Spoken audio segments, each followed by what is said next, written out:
So, good morning, everyone. Very welcome to this first day of the Human Rights Forum. I just wanted to briefly say hi and thank you that you're all here. We have 3 very exciting days of us. The first, Don't Starve. I want to say thank you to my colleagues from Program and Advocacy, most and for all, Kira, Lisa, and Lisa. Thank you so much that you organized that wonderful day. And stay tuned for fully packed 3-day program of very intense discussions around storytelling and human rights. And now I leave the stage for the rest of the day to the host, to our wonderful host, Christina.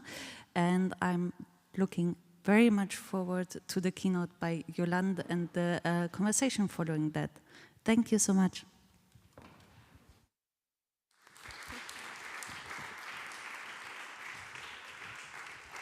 Good morning, everybody. Oh, wow. It's not winter yet. Good morning, everybody. Such a chilly welcome on a beautiful autumn's day. Well, thanks, Anna. That is, of course, our film director for the festival, who was very modest in her coming up front here today. Thank you for the introduction. She did say she's leaving the stage, but she's going to be working behind the scenes furiously. We were in yesterday doing the final preparations, and she must have done, I think, 6 kilometers just in this room, moving around, arranging all that we have set up for you today. I'm very excited to have this privilege, really, I call it, to be able to be facilitating our day's events. My name is Christine, as Anna told you. Many Lisas on the team behind the scenes. As Anna told you, my name is Christine, and I'm a journalist by profession. I come from Zimbabwe. That's all the way down south in Africa. And it is such a great privilege to be with you all, the friends in the human rights community from all over the world. And I want to take a special moment really to acknowledge those of you who are joining us online. We feel your presence, and we will be inviting you to take part as much as possible in terms of just weighing in the conversations, your questions, your comments throughout the day's events. Ladies and gentlemen, this year is about peace and equality when we look at our Human Rights Forum for 2022. And we're looking at this on the basis for a world with climate and food security. Climate and food security. As I told you, I'm a journalist, and in the last few days, there's been a lot of events and conferences around food security. Indeed, we had the Hunger Index report that was launched last week, telling us that millions more are going hungry. This as, of course, our world continues to heat up. And so here we are gathered about friends and colleagues in the human rights community. And how do we get that message out there? How do we spur on our activism? And film is such a brilliant way to reach people, right? Because film just takes the message across in a way that conventional methods don't. And so we'll be speaking to various panelists. We'll be hearing from speakers who are active on the ground. You'll be people who are taking the stage today, minus me, everybody else, bar me, really has a stake in some level, shape, or form, and how they're taking this great work forward. So at this juncture, ladies and gentlemen, I want to invite you to take this conversation to social media, and I have a few hashtags for you that you can make use of throughout the day. We've made 3 hashtags available, so don't say we didn't give you a choice. So Human Rights Film Festival Berlin, right? So just take the first letters of each of those words. HRFFB, yeah? So if you're getting it lost, just say Human Rights Film Festival Berlin. You can tell I've been practicing all weekend. 22, so that's the first hashtag, yeah? 22, that one. And then we also just have one where you can drop the 22, just do the letters, right, without the numbers. And then, of course, Beyond Red Lines, which is the underlying theme today. That is also one of our hashtags, Beyond Red Lines. So it's important now because the digital space, social media, is how the message gets even further. So please use those hashtags. For our sake, we're on Twitter. If you want to tag us, we're at HRFFB, and we're also on Twitter at HR for Human Rights Film Festival. Ladies and gentlemen, the Human Rights Forum is brought to us and organized by Action Against Hunger Germany, Aktion gegen den Hunger, by Save the Children, and by Greenpeace. And let's just take a moment and acknowledge our colleagues with a round of applause for bringing us and organizing all of this. And we're going to be reflecting on the words, don't starve our future. I heard Anna say that, don't starve our future. And what I want to do now is I don't want to delve into that because in the upcoming moments that will be happening. I just want to give you a quick run through of what will be happening throughout the course of the day. We have a session, our first session, where we're looking specifically about how do we break that vicious cycle of hunger and conflicts. And I come from a continent where sometimes in one country you have more than one conflict raging. And there is always the 3 C's that we talk about, the climate change crisis, where we see people competing for resources. We're talking about land and water, and that is fueling conflict between people who've coexisted for years, right? Communities that have lived together for years, but as those natural resources, land, arable land, and water start to dwindle, these communities coming up against each other, and then have various insurgencies. So how specifically we can break this vicious cycle of hunger and conflict. And then after lunch, we'll see a film pitch, ladies and gentlemen, who loves a good film pitch? This one by the Interactive Media Foundation. And later, we'll also be hearing from the renowned filmmaker, Volker Schlöndorff. Who's excited for that one? I know I am. Feels like Berlinale all over again. Okay, and then our second session, ladies and gentlemen, this starts at 14:20 Central European Time, friends online, because you guys are joining from all over the world. So all the times I'm giving you are Central European Time, CET. So 14:20, we'll look into how we can tackle and overcome the sexist and racist legacy of our global food systems. This is a thought-provoking one. As I was preparing for this one, I found it so intriguing. And what I love about today is we're not just discussing the problems, right? We're not just laying out what the challenges are, but we, as thought leaders in this space, are going to be discussing how we tackle these difficult challenges, some of the solutions that we can employ. We're going to be hearing from people working on the ground at grassroots level in their various communities. And what it is about our global community now as we face common challenges is we need to listen to each other. People from the global north, people from the global south. We listen to each other, exchange ideas, and that is how we make our global community better. So we will be hearing from people, some of them will be joining us virtually from their countries, and we'll get that local representation as well. And then at 5:30, this is PM, we'll end with a final call to action, and that will be followed by some networking drinks for those who are, of course, in the house here. That is a privilege that we are all inviting you to stay for. And also, while I'm inviting you to things, we've got a new format, ladies and gentlemen. It's called Talking Humanity. And this is where high-profile guests, really, will discuss the role of what Germany is calling its feminist foreign and development policy. It's being championed by 2 very powerful women in German politics, Annalena Baerbock at the Foreign Ministry and Svenja Schulze at the Ministry for Economic Development. This is Germany going out into the world and saying we're pursuing a feminist development policy and we're pursuing a feminist foreign policy. And I have no doubt that is going to yield some important results, because often in conversation, in peacemaking or peace processes, we've seen the exclusion of women in these spaces, but we also see the difference it makes when women are brought to the table. We see that peace is possible when women are brought to the table, and certainly in a context where women around the world are crying for our support, be it in Iran, in Congo, wherever in the world where women are crying for our support, that becomes important, that feminist foreign policy, where a country like Germany says we're going out into the world and we're going to empower women as we do that. Okay, ladies and gentlemen, I will now be exiting the stage for a more exciting part of the program, and that is our keynote address. And it was going to be delivered to us by Yolande Wright. And I want to say a little bit about her before she comes, because I know she's so modest and humble, she will not do it herself. So I'll take the pleasure in telling you that she is the Global Director for Child Poverty, Climate and Urban at Save the Children. Before this role, Yolande worked for the UK Government Department for International Development. It's now known as FCDO, for 20 plus years. And most recently, in leadership roles, she's in the UK, she's been in the United Kingdom's Ebola response in 2019. She began her career as a livelihoods, environment, and climate advisor, and she's worked on the continents Africa and Asia, in addition to the work that she's done at home in Europe and on continental Europe as well. So Yolande, please come up forward for your keynote address now.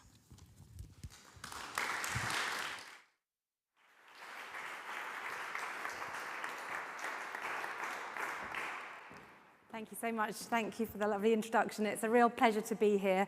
I'm going to leave my glasses there just in case I can't see my phone as I'm getting older.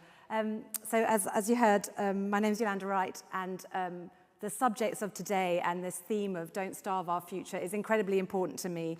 I realize I'm standing here as a privileged white woman who hasn't, very luckily, had to face the issue of looking at my own children in the eye and not having enough food to give them. But I hope that I can share with you some of the experiences of my colleagues around the world and of the children that we serve, because I think this topic and these issues are incredibly important right now, and we are literally facing a child rights crisis as we speak, as growing numbers of children and families are not able to meet their most basic needs. So what do I want to try and talk about? Well, some of the stories, one of the themes of the film festival is storytelling, and I think one of the most important things that people in my role can do is to try and bring some of those stories to life. Stories from my colleagues, for example, just 2 weeks ago I was talking to a colleague in Somalia, which you may know is literally on the brink of famine right now. And my colleague was saying how upset he was to have just come back from a visit where he met a mother who was boiling water in a pot, just water. And he said, "Why are you just boiling water?" And she said, "Well, my children will stop crying if I boil the water.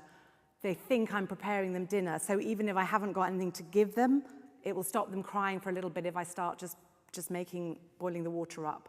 And that's just like an unbearable thing for my colleagues to think, that we are in a position where we know what to do to help, but the resources just aren't available. There's not enough humanitarian assistance available to bring the food that's needed or the cash that's needed to those communities.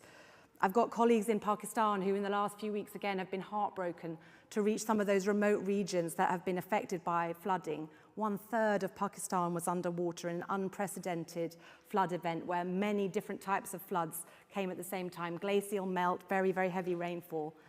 And they were meeting communities whose entire village were washed away by the floods. Families who had to spend several nights under the stars with absolutely no shelter whatsoever, no food, no clean water. And even now, as the floodwaters are receding, they're facing the need to completely rebuild their homes from scratch, and hopefully with some assistance. But as we know, that appeal is also completely underfunded. And Pakistan is pointing out how relatively little they have done to contribute to global warming, and yet how little funding they're receiving to assist them. And they're having to look at taking loans out to repair the country after the floods. And children themselves are talking to us. We do a lot of child consultations around the world. And in South Sudan recently, we were talking to children. And again, we were so struck because the children were saying, "Don't just feed us, feed our teachers. Our teachers are so badly paid and have so little food themselves. They're having to leave the classrooms to go and find a way to feed their own families." So it was really heartbreaking to us to hear children themselves saying, not just worrying about ourselves, but our own teachers. So we are genuinely facing a massive crisis around the world. My advocacy colleagues are using shocking figures that we didn't really want to have to kind of come back to the public with.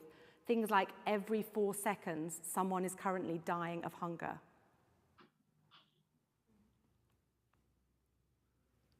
That's 4 seconds. It's not long. And that's somebody dying, and probably a child, because disproportionately children under 5 are those who die from hunger, because their bodies are less well developed. It's much easier for them to get other illnesses, and if they don't have access to clean water, etc. So with this challenge in mind, I thought I would try and start on a bit of an uplifting note. I work for Save the Children, and we were founded by a brave feminist 100 years ago, and she has some great quotes, and some of them really inspire us at Save the Children, and I'm going to read this one out to you. Save the Children is often told that its aims are impossible, that there has always been child suffering, and there always will be. We know. It's impossible only if we make it so. It's impossible only if we refuse to attempt it. And that's very similar to a Nelson Mandela quote, another person I love dearly. He says, it always seems impossible until it's done. And I say to you in this room, and those of you online, we really need to take that attitude that it's only impossible if we fail to attempt it. And I think that when we look at our news feeds and the devastating situations from around the world, and even the worrying fact that just today in Berlin, we're likely to be reaching 25 degrees in October, we have to think to ourselves, what can we actually do about this, and believe it's only impossible if we refuse to attempt it. So I'm going to talk for a little minute about why. Why do we have to refuse to give up? I'll give you 2.4 billion reasons why. That's how many children there are in the world. And as this is a human rights festival, I think we should think for a minute about the Child Rights Convention. It's a really important convention. Practically every country, bar one in the world, has signed up to it. And in Article 3, we've said that every action adults take should be in the best interests of children. And I really think this crisis that we're facing right now is one in which we have to dig deep and say, are our actions in the best interests of children? And really take that long-term view, which often is really difficult to take. And I know that politicians and political cycles often mean that you focus on the next 1, 2, 3 years. But actually, if we're looking at the best interests of children, we need to be looking a little bit more into the longer term. Children, as I said, are particularly vulnerable physically at that stage of development, but also it's their lifetime. Their lifetime is going to be when they're seeing this climate crisis that's already happening now worsening. And Save the Children brought out a really important report last year that looked at how many times more at risk children were. A child born in 2020 is 7 times more likely to experience serious heat waves than a child born in 1960. More extreme floods. And these aren't minor events. I know Germany suffered a massive flood just last year. But the heat waves aren't just hot days that are a bit unpleasant. They're things like 50-degree heat where it's impossible to work outdoors for more than 5 hours a day. And we saw those 50-degree temperatures in the Middle East, in Pakistan, in India just this year. And we're really worried that these kind of things will continue to get worse, and children will be seeing that over their lifetime. And so it's the decisions that we make now as adults with responsibilities, with decision-making power, with a vote, with purchasing power. It's the decisions we make now that will affect children in the future. So I want to talk for a minute about the opportunity of using the new human right to a healthy environment, because that was agreed just as a historic decision in June 2022. And I think it's a really important example as a human rights event that we think about what that means. Every state agreed that we should be ensuring the right to clean air, a safe climate, healthy and sustainable food, safe water, etc. That decision is incredible, really, if you think about it. But the real challenge is putting that commitment into action.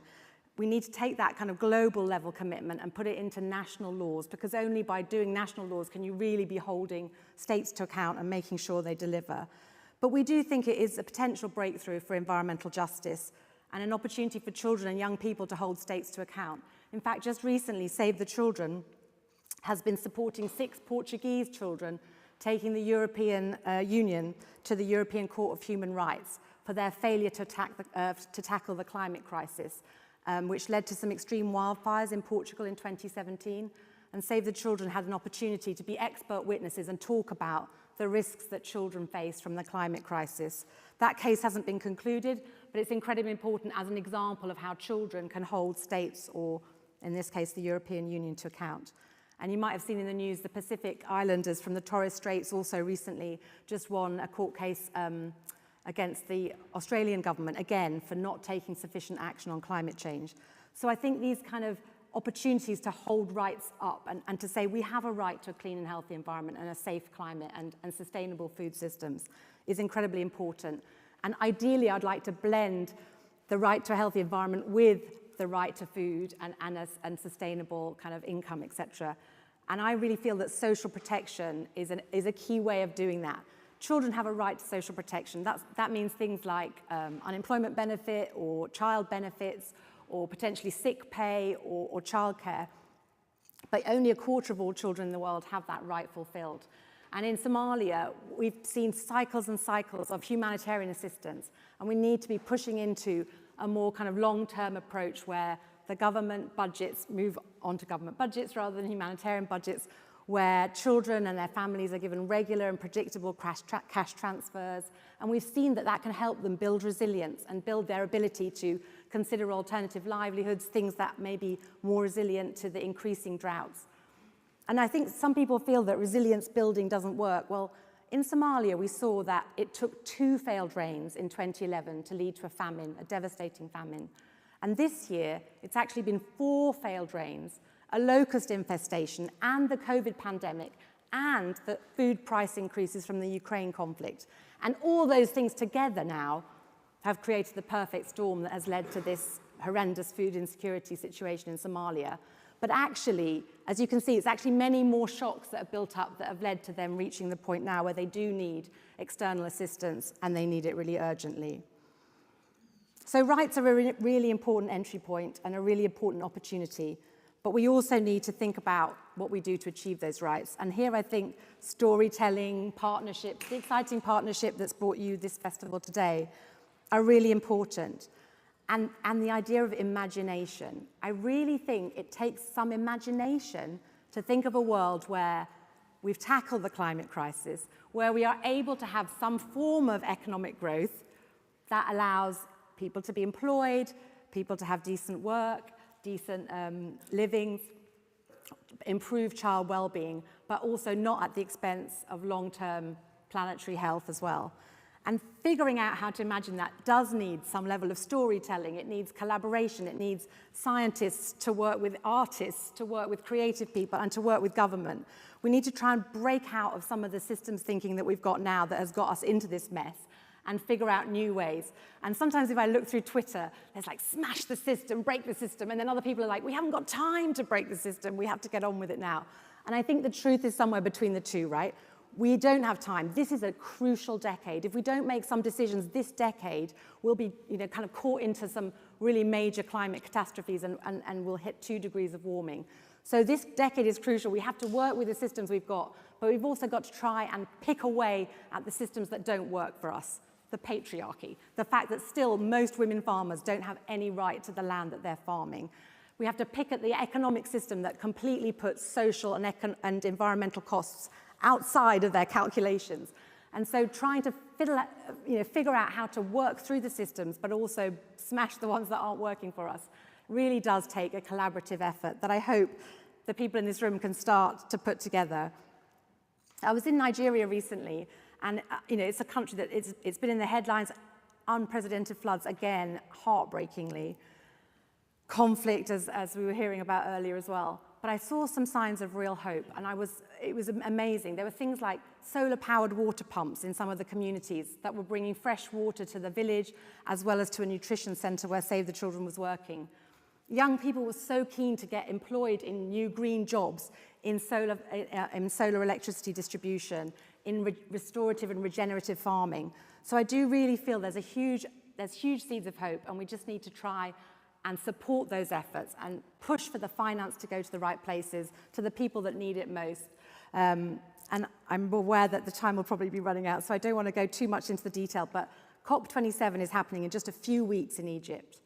And if you have any influence on your government or any of the people that you know who are going, I think it's so important to push that climate finance needs to reach those who are on the front line of the climate crisis. There's an issue called loss and damage that has been long mooted into the long grass, and we need to start saying loss and damage is happening now.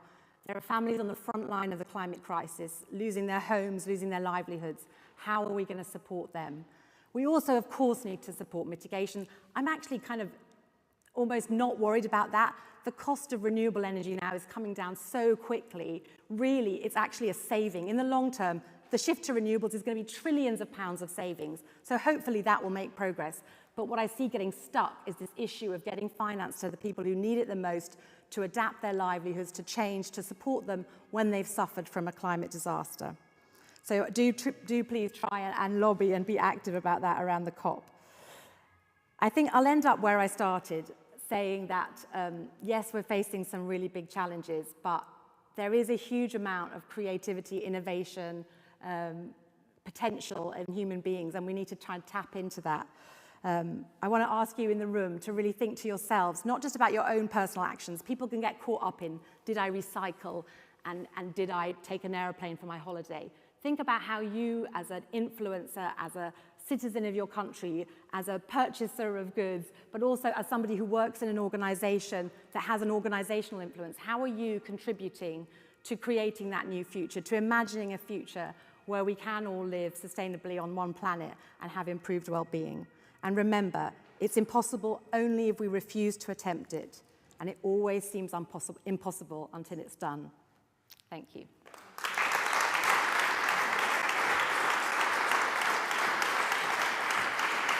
Have a bit of water. Thank you for that, Yolande, speaking with such eloquence over there. And we want to take more out of your mind. So I'm going to invite you to take a seat.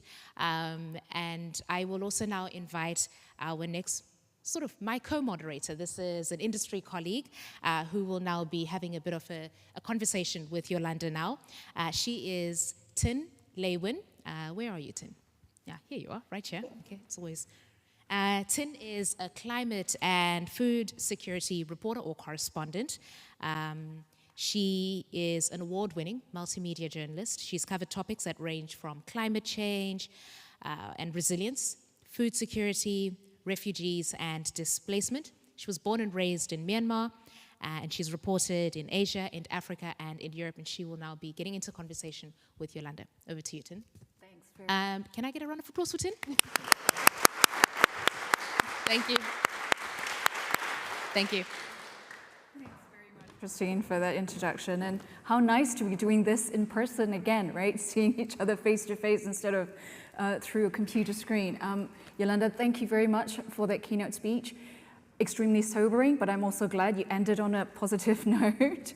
I wanted to actually ask you about storytelling. You know, when you started your keynote, that was what you were talking about, you know, the power of storytelling, and I want to dig a little bit deeper into that as to whether, you know, because we are at a human rights film festival where it's a different type of storytelling to the kind of thing, I guess, that journalists like Christine and I do, you know, where we write news reports. Can storytelling also help bring more light to forgotten crises? And I ask because, like Christine said, I'm from Burma, or Myanmar, whatever you want to call it, and it has been heartbreaking to see the story completely disappear from the headlines. And I'm sure that's the same way how people in Yemen feel, people in Syria feel, people in the DRC feels, right? Can storytelling help? And if so, how? Do you have any tips for activists who might be here or watching online who might want to do this as a way of getting people to care about what's happening in these places? Thank you. I think storytelling is incredibly important, and I think it's really tragic how the spotlight of the media is so fickle, and it's really difficult to kind of maintain attention and interest. And I think that there's a really big challenge, particularly now, because the hunger crisis is affecting so many people. I mean, the cost of living crisis is affecting practically everyone in the world. You know, kind of almost every household in the world will be going, my energy bill's gone up, my food bill's gone up. And so, you know, that's causing a lot of domestic political issues, and then yet there are still many people on the very, very sharp end. I think something like 100 million people on the brink of starvation, and as I said, people literally dying of hunger. So the news cycle is sort of very full. It's very full, and I don't think in my lifetime in development work I've ever seen so much going on. So I think cutting through that is really difficult, and I do think storytelling has a huge role to play. And I think, you know, I naturally use videos of children speaking, but there was an opportunity today. But like, you know, listening to children or people who are actually experiencing the situation is such a compelling way to cut through. I think it is incredibly important. I think giving people the opportunity, I mean, as a child rights organization, we're always trying to give children the right to speak out, but giving anybody the right to speak out about their situation is incredibly important. But then trying to get the cut through globally, you know, I don't have a particular magic wand for that. I think it's difficult. My response would be keep going, keep trying different things. I found it really interesting. I was just on the airplane yesterday talking to an artist, and she knew the new photographer who Save the Children UK is using to take, he's a new ambassador for Save UK, and has been taking some beautiful artistic photographs that were actually in Vogue. I mean, you wouldn't normally think of a charity having photographs in Vogue, but actually, yeah, why not? You know, why not think about different media, different ways of reaching people, different ways to tell stories? But there's no, I can't think of a magic bullet. It's a difficult space. And that is the million-dollar question, right? Because sometimes I've feared a lot of the times we are preaching to the converted. So how do we reach out to people that perhaps may not necessarily come to this kind of film festival? So Vogue is perhaps one way of doing it.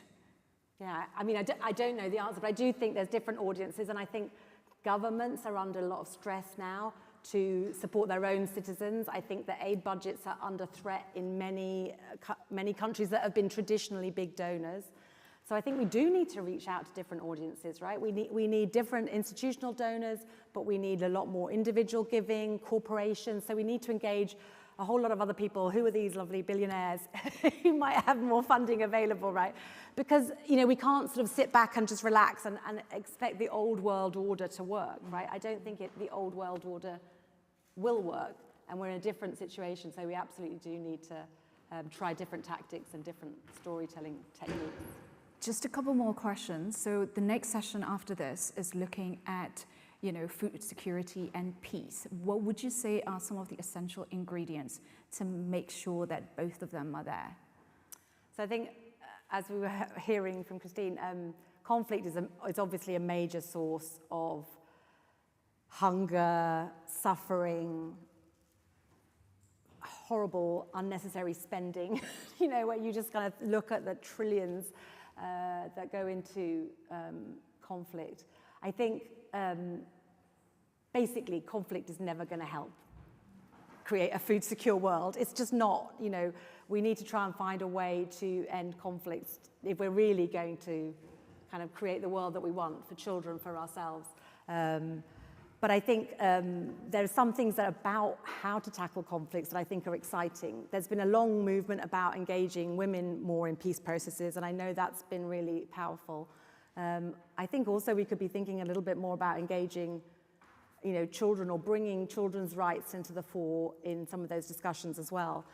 I think different stakeholders and different actors need to be brought to the tables. There's some ways in which, yeah, again, old powers, old ways of doing things might need to be shifted to create a different way of doing things. And I do think more participatory processes are always better. Right? The more stakeholders that you bring to the table, the more interests that are kind of included, the more likely you are to have a lasting peace agreement. Last question.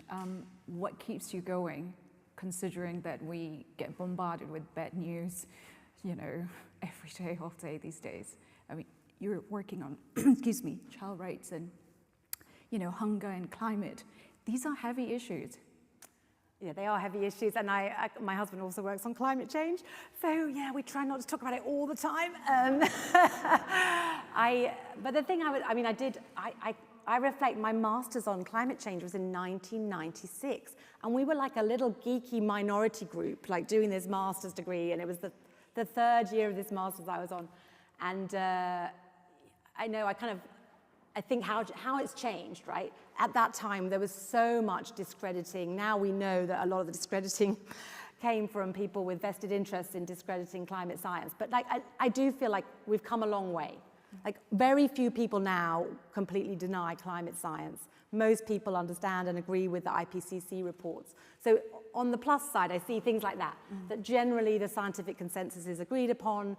Now it's more about the urgency, which is why I was trying to be a little bit urgent in what I was saying. You know, I think we have the technologies, we know what to do, and broadly there's an agreement about what's needed.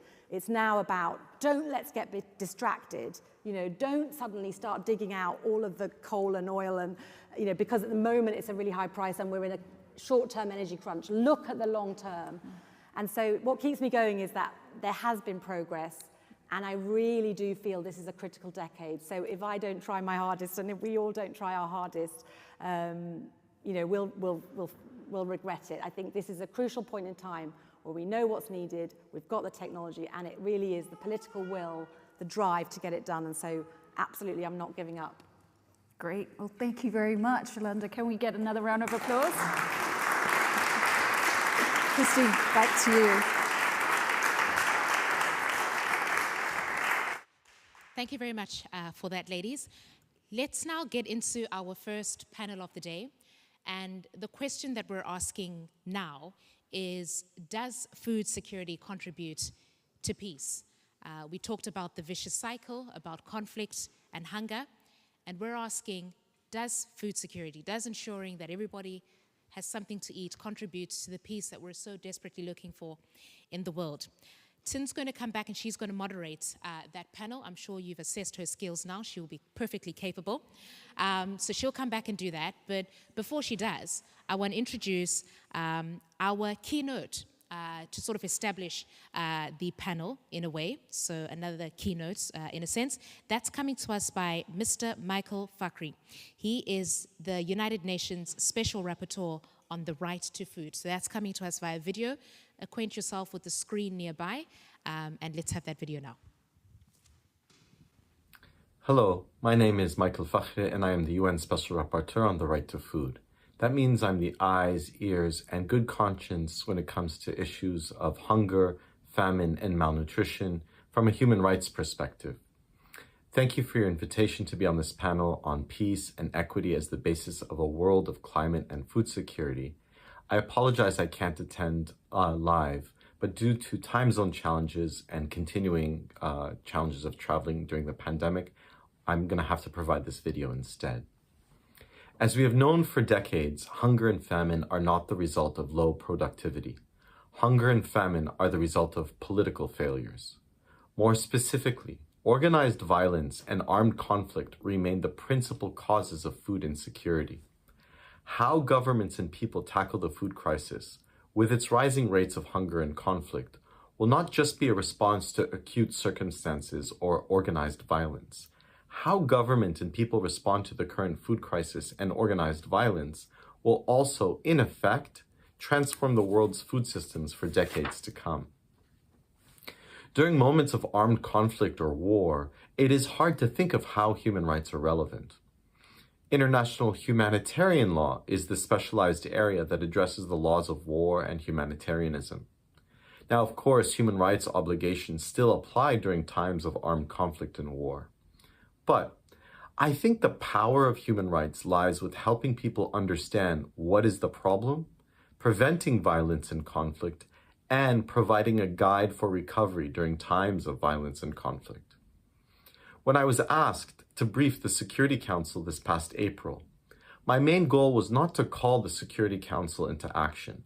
My main concern was that countries were framing the food crisis in very narrow terms. What I did at the Security Council is I instead focused on reframing the issue so that the Security Council and all the members of the General Assembly in attendance had a broader and systemic understanding of the food crisis. Now, not surprising, at the Security Council, there was a divide over the cause of the world food crisis. Western countries focused on the Russian invasion of Ukraine, and some suggested that it was the principal cause of the global food crisis. Now, there's no doubt in my mind that the Russian invasion of Ukraine is wrong, and that Russia is responsible for the death and displacement of millions of civilians. However, that's only part of the story. This food crisis preceded that conflict. This food crisis is the result of structural issues separate from that particular conflict. Now, while the US and the EU and its allies point to the Russian invasion as the cause of the current food crisis, the Russian Federation and their allies disagree, and they point to how unilateral coercive measures generate hunger and famine and disrupt food systems around the world. These are things like blockades and sanctions. Now, some of the countries chastising Russia are countries implicated in the blockade against Yemen, which has led to famine and starvation of tens of thousands of children since 2015. Today, over 2 million children in Yemen are suffering from acute malnutrition. In sum, despite this disagreement, both perspectives regarding hunger and conflict have generally been true, but neither side goes far enough in their food system analysis. For instance, it is true that the Russian invasion of Ukraine has disrupted global markets and that prices at the time skyrocketed. But how prices responded to the war tells us that markets are also part of the problem. Markets are amplifying shocks and not absorbing them. And I'm going to highlight two dynamics so that you can better understand why and how markets are causing more harm. First, the fact that a significant number of countries and the United Nations World Food Programme, the WFP, relied on just one or two countries for a major foodstuff like wheat tells us that the trade system does not work the way it should.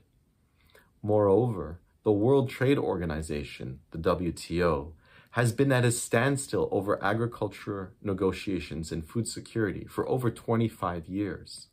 There was some developments at a recent WTO ministerial conference, and countries negotiated some what they call ministerial declarations, but these declarations were mostly about process and hardly about substance. The second issue about markets is we saw that food prices are soaring, not because of a problem with the supply and demand as such. The prices are reflecting price speculation in commodity futures markets.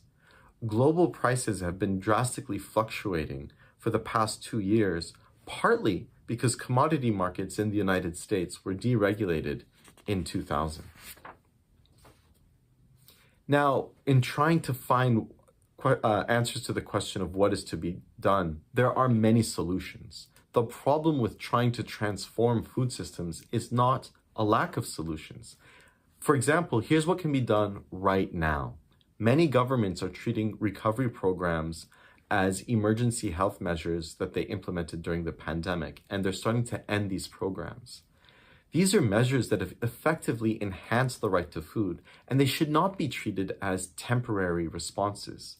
Instead, these measures are successful examples of what can be done to transform a food system. So governments should be building upon and not ending their pandemic measures. Here are 7 examples of what has proven to be effective: direct cash transfers, universal school meals, supporting territorial markets, supporting small food producers, protecting and enhancing workers' rights, social protection, and supporting local government. I'll add one more item in the context of humanitarian relief. When organizations like the World Food Programme provide food to people that are in need, the WFP is saving lives in real time. Now, it's also important to understand these organizations as some of the major purchasers of foodstuffs. Their supply chains and procurement policies are a key aspect of the food system itself. So I would invite organizations like the WFP to examine their supply chains and procurement policies and to think about how they can be used to enhance local and regional markets and biodiversity. Now, there are also some structural challenges that make it hard to transform food systems, and I'll focus on 3 of them. So, one is debt and finance. Countries have had to borrow a lot of money to respond to the crisis, and the current debt crisis limits governments to do anything. Second is the trade system, which I've already mentioned. The World Trade Organization is proving to be slow and useless to respond to the pandemic. It constrains countries' ability to implement national and international food policies that would fulfill the right to food. And third, there's the problem of corporate power. Corporations are one of the main causes of our food crisis today, and they've dominated international food systems for at least 40 years. What makes matters worse is that agri-food corporations have used the pandemic to profiteer and lobby governments to justify halting the implementation of measures that further the right to food. So if these issues are not addressed, this is going to lead to more conflict and instability. In my latest report to the UN General Assembly, I provide the beginnings of what a global right to food plan should look like. And I put forward and explain in detail that the best way to fulfill the right to food is through a transition to agroecology. So to enable a transition to agroecology, governments can take their existing budgets. They don't have to start with asking for more money or borrowing for more money. They can repurpose their existing budgets and focus on a just transition to workers. They can focus on land rights and genuine agrarian reform. And finally, they should curtail corporate power. Now, for any of this to work, it's not just about national policies and national budgets. Countries have to work together, and they have to cooperate and coordinate. While I haven't seen the necessary degree of cooperation amongst national governments, I've heard so many stories of communities and local governments working together and building new relationships of solidarity and reciprocity. And I think new relationships of solidarity and reciprocity will be what makes a better future possible. I wish you all the best for the panel, and I hope you enjoy this film festival. Thank you very much.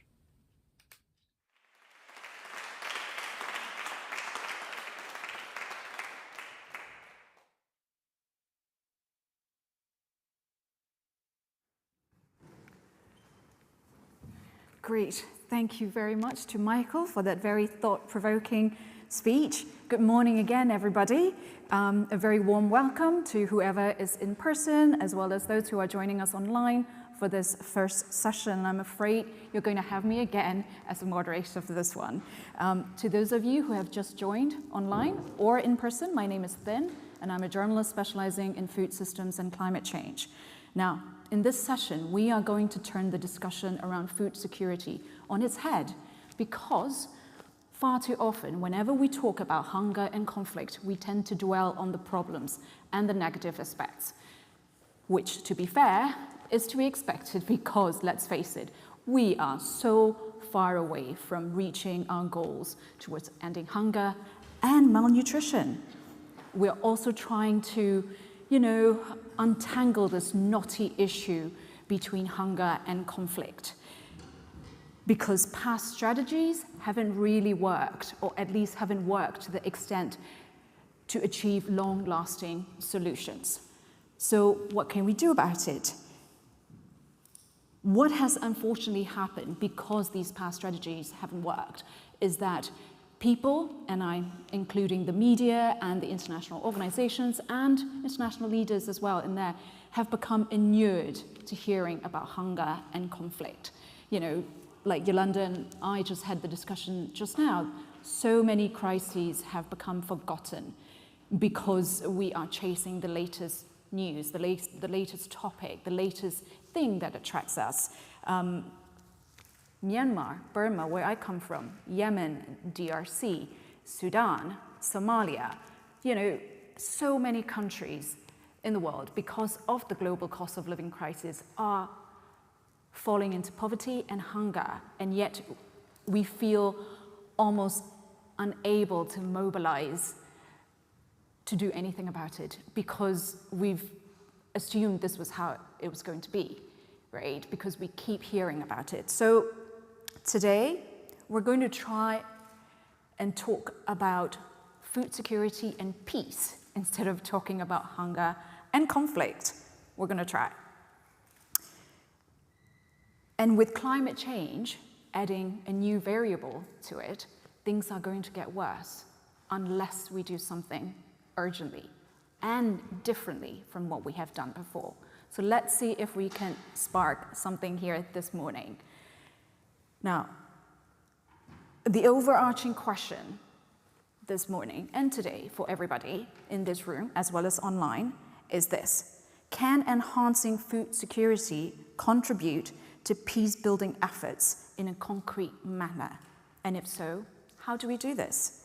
Well, we have a fantastic lineup of speakers who are bringing their various expertise on this issue, and I'm going to introduce them one by one and ask those who are here to join me on the stage.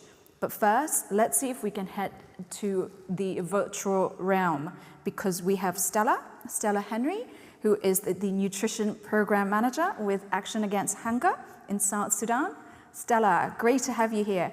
Stella, unfortunately, is unable to join us in person, but we are delighted to be hearing from her via Zoom, thanks to all this modern technology. Next, we have Dr. Meike Riebau, who is the co-director of Advocacy and Policy for Save the Children in Germany. And last, but definitely not the least, we have Dr. Martin Frick, Director of the Global Office in Germany for the World Food Programme, or WFP, as we all know them. So how this is going to work is that I have about 3 rounds of questions to our speakers, and then we'll open it up for Q&A. So if you have any burning questions, either from online or here, don't worry, you'll get a chance to ask them. Now, we're also going to structure the discussion so that we're going to start with the problem at hand, conflict as a key driver of hunger. But we don't want to dwell on it too much because, like I said, we're going to focus on a little bit of a different narrative. We're going to then move our focus on solutions, both looking at political accountability, how to hold our governments accountable, and also on new alliances and ways of tackling this issue. What we really want to do with today's discussion is to provide a different narrative when it comes to talking about food security. A narrative that focuses on the positives, and a narrative that is forward-looking, and a narrative that is actively working on restoring food access to create peace. So I'm going to start off this discussion with a question to Stella, who's joining us via Zoom. Stella, you're from South Sudan, but you also work for an international organization, right? Actions Against Hunger. So the situation there affects you both at personal and professional levels, which I can imagine must be really challenging. But I would like you to talk about some of the immediate as well as longer term impacts that you've seen because of the ongoing conflict and fighting in your home country, and whether you've seen examples of the linkages between conflict and hunger. Yeah, thank you so much, Thint. As you already introduced me, I'm very much honored to be part of this great panel discussions from South Sudan. And straight to the point, of course, you mentioned rightly, the situation in South Sudan is not new to most of the in-house members. As I can say, we are really facing numerous situation in the country. Of course, the leading is a conflict, and we are also seeing a new trend of situation that is the climate change that is completely not talked about in the country, and we have little knowledge and ability to tackle it. And of course, we have so many consequences of the conflict that has impacted hunger, and there is very strong correlation between hunger and the conflict. As I'm sitting here talking today, we have close to 7.2 million people already in food crisis in South Sudan. That is the results of the hunger-induced conflict. We have 2.4 million of people already at risk. We have 1.4 million children already malnourished across South Sudan. 1,800,000 at risk of famine. This is as of this year. You can greatly see how the conflict has resulted into a protracted hunger across the country, and the consequences are really huge. So the consequences are not limited to reduce agricultural.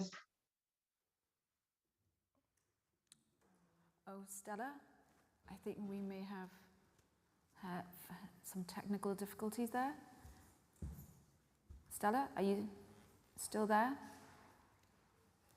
Okay, well, We're going to see if we can connect with Stella again, and maybe one way might be to switch off her video when she comes back. I'm going to move on to our next speaker for now, and then we'll see if we can get Stella back. Martin, that was very sobering numbers that we heard from Stella. You have had extensive experience on these issues, hunger, conflict, and climate change, right? Because before working for the WFP, you were the Deputy Special Envoy for the Food Systems Summit last year, and you were also the Senior Director for the UN Framework Convention on Climate Change, or UNFCCC for short. Can you just explain to us this nexus of hunger, conflict, and climate change? Well, thank you. And it's great to look at these issues in the context, because one of the biggest issues I find is that if we are only looking at hunger, if we are only looking at climate change, if we only look at biodiversity loss, if we only look at the situation of women not being included in food systems, then we are not seeing the full picture. And what we see worldwide is a deterioration of the situation of hunger that is accelerating in a way that really scares me. In December last year, we already spoke of the biggest humanitarian crisis since the Second World War, and then Russia invaded in Ukraine and put oil on the fire. And today, you know the numbers of chronic hunger, but acute hunger, people that we have to look after, is 345 million. And if that isn't shocking enough, in 82 countries, in 82 countries. Now, where's the relation to conflict? It's everywhere. It is the most basic human need is hunger, and it's the last level of desperation that you experience if you cannot feed your family anymore. Let me give you two concrete examples. One in the Sahel region, for example. Pastoralists and farmers have worked and lived in synergy for so many years.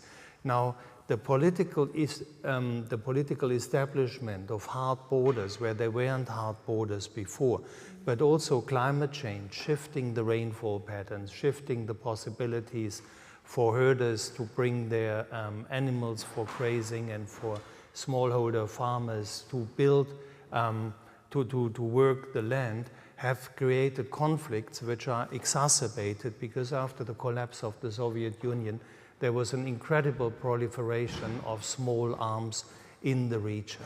So we see tensions exacerbated by climate change. We see food issues that are coming together. But I don't need the microphone because I have one here, totally forgot. But I want to give a positive example as well, which is in areas where you have refugee situation and people are already poor, there is easily a conflict erupting when people who feel that the resources are not sufficient for them are even further stretched when refugees are coming in. This is a situation in which we made excellent experiences with cash transfers. Because if the families go to the market and they have a little money to spend to buy basic food, it's a question of dignity for the people who are buying food, but it's also a question of acceptance for the host communities, because here is not another family begging, here's a customer coming your way, and this is supporting your local markets, and this is supporting local food production. So the way we support the food systems can also actively create a better cooperation between the host population and migrants coming in. It's essentially, it's also giving them agency, right? Absolutely. The refugees, the displaced people, the agency to make decision on how they want to eat and changing the whole dynamic between them. That's right. Great. Stella, great to have you back. We lost you very briefly just now when you were talking about the impacts. Do you want to go back and talk about them?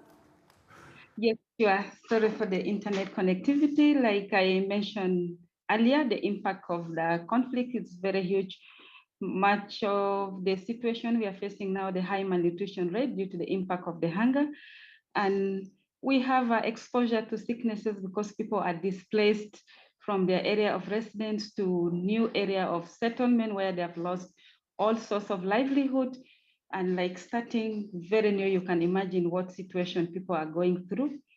But things are really, really very, very, very difficult because the conflict is almost all over the part of the country, and millions and thousands of people lost their livelihoods and they are currently suffering. You can imagine if the conflict was not to be there, by this time South Sudan could be in a different angle, contributing with the rest of the world. But currently we are lagging behind because of the conflict, which is also being impacted by the climate change. And most of the states, like out of 10, we have close to 7 states are having a consecutive rainfall, and which is really affecting agricultural productivity. Coupled with the conflict, things are not really, really working well. And as we already know, the funding situation is getting very, very low in the country because of the continuous conflict, and resources are getting lower and lower, and the needs are growing much higher, bigger and bigger. So the malnutrition situation is increasing. Women and children are suffering, but nothing is really done to reduce the situations. Over to you, thanks. Thanks very much, Stella. Very sobering and heartbreaking. I wouldn't say shocking, because I think in a way we have seen so many of these crises and so much need, and we've seen that the resources have in no way kept up to the needs, right? But thanks both Stella and Martin for that, and thanks Martin particularly talking about one of the solutions, the cash grants. Let's move on from talking about the challenges to talking about what can be done. And let's start with political accountability and advocacy, particularly, making our governments accountable. 4 years ago, in May 2018, the UN Security Council adopted Resolution 2417. Now, what this resolution said was that it condemned the starving of civilians as a method of warfare. It also prohibited obstruction or denial of humanitarian access to civilian populations. Of course, this vote is historic, but as we all know, the proof is in the enforcement. And there we still have quite a long way to go. And Meike, I want to turn to you for this one, because you are a legal eagle, but also because your expertise is on advocacy and policy. I'd like you to talk about, whether key humanitarian donors, as well as, developed nations like Germany, the US, the UK, the EU, whether they have a role to play when it comes to ensuring that there is food security in the first place in these conflict zones. And if they do have a role to play, what role should they be playing? Thank you so much, and thank you for having me. Not sure about the eagle part. All right, so what is the role that these donor countries like Germany play? Well, obviously, being an advocate, it's a big one. I think I'll keep it to 3 points for now. So, as we have heard in all the inputs before, we have these overlapping crises. We have the food security crisis.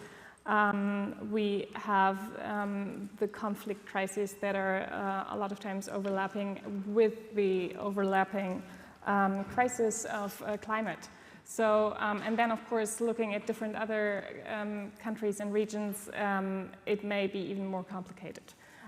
So, of course, what we need in the first place is humanitarian action, as in basic services and the delivery. And I think countries like Germany, of course, they are already doing a lot, but still, there's always more to be done. And looking at the big machines that are sort of going on behind the scenes when it comes to humanitarian action.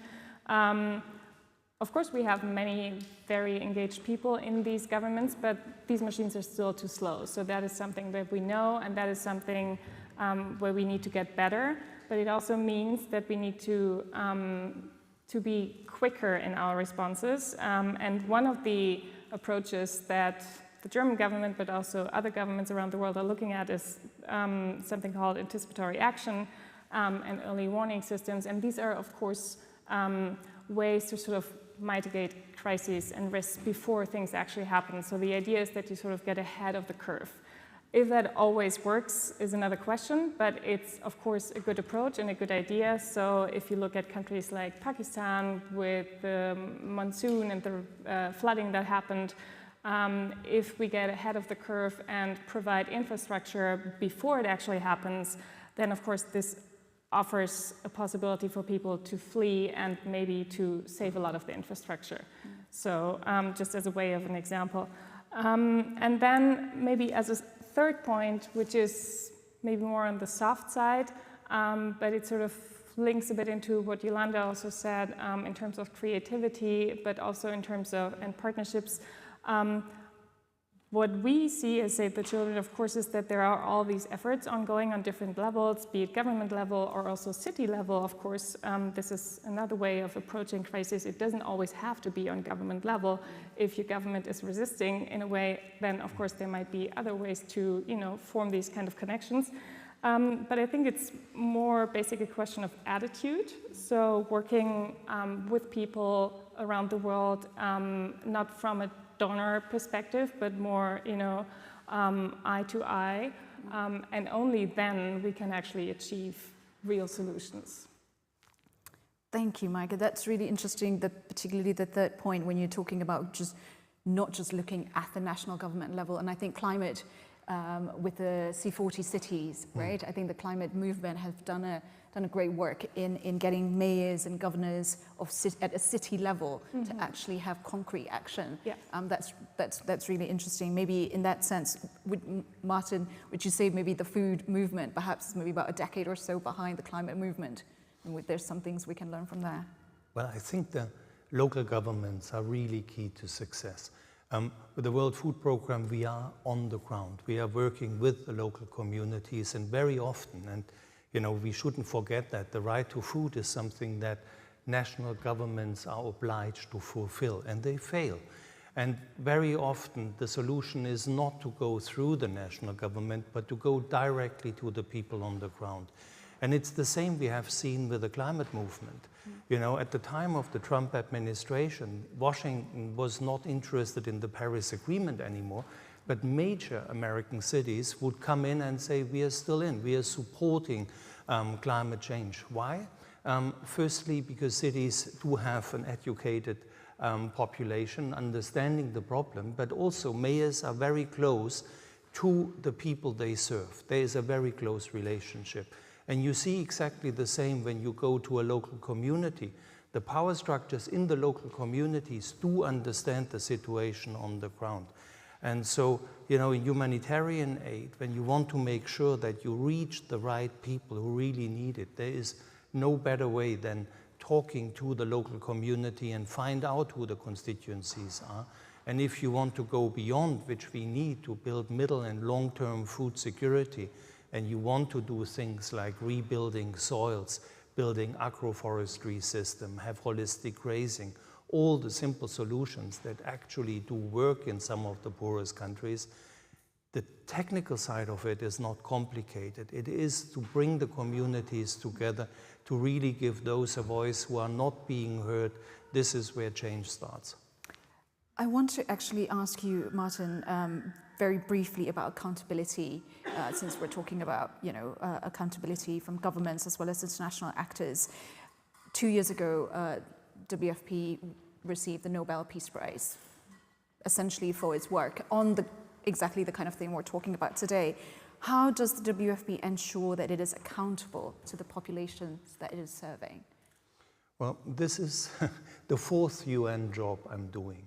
And where WFP is different from the other UN organizations I worked before, or most of the other UN organizations, is WFP doesn't have key funding. We are getting money from governments specifically for a situation. So the German government would say, here's 100 million for Afghanistan. And then we run the project and we are accountable to our donors right away. And actually talking about the German role, I just want to emphasize that 2/3 of our budget is coming from only 3 sources. First and foremost, United States, then Germany, then the European Union. So in terms of global solidarity, there is lots of space also for others to step up to, the plate and support. But then if we are looking at beneficiaries, we are doing always the identification of beneficiaries with local communities. And sometimes when need is, in Lebanon, for example, we actually go to the households, to every single one. Colleagues of mine are seeing 300 families a day in Lebanon to find out where the hidden poverty is. And in addressing people, what works really fantastically well is to go to women. We need to address women. We need to give the cash transfers to women because they bear the responsibility for the families.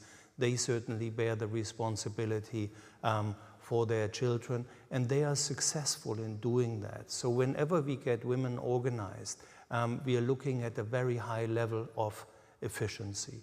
And then on accountability, that's also a strong argument for cash transfers, because you're saving a lot of money. Much more money goes directly to the beneficiary if you go into cash, and fears that the money could be abused for other purposes can be quite easily be moderated. And one of the biggest moderation tools that you're having is giving the money in the hands of women.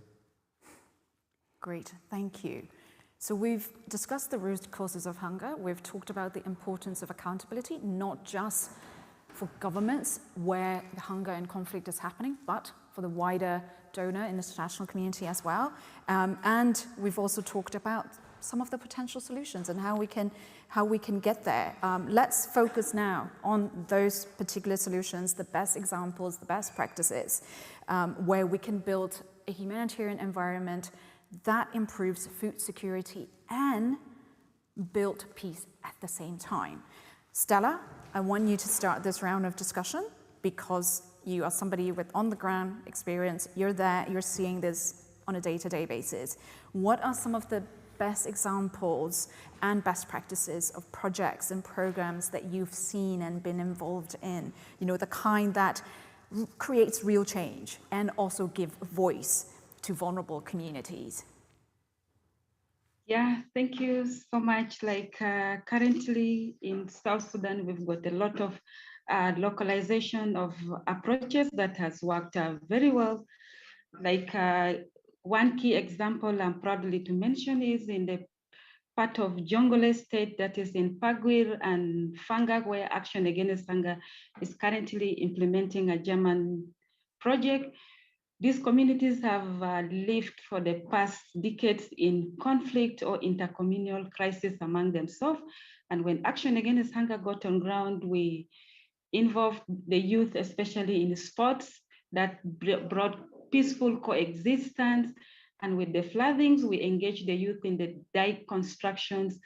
After the dike constructions, youth and women were engaged, and they started now rice production, which has become the only source of livelihood in the whole area because of the planting, because of the flooding, because there is a lot in engaging women and youth. It will result into peaceful coexistence and long-lasting peace. As I'm talking now, for the past 3 years, we do not have now peace issues or conflict issues in Olfangak or Pagwir in Jongole State, because the youth that has been fighting each other for the number of years now realize the importance of fighting hunger and malnutrition, and they're engaging in agriculture, which has brought a lot of coexistence. And as I talk now, the area in Fangak has become the humanitarian hub where all agencies use it as a contact point to access the vulnerable communities and deliver humanitarian activities. So there is a lot in localization of approaches, especially with the communities. And where we go into engaging the community leaders at the grassroots level, the voices of the vulnerable are really heard and better solutions are obtained compared to dealing with the central governments where they do not know what the vulnerable people are facing at the grassroots level due to access issues, especially in South Sudan, where road networks are completely poor, and getting into the communities is very difficult even for the government, whereas only humanitarian agencies who are trying their level best in hardship to reach there. But again, engaging with the community structures is very, very, very important. We have huge success in really directly operating with the women and the youth, and it has resulted to at least reduce malnutrition in some of the areas we are implementing activities in. Thank you so much. Thanks, Stella. Some really inspiring examples. And I think I love one of the things you said as well, that, you know, from fighting each other to now fighting hunger and malnutrition. So giving them a different thing to fight against is one way. But also, I think we're starting to see some themes, right? In terms of working with local communities, working at local level, and I think cash grants is one of them. I mean, these are not new, but I think these are worth repeating, that they work, and therefore they should, you know, be done more. Meike, one of the things Yolande spoke during the keynote speech was the use of storytelling to fight injustice, right? And I want to hear from you whether and how the aid sector could use storytelling to change this narrative around hunger and conflict. Yeah, so how could that work? I will answer by first reading maybe just some numbers. Just listen for a minute. So the number of severely food insecure people has more than doubled from 135 million to 345 million since 2019. 222 million of these people are facing acute hunger, the highest number since records began. Just a question to the audience, who remembers any one of these numbers that I just said? Or in other words, who is a numbers person? Yeah, well, you don't count. You don't count either, What I'm saying is, in my experience, the vast majority of people that I encounter, these are not numbers people. So most of us don't like looking at graphs. They don't speak to us. But what does speak to us, of course, is a story and a human face. And so we do need these numbers, obviously, to plan these responses and to get it all right when it comes to the actual planning. But when it comes to convincing people and to understanding the complexity, then that's what storytelling does. And I think what most of you will probably take away from today is maybe the example of the mother cooking water. And this is probably what you will remember in 2 weeks' time and tell your friend about when you meet them for dinner. So I do feel generally, not only when it comes to hunger, but generally in the political sphere, most of the people there are sitting at their desks making these decisions. And these are so abstract sometimes that things get lost, and how these decisions affect humans is really important to remember. And this is where stories can actually help us. Quick follow-up. Similar question to Stella as well. Are there any other projects or best practices or examples that have inspired you, that you think have worked? To me or to Stella first? Oh no, Stella's already said, so just to you. That have inspired me personally? Yes. Oh, so many. I will take one example. There was actually also a movie that was shown here as part of the Human Rights Film Festival earlier this year on Afghanistan. And even though I have been working in the advocacy world for quite some time, and I think I know the migration debate pretty much inside out. It was a story about a boy fleeing Afghanistan and his sisters, and the sisters in that story got trapped in a container, and it was a container ship with people above having parties, and below the refugees were inside that container, and that really stuck with me. And it's a true story. It's actually a famous story about a family fleeing Afghanistan from Russia to Scandinavia. But hearing about it and seeing it in a movie, it did make a difference. I guess that is the power of storytelling, Yes. right? And similar to that, so I was in the US a couple of weeks ago, and I was at a film festival looking at environment films, and there were quite a few different short environmental films, and what struck me was two that I thought were really, really good. One was about glaciers melting in Iceland, and of course, beautiful scenery, heartbreaking, it's just seeing the glaciers receding and what it means for humanity. But then there was one about a river that was polluted from decades and decades of mining, a river in Pennsylvania, and people couldn't drink, couldn't irrigate the farmland, and then local communities worked together to clean it up. And that river is now, used for people for fun activities. People are able to drink it. It serves the community, and that stayed with me in a way more than the glaciers one, even though the other one was visually more arresting, because I think the other one gave me hope, whereas the first one was just like, oh my God, we are doomed. And I think that's, of course, it doesn't work all the time, but I think it's worth remembering also when we talk about storytelling, right? Giving some sort of a solution or an idea that things could change, what could work, and I think that makes a big difference. Martin, exactly the same question to you. Best practices example, new approaches that could work. Well, power of storytelling, and I'm coming to the best examples. Yolande, you said at the outset, we were fighting in the climate change world narratives of other people, and it took us a long time to understand these narratives. So it's not only the positive narratives, we also need to look at beliefs of people that are simply wrong. One of them is, and ask any taxi driver, what about organic agriculture? And the taxi driver will tell you, well, this is all nice and well, but we have to feed the world and it's inevitable. That's just simply not true. We are affording ourselves to a food system where a third of our food ends up in the trash can, where 75% of our grains end up either as animal fodder or as biodiesel or as biogas. And in developing countries, we afford ourselves to a food system where, again, about 36% of what already grew is not reaching the families because of a lack of infrastructure, of a lack of food processing, of a lack of cold chains. So we need to question these narratives as well. Another one I'm currently facing all the time, we don't have enough wheat.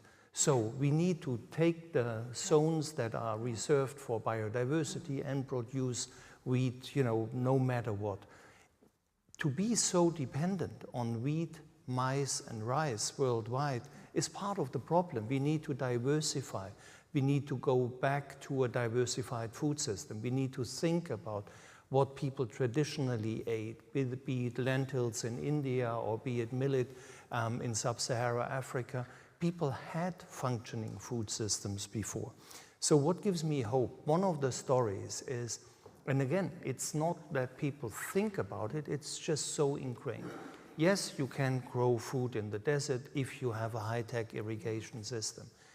There is a relationship. Of course, if you have water, you have vegetation, but it also goes the other way around. If you have vegetation, humidity is going up, and you can actually make rain.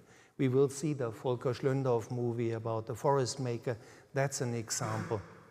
There are different technologies where you actually, if you go back to the food system that was there, often in pre-colonial times, agroforestry system, there is a way to make a living out of Sahelian countries, out of drylands. And I want to close with a last narrative that is wrong, that the big food companies are feeding the world. No, they don't.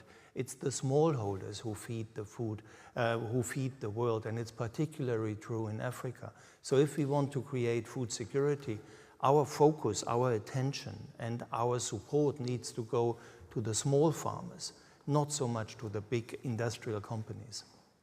Thank you, Martin. I hope policymakers are listening, because I think you just gave them lots of things that they should be doing, right? And we could discuss for hours about how the narratives around food systems and not enough food and the staple crops can go. But Meike, did you want to come in with something? Yeah, maybe just to add, because we have talked a bit or a lot about what governments should do and what should happen on, the international spectrum. However, I mean, we have all these people here in the audience today, and of course these really heavy topics sometimes make us feel very powerless.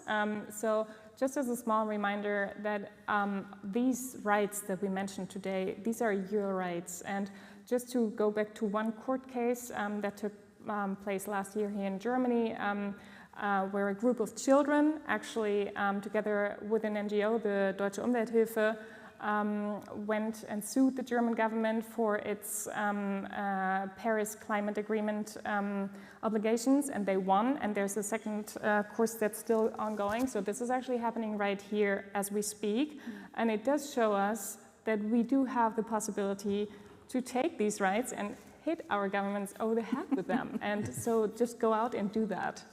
Great, thank you. That's a great example, and I guess yes, accountability goes both ways, right? We need to be accountable as well, right? It's not just the government, and we need to keep them accountable.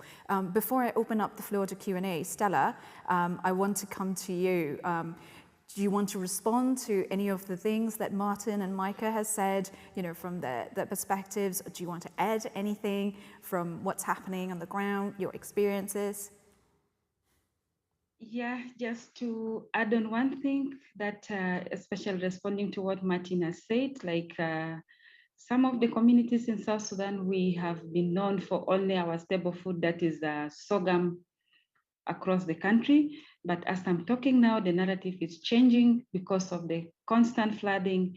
Most of the communities have started adapting lowland rice production, which is becoming a staple food for most communities. So if we go by localization and we go by context-specific situation, we'll be in position to fight hunger and malnutrition in the country, because South Sudan has a mixed climate.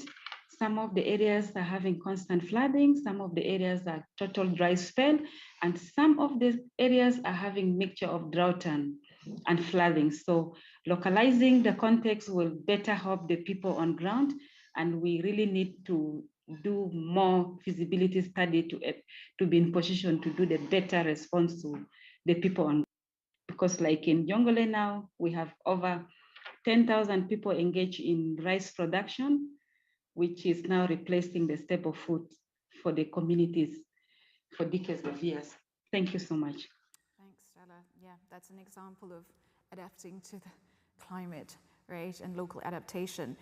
We now have about 10 minutes or so of Q&A. It would be great if you could identify yourself and the organization to which you belong before you ask a question. We are supposed to be getting questions from our online conversation as well, so I'm going to check, and I'm going to try and take 3 questions or so at a time so we can answer as many as possible. But first, could I sense a show of hands as to whether there are any questions from the floor? Okay, we have already 2. Great, perfect. I see you. I am just going to look to see if there's anything from online. Okay, we have one from the online audience. So I'll read out the online question, and then I'll get the question from the floor as well. From a lady called Sabina. How is this presentation following the pattern that we're trying to break of South Sudan having the problems and Germany having the solutions? That's really interesting. But I think we have just heard from Stella about some of the local adaptation projects and some of the local community projects that they have done. Admittedly, I think one of them was funded by Germany, so there is still that dynamic. But I think that's definitely worth answering. Perhaps anybody who wants to take it. But before we answer that question, can I hear from Kira and the gentleman at the back? Gentleman, do you want to? There's a microphone just behind you. Do you want to just introduce yourself and then, yes, ask your question? Hi, I'm Volker, that's my name. I do not represent any organization.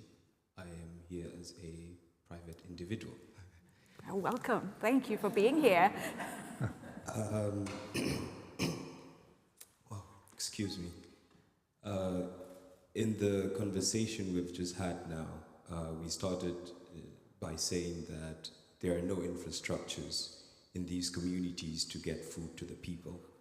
But how do you explain the fact that Cameroonian food cannot reach a Cameroonian family, but can reach Germany?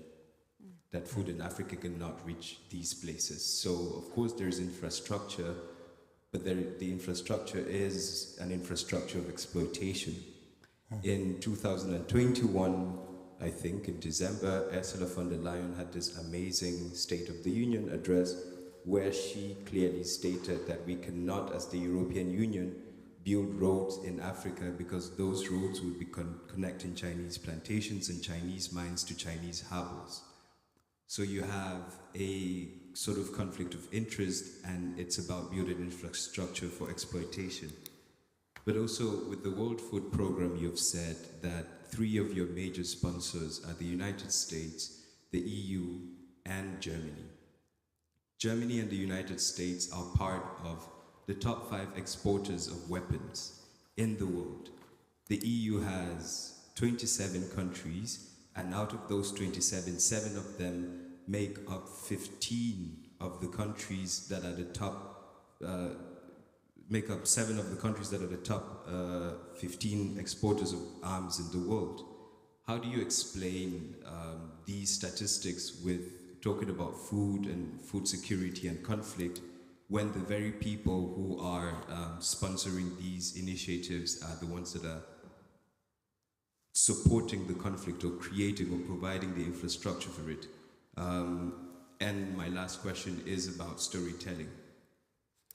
Again, kind of related to the question that has been asked online. We have said severally here that we need to tell stories that have been forgotten, which also means that what is more important is not the experiences of the people within those stories, but those outside. That their experiences do not count, but the readers of those stories are the most important people. And in Cameroon, there's a conflict that has been going on for 5 years. There's conflicts in Myanmar, there are conflicts in South Sudan, and there are also conflicts in Ukraine. And people are living with these realities every day. So when we say those conflicts have been forgotten, exactly who are we talking about that has forgotten those conflicts? And yeah, these are my questions. I hope we can have a conversation around them. Thank you. Thank you very much. Very thought-provoking and difficult ones, but critical. Kira, would you like to?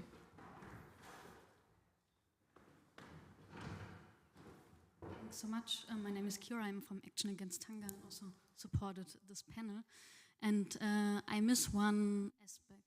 And when we talk about accountability again, we have the resolution 2417 that also should prevent starvation as a weapon of warfare. And we as NGOs, like Save the Children, Action Against Hunger and others, all the time try to talk to the German government, to other stakeholders in the room and convince them that the implementation needs to happen. But the key thing is why the UN Security Council, for instance, is not succeeding in preventing and anticipating certain conflicts and how it contributes to food insecurity is political willingness or the lack of it. And we have someone from the WFP sitting here, Martin, who has, let's say, maybe a stronger voice in some rooms than us as NGOs. So I would like to know how you tackle this issue with certain governments or also in the UN sphere, and how maybe you can contribute to make this implementation happen. Thank you. Great, thank you. So essentially we have 5 questions.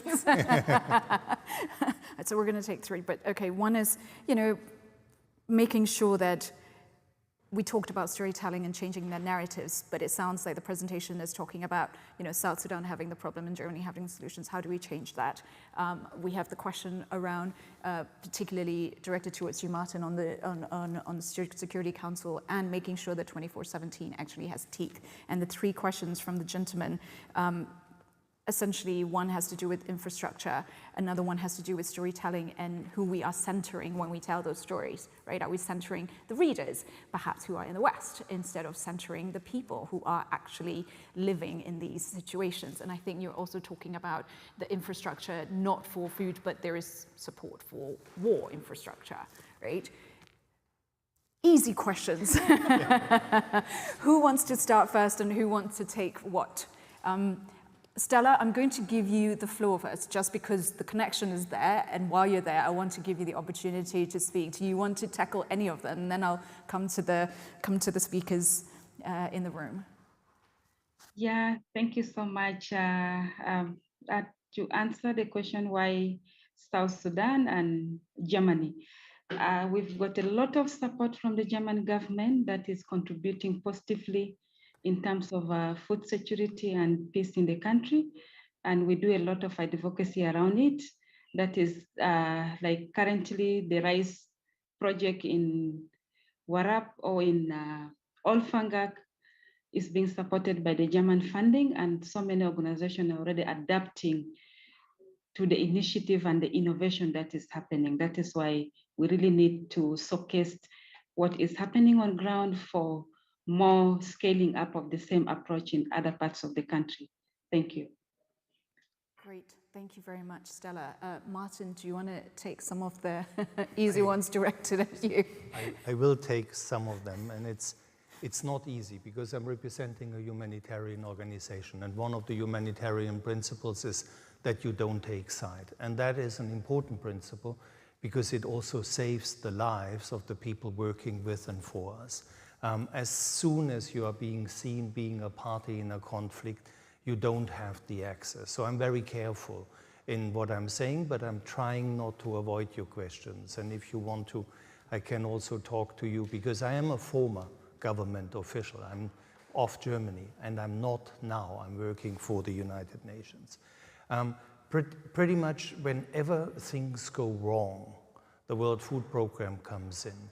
If the countries we are working in would be peaceful countries, if the countries would be able to guarantee the human rights of their own citizens, we wouldn't be necessary there. And I don't think that, having 3 entities that are giving us a lot of money, really serious money, to fix situations of food insecurity is something that is worth criticizing. I think it is something that is worth copying. And I personally am rather disappointed how few countries are actually feeling enough solidarity to support these situations. Yes, weapon exports is a big, tough question. And it's the World Food Programme itself that is constantly saying that even with climate change, even with COVID, the main driver of hunger is still conflict. 60% of it for anyone being interested. But what is so tough is that we have double the number of live wars this year than we had 10 years ago. And these situations are not going away. And we are talking Syria, we are talking Yemen, we are talking South Sudan, many of these situations. And I want to give the credit actually to our counterparts in the German government, because the German government is one of these governments that constantly says we must not forget the forgotten crisis. But, there's always a limit to how much you can do, and we feel how the blanket is just too small. We are getting more money this year as the World Food Programme than we had ever before. That's fantastic. But what's less than fantastic is that we are 50% underfunded, and next year we might be 60% underfunded, not because lack of will of support, but it is just the humanitarian demand is running away. So, storytelling, I'm picking one question of you up. We absolutely need to change the fundamental story of, there are poor people here and there are rich people here, and we need to be solidary in order to support. I would say we have a global problem that is about to kill all of us if we don't get it right, and that is climate change. And if you think that this year was bad, you ain't seen nothing now. One thing in a very uncertain world is next year will be the hottest year on record. And after that will be the hottest year on record. And you know, we still have this stupid reporting often in the news. Oh, you know, the new heat wave is coming. And then you see little children playing in the pool and it's all funny. It's not, you said that in your moderation. It's absolutely deadly. So how do we fix that? The biggest lever that we have, the biggest unused lever, is our food systems. Today, almost 40% of the emissions are a huge part of the problem, way bigger than air travel, for example, which is 2.9. But it could also become a system by which CO2 gets out of the atmosphere and back in the soil again. So who can do that? The very people who are suffering most. The poorest people on this planet, the bottom billion, the smallholder farmers, every single one of them, when getting the right support, and that starts, for example, with tenure rights for women, can actually help us globally to get the situation under control. And that is changing the fundamental story. And I would love to live in a world in which those poorest people are the agents of change who are getting decent money for keeping our life support working and for repairing it. Regenerative agriculture, technically it's super simple. You don't need high tech, you don't need genetically modified crops, whatever. You need very hard manual labor. And you have millions of people who would be all too happy to do it if someone would put enough money on the table. And I'm happy and I hope we speak more about climate justice in the upcoming COP in Egypt. I Meike. think that was actually the perfect closing. Maybe, I mean, I realize that the questions that you asked, I do agree, they are so big and they require a much deeper conversation. But maybe just one point on the forgotten conflicts. So when you ask who has forgotten about these conflicts, I would say pretty much all of us. So, and this is maybe part of human nature, an unfortunate part of human nature, that we tend to just be able to look at one thing. And in Germany right now, it seems that it's all Ukraine and maybe energy prices, and that's it. But that is why we have to keep up the work. I mean, it might sound banal, but that's pretty much what we have to do. We have to keep working on it and to go about it. Thanks, Meike. And if I may interject a little bit, you know, it's a great question as to who do we center when we tell these stories, right? And who is the audience? Are we trying to tell a story that will fit the narrative from the perspective of the Western world? I co-founded a small storytelling project on Myanmar because, and originally when I did that a few years ago, was actually to tell people in Myanmar about the rich diversity we have in our country, because I felt like people within our own country don't know about it.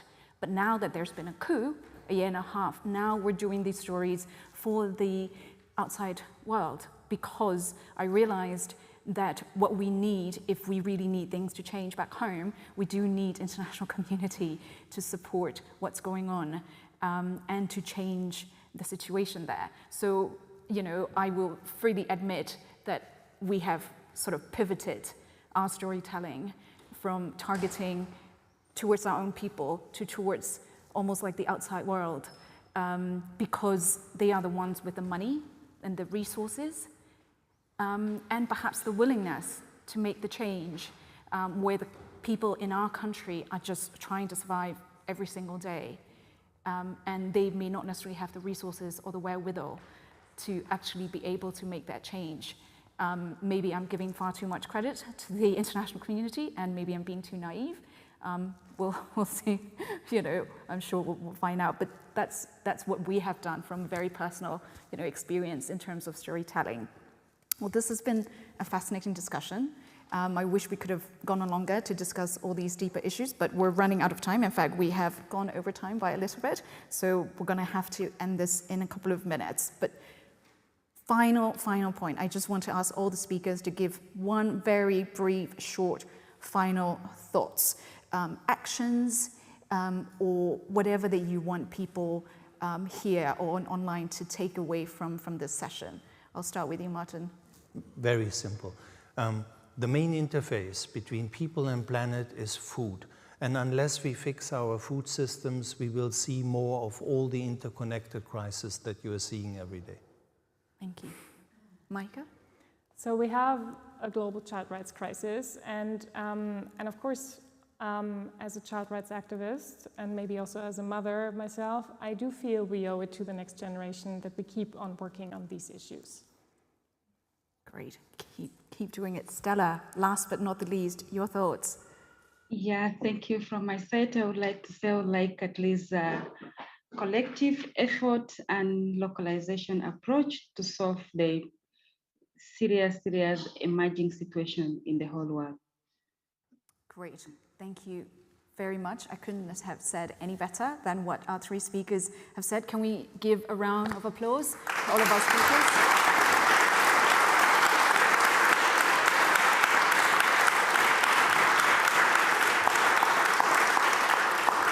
And Stella, it was very, very good to hear from you, even if you couldn't be here in person. Hopefully next time we can interview you face to face. Thank you very much, everybody. And Christine, back to you.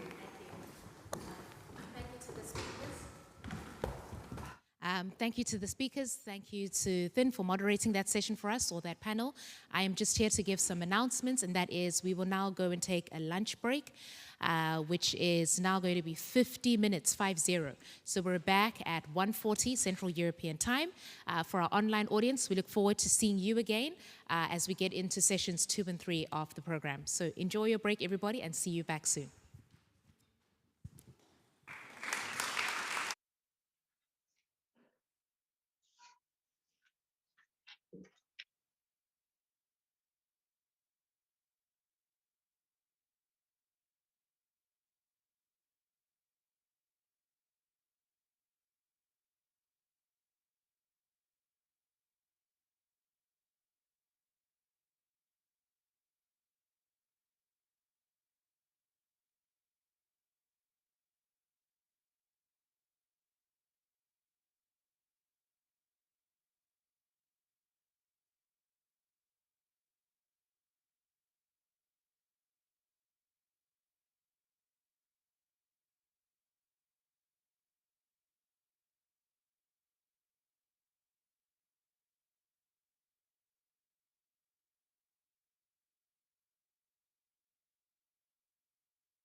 here, it's not green means go, red means go. Okay, so welcome back everybody to our online audience. It's great that you're back with us. We've had a good break, some lovely networking that was taking place here. We're thrilled that you've come back to join us. Those of you who are joining us now, this is also a good part of the day to be getting onto the program. As we spoke in the morning, we are at a film festival, and of course we have a film feature that we're going to be going over now, and I will hand over to my colleague Vivian Schroeder for that. She's going to say a little bit about herself and the film and the conversation that will follow. Amazing. Thank you so much, Christine. My name is Vivian Schroeder. I'm an impact producer, and I'm really excited that we now start with the first film pitch, which is not so much a film pitch in such. We are looking at an impact campaign pitch, which is something that we establish here at the Human Rights Film Festival Berlin, since it's now the 3rd year that we're experimenting with this. So I'm very excited to call to the stage Inga von Staden, who is the creative lead at the Interactive Media Foundation, Clara Hünecke, who is the project coordinator, also at the Interactive Media Foundation. And then we've got online Paula, who is the content director. And with that, I think, Paul, if you give me the cue, we'll start with a video. Is that the cue? This is the cue. So please start the video, and I hand over to Paul. So the video just started, is that correct? All right. So yeah, thank you for having us. I'll start right away because I think the time's quite scarce. So as the numbers show, and as I suppose we all know, climate change affects us all, but not everyone alike. As the most recent example, Pakistan was literally, as we saw, washed away, leaving more than 4 million people homeless up to date. At the same time, Pakistan's share of global CO2 emissions historically is about 0.3%. In comparison, the share of the US is around 24%. What's clear, I think, is that precisely those who have contributed least to the crisis are now suffering the most. This makes climate change the biggest and most complex justice issue of our time. But despite this fact, many Europeans still see climate change as a purely ecological crisis that can be addressed through progress and through better technology alone. The term climate justice, if used at all, is very often misinterpreted as a synonym for only intergenerational justice or even simply climate protection. And I think right here, right in this contrast between those two realities, our project was born. We are, as Vivian introduced us, Inga, Clara, and me, Paul, by the Interactive Media Foundation in Berlin, and we are a non-profit organization dedicated to the development of audiovisual media on topics of social relevance. We are working on a variety of different projects right now, really ranging from global animal migration to digital surveillance. And today we'd like to introduce you to our relatively young project, currently in the pre-production phase, a project on climate justice named Not Just Celsius. Not Just Celsius is combining creative media with expertise in climate science, in law, humanities, and forefront activism into a multi-format campaign. It is meant to draw attention to the very simple fact that climate change and social justice are actually inseparable, and that we need an approach to climate action that is really more holistic and more ambitious than the current one. Personally, we are really convinced that the global north has to play its part here, and that we have to use our leverage to work closely together with those who are not in such privileged positions. With a focus on a young target group in Germany and Northern Europe, we are navigating the complexity of climate justice by dividing the topic into 5 major dimensions. The climate injustice between nations, between social classes, generations, ethnicities, and gender. Each of these 5 dimensions is brought across by a representative legal case. With each case, we want to explain how certain climate impacts lead to this specific facet of climate injustice, and how some remarkable people are effectively counteracting by legal interventions.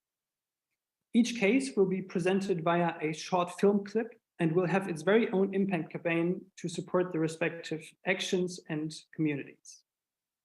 What connects these 5 dimensions as the project's core, if you want so, is this: a simple line. What we call the balance is a science-based data visualization showing in the most minimalistic way how the numbers of climate injustice actually look like. It is nothing more but a tilted line whose degree of inclination mathematically corresponds to the degree of different climate injustices. Realize the balance as an interactive application hosted on a web page that really allows the user to develop a feeling for ratios and for the distribution of climate risk and climate change responsibility, by juxtaposing different countries, different age groups, different income groups, and so on. Beyond the visualization of data, we aim to establish the balance also as a bold symbol for a very complex issue. By putting something out there that is as minimalistic as a tilted line, we want to encourage the community and those at the front line to creatively express what climate injustice means to them. Oh, I turned off my video, yes. And how this fundamental imbalance that we feel that is within us, that is between us, and also between mankind and the environment, how that actually looks like, sounds like, and moves like. To make a start here and help the symbol to gain traction as really a possibility of creative expression, we are currently setting up collaborations with performing and street artists for both public installations. Speaking about the project's status as a whole, we are right now in the last steps of pre-production for the first of 5 dimensions, namely the climate injustice between nations. The legal case we are looking at here, and that we are following since months, is brought up by a students' movement called PISFCC, meaning the Pacific Island Students Fighting Climate Change. Their small home island, Vanuatu, is consistently being ranked as the world's most at-risk country for natural hazards, especially tropical cyclones. To counteract the demise of their homelands and protect human rights in the face of climate change, the PISFCC is campaigning to bring the world's biggest problem to the world's highest court. Their goal is a legal statement by the International Court of Justice linking climate change mitigation with state obligations to protect human rights. Such a statement could be an unprecedented catalyst for climate justice, really forcing governments to take more ambitious action under the Paris Agreement and paving the way for effective climate change litigation all around the globe. In 2020, the PISFCC's initiative was adopted as a policy by the government of Vanuatu.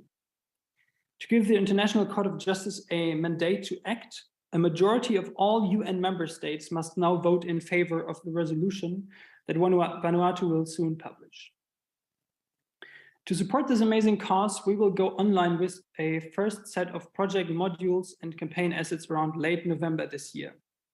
Starting from 2023, we will work on the remaining 4 dimensions and cases of climate injustice. And here we are really looking for partnerships and collaborations with those really ambitiously working on climate justice, driving the issue forward, especially here in Northern Europe. So we'd be very happy to have a chat with you later here today and in the days to come. So please get in touch with us, and thanks a lot for your attention for now. Great. Thank you so much, Paul. That was very enlightening, and I think this project ties in very well with what we've been talking about this morning already, the keynote by Yolande and the first panel discussion as well, that people, because of the climate, are on the move. And I mean, this is not per se looking at food, but this is of course impacted by it as well. Not just Celsius. And in the just is also justice. Why are you looking at climate litigation for this project? Why did you choose that? Climate litigation has really picked up in the last year or 2. We are now currently seeing more than 2,000 climate litigation cases.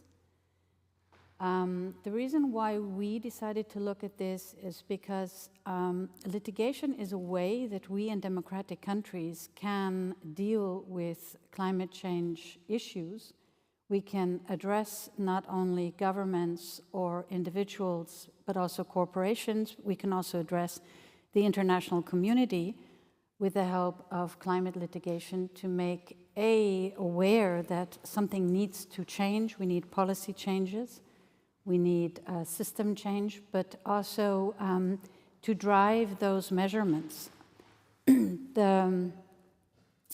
Most climate finance currently is addressing climate mitigation, which means trying to hold back the development. But what we're seeing, and which has been demonstrated very, very shockingly again and again to hear it this morning, is that we also need to look at losses and damages. We need to look at adaptation. We need to look at climate finance going towards communities that are already suffering terribly from climate change impacts. Thank you, Inga. Yes, because we were also talking about we need to build communities because we cannot rely on governments so much. And I was wondering, Clara, if you could say something about that. This is not a straightforward film project. Why did you choose to incorporate so many dimensions in this? Well, I mean, there's different reasons for sure. We're definitely looking for social media because our target group is between 18 and 25, so it's definitely going with the time frame of that, even though myself, I also love cinema. But for us, it's very important also because the protagonists themselves, they're in this case very young, and also in this dimension of using social media. And for the data analysis, maybe also Paul can elaborate on the balance. Right. That would be amazing, Paul, if you could jump in. Elaborating on the balance a bit more. Yes, exactly. Why the tilted line, the degrees, and why is it not only about Celsius, what we need to talk about? Yeah, we were looking at the conversation that is happening here in Germany. We were talking to those that are in our social circles, etc., which in my case is really a of really aware of the topic, but still though people seem to see this whole issue as something that is an ecological crisis. They do not fully understand the social dimension of it. So this was really the starting point of the whole project, as I already mentioned, and we were trying to find something that sums this up, that incorporates this idea of climate change not being only about Celsius, but being about essentially degrees of injustice of various kinds, not only between people, between societies, but also, of course, between us and the rest of nature. And we were trying to find, really like a simple thing, a handle, how we call it, to make this visible and easily understandable and shareable for people, to really make this idea more broadly understood. And this is really the core of the balance, I think, to show that with every degree that global temperatures rise, I'm going to turn off the video again. Okay, sorry. That with every degree global temperatures rise, so does the degree of social injustice, basically.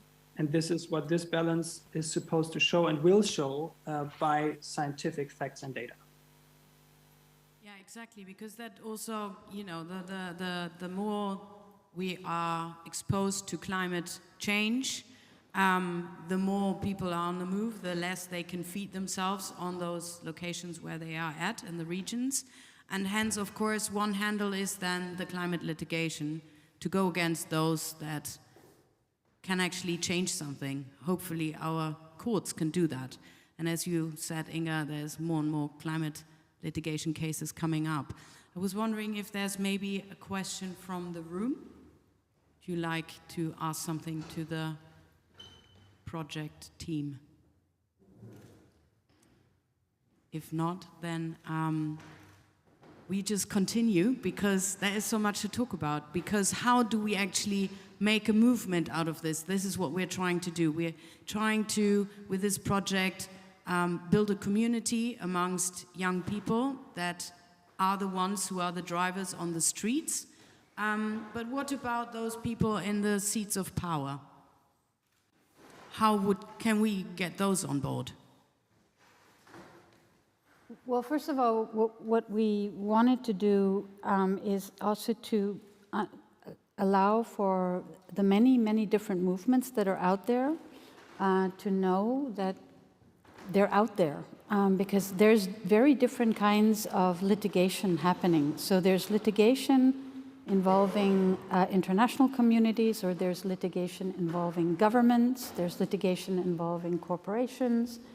Very interesting to see, for instance, the Shell case that was recently won in the Netherlands, which was really groundbreaking. But there are very different ways to go about it, and we wanted to kind of show how big the movement already is. It's thousands and thousands of NGOs. It's many thousands of people who are already pushing for this kind of litigation. But obviously, for change to happen, it has to happen in the political sphere, but it also has to happen in the economic sphere. We can't, politics are important, but it's also very, very important that also corporations and companies understand that they're about to deplete their own markets.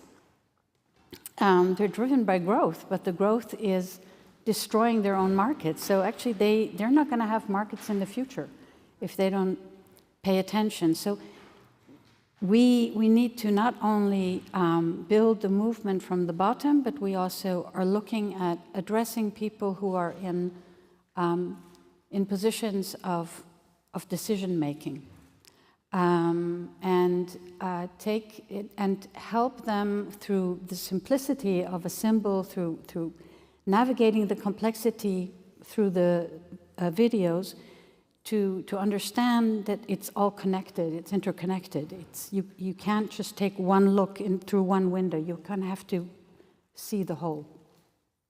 Yeah, thank you very much. I think that's what this project is doing more so than, I would say, a straightforward film project that is trying to make impact, is that the impact thought, of course, was there. It was actually born out of an impact idea that something has to happen, and how can this project add to the movement that's already out there and find a leverage that we give people what they can do.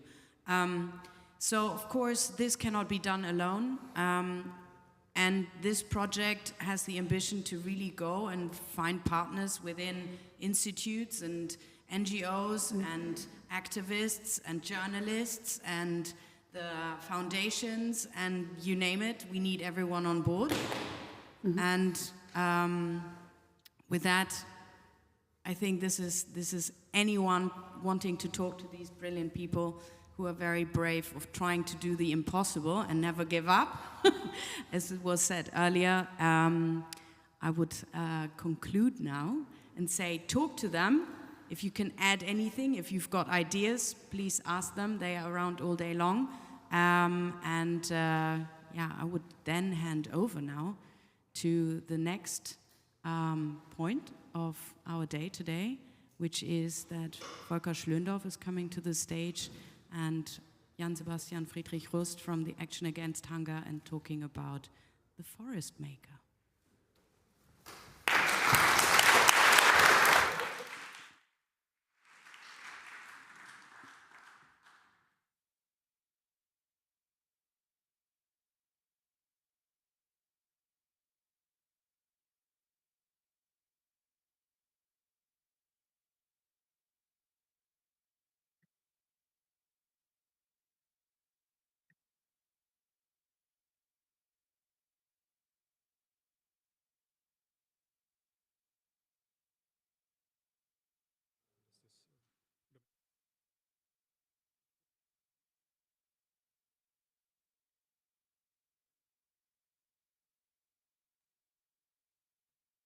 Guten Tag allerseits. Hello, everybody.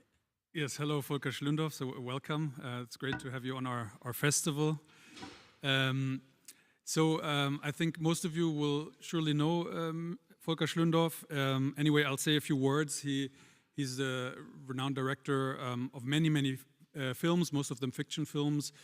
He won the Oscars and the Cannes Film Festival with his famous film Tin Cup, Blechtrommel, about a novel from Günter Grass. He also made a feature film about the death of a salesman with Dustin Hoffman. And his last film, which we'll be talking about today, is called, as Vivian already mentioned, The Forest Maker, Der Waldmacher. It's a documentary film. It's currently the most successful documentary film in Germany in terms of viewers. We'll also talk about that shortly. And it's a film about an Australian environmentalist, Tony Rinaldo, who has developed a method to turn deserts back into forests. We'll, at least that's the attempt, and it's working in some places. We'll talk about that later on, just shortly. And before we start the discussion, I just ask for the clip, 1 minute clip of the film to be shown. 7% of the Earth's surface could become green again. 2 to 3 billion hectares of land, producing wood and food for hundreds of millions. And more importantly, giving people back their dignity. It's embarrassingly simple. People are expecting some big scientific explanation and complex machinery and all this kind of thing. It's embarrassingly simple, but I'm not ashamed because it works.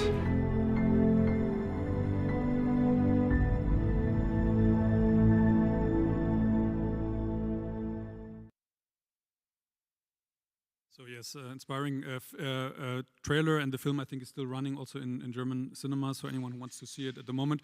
Mr.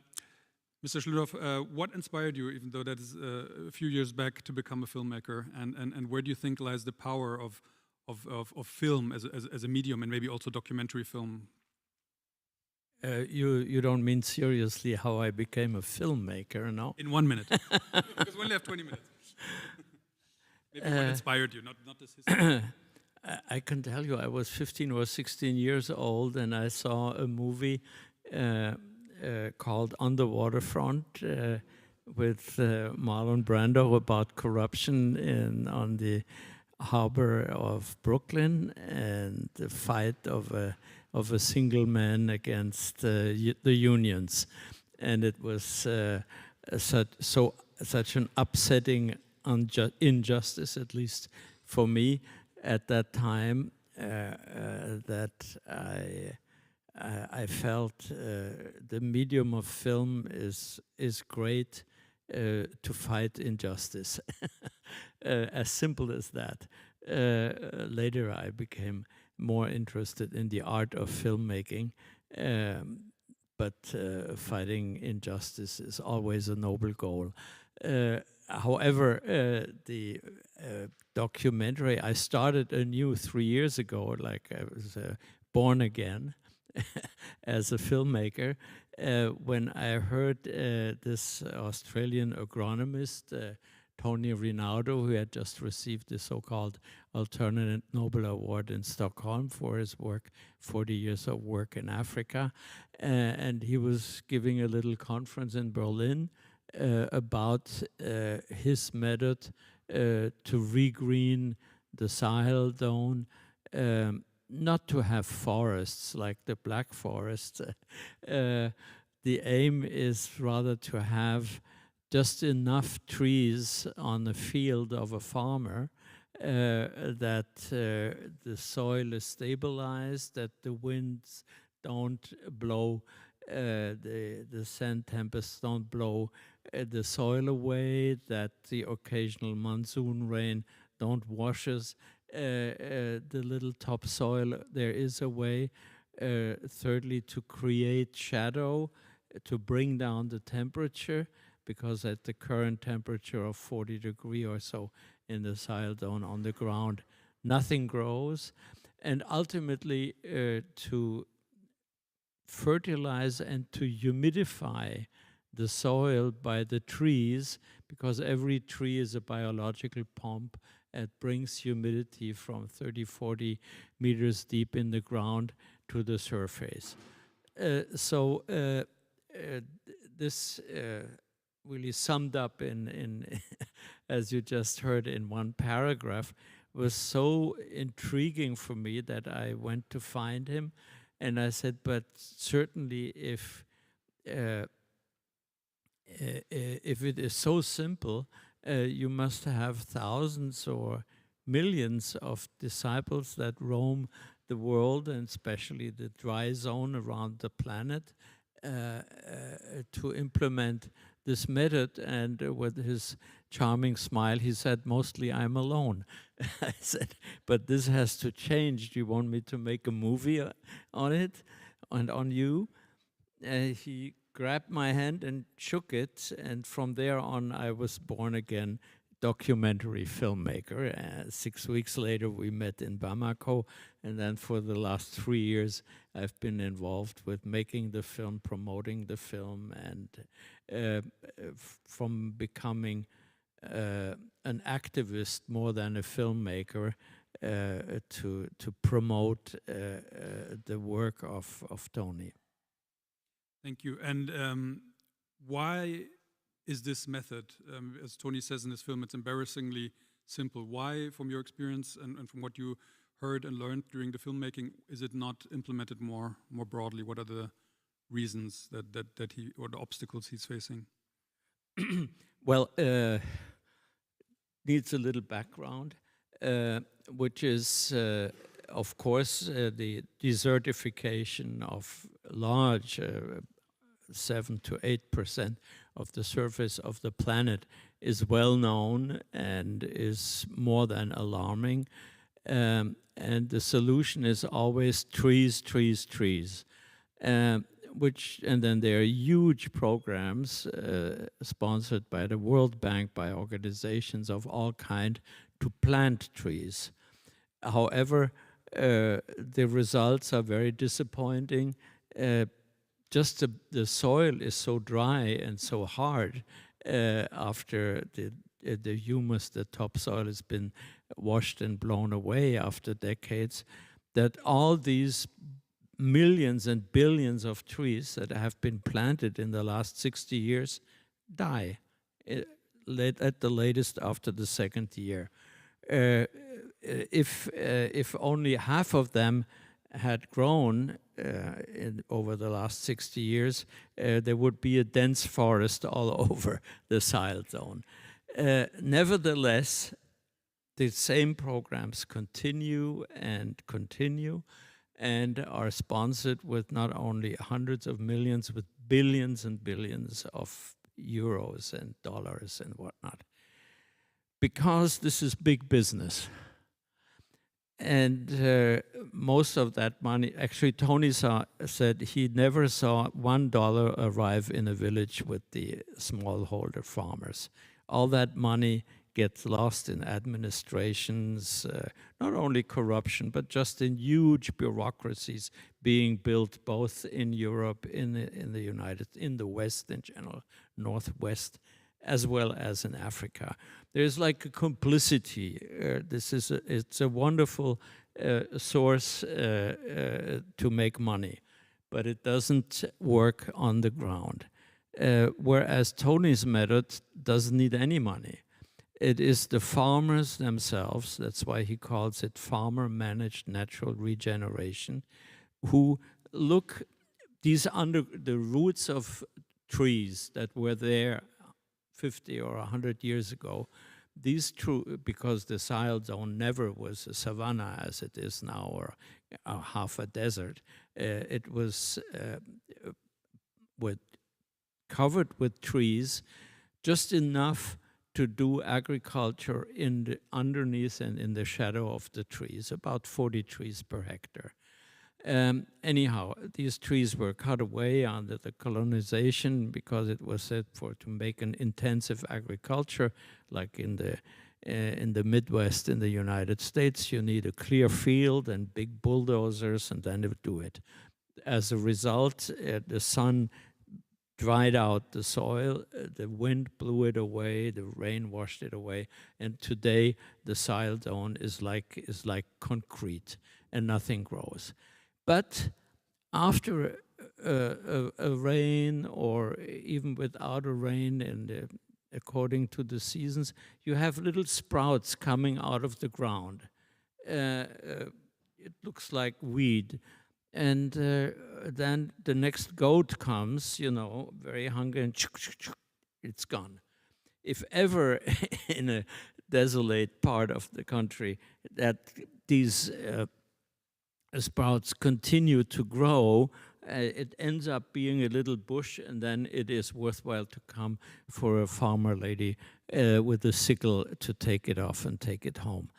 Whereas if you look closely to this, and even when they are only like 10 centimeters high, you isolate one or two of these sprouts from it. They always come in groups. And you can observe that if you walk here in Berlin.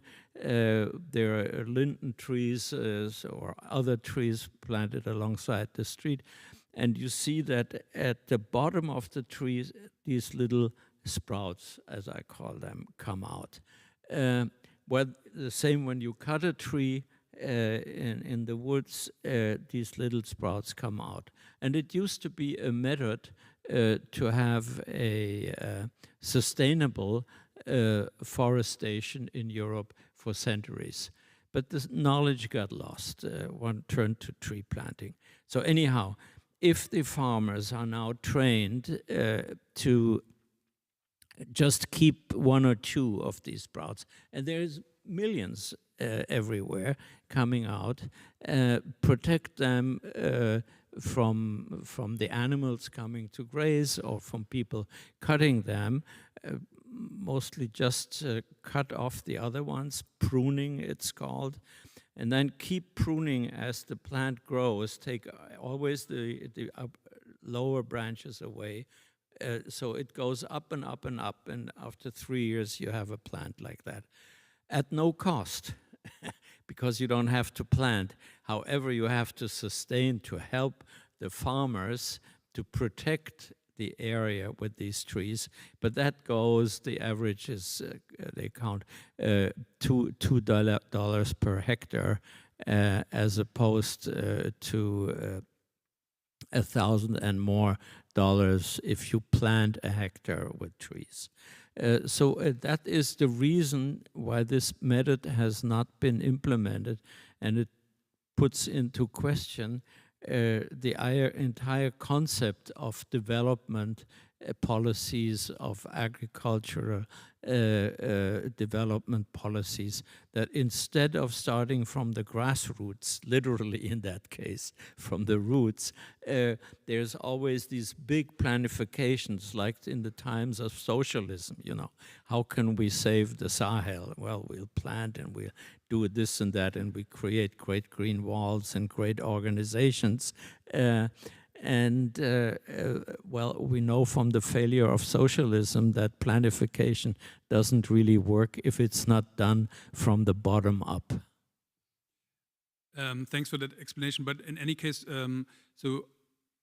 if I understand correctly, the one side is, you know, we have to get nevertheless the knowledge out there for people to know how this pruning takes place, how to use that method, and again, to get that knowledge out, there's also a cost factor. And so it's also about advocating, I guess, towards those organizations who are running reforestation projects, in this case in Africa especially, to do what, from your perspective and from what we've learned today, would be a much more cost-efficient and better way. Do you have an impact strategy with the film? Are you targeting, do you do screenings with these sort of target groups who are the decision makers around this, or what is the impact strategy of the film if it exists? Yeah, well, as I said before, the film is meant somehow to explain and to promote and to change the mindsets, not directly on the ground.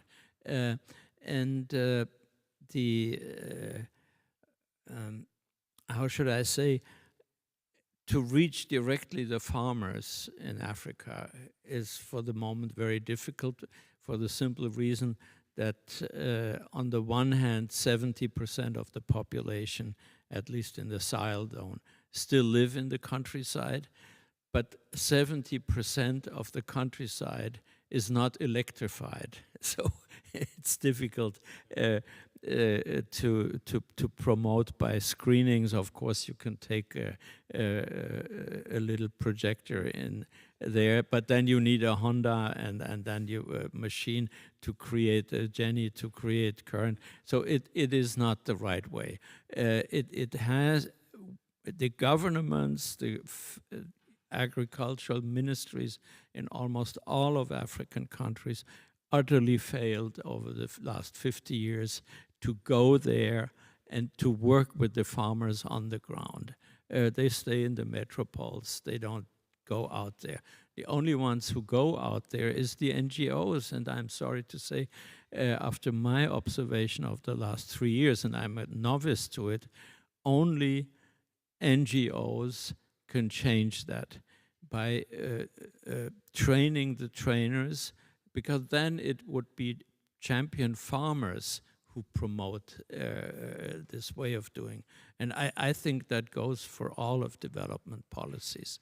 And in some countries, I've seen very positive results in Senegal, for instance, where they train young people to go, African people, or Senegalese people, in that case, to go out there and to promote it. In Tanzania as well, as the method has a different name there called Kisiki Hai, which means living trunk. And because it's out of the trunk of a tree that these new trees develop. And but to change the mindset is much more difficult than to have another conference about the Great Green Wall at the Élysée Palace, where everybody, you know, is promising to invest so and so many billions in the restoration of the Sahel zone, but the money, unfortunately, never gets to the Sahel zone. Yeah, but when I was talking about impact screenings, I was thinking. Obviously, it's very difficult to go to the people in the Sahel zone, but to show the film to the governments, to the agricultural ministries, or at UN conferences, or is that something that's part of the distribution kind of impact strategy of the film, or do you see a potential in that? Yeah, here our Ministry of Development has seen it. In Africa, we could not even get the ministers. We tried it in different countries to see, because Tony's method is implemented in 23 countries now, sometimes larger. 6 million hectares have been restored within 30 years in the Republic of Niger, which is the poorest of all.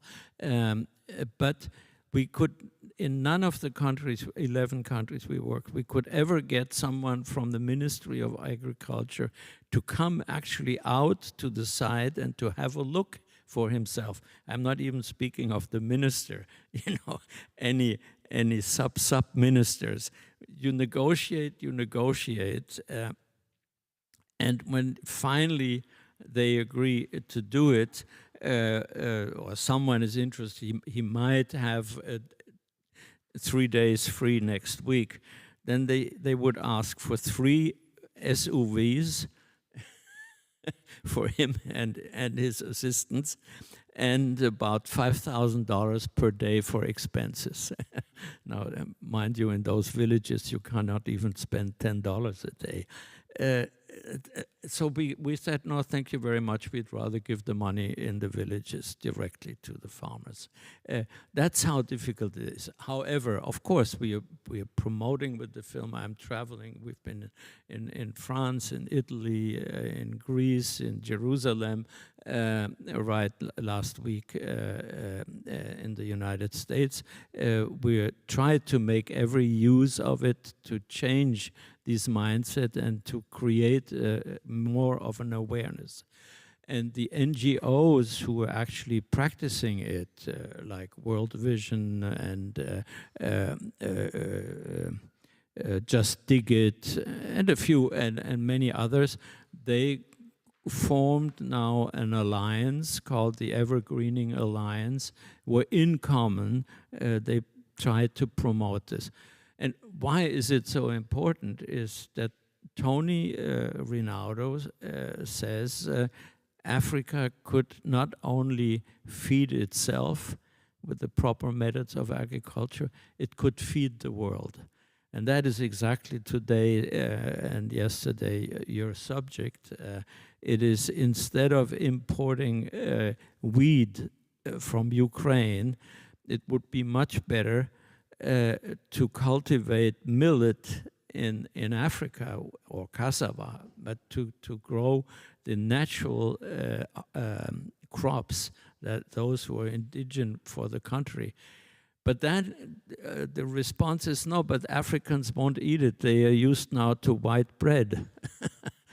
In Senegal, there's a big debate, where's the best croissant and who does bake the best baguette. Another vestige of colonization. Africa could feed itself if it was adopting a different food and different methods of agriculture. Thank you so very much. You see, there's a lot of mindsets to be revolutionized, and the revolution I expect most or wait for is an African spring, meaning that there is a new generations of Africans who would finally revolt against the corruption of their own governments. Yeah, I mean, we had a lot of talks, and we still will have this week about the whole topic of decolonization, because of course there's also a lot of those mindsets are basically a result of colonization. Thank you very much, Volker Schlöndorff. You're very welcome. If there are pressing questions, we don't have time. I know it sounds very technical, but if you see it in the film, and the film will be available, is out on DVD as well, and so on, it makes much more sense, and I think it gives you hope, and it gives you a lot of rage, also fury to act. Yeah, and as Action Against Hunger, I think we'll also have to see if we can't get another special screening or something with Ministry, or someone will try. Okay, thank you very much for being here with us. You're welcome, thank you.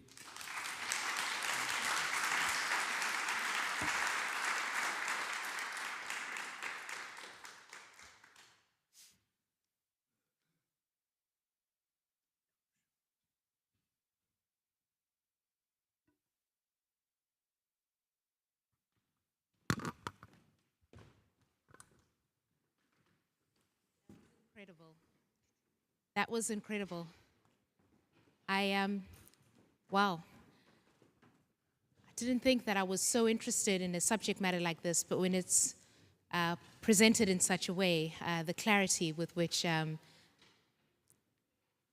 Schlöndorff has spoken was really, really helpful. Thank you to that. So the power of film, as we've seen it, just even in that small snippet, but the story behind that. I'll take a moment now to welcome you back. For those, especially those who are joining online, we are now going to session 2 of the day. We've discussed hunger and conflicts in the morning, and now we're looking specifically at food systems. You would have heard the words decolonization, decolonizing minds, just in the conversation that we were just listening to. But that's what we particularly want to look at now. How do we tackle inequalities with food sovereignty? This session is going to be, as per usual, we're going to have some questions and answers at the end of it, so please note those. To those who are joining online, please use the chat forum to be able to convey those questions through to us. But in the context of the pandemic that we're still experiencing, we're looking at the climate crisis as it is escalating. There is a war in Ukraine. We are now beginning to see even more clearly how vulnerable and fragile our global food systems are. We know that global hunger, sorry guys, I think there's that's what happens when there's a star in the room. Sorry about that, but they're on their way out now. So as I was just saying, so I talked about climate change, the war in Ukraine, and we know that about 820 million people are facing hunger worldwide. And this morning, in our keynote from Save the Children, we were told that every 4 seconds, somebody is dying of hunger. And so it's pretty obvious to state that we're not on track to meet SDG 2, that is zero hunger. That is one of our sustainable development goals that we're looking to achieve by the year 2030. And part of the problem is our globalized and industrialized way of producing food, of selling food, of transporting food, even of consuming food, is leaving behind and marginalizing hundreds of millions of people. So the way we're doing things is part of what's creating the problem. I think I also heard it earlier when somebody made the point that it's not that there aren't enough resources, it's the management, the political management of the resources that are there. So this is what this session is about, looking at our food systems. How do we tackle the problems that exist, the structural problems that exist within these food systems so as to ensure food sovereignty? So ladies and gentlemen, before we get into the panel discussion, we do have a keynote for that, and I'd like to introduce our next speaker for the day. It's being brought to us by Dr. Claudia Ford. She has enjoyed a career in international management as well as development in women's health, spanning about 4 decades, and she's worked on every single continent in the world. She has been in academia for over 20 years, and currently she is the professor and chair of the Department of Environmental Studies at the State University of New York at Potsdam. Now, she conducts research and teaching in ethnobotany, in indigenous knowledge, in gender studies, sustainable agriculture, spiritual ecology, environmental justice, environmental writing and literature, as well as in international business. She's also a fellow of the panel on the planetary thinking of the Justus Liebig University in Giessen and serves on the board of directors of the Soulfire Farm Institute. That's an organization that's committed to ending racism and injustice in the food system. I want to now welcome her onto the stage. She's going to give us some remarks in our keynote, and that will pave the way for the panel. Welcome.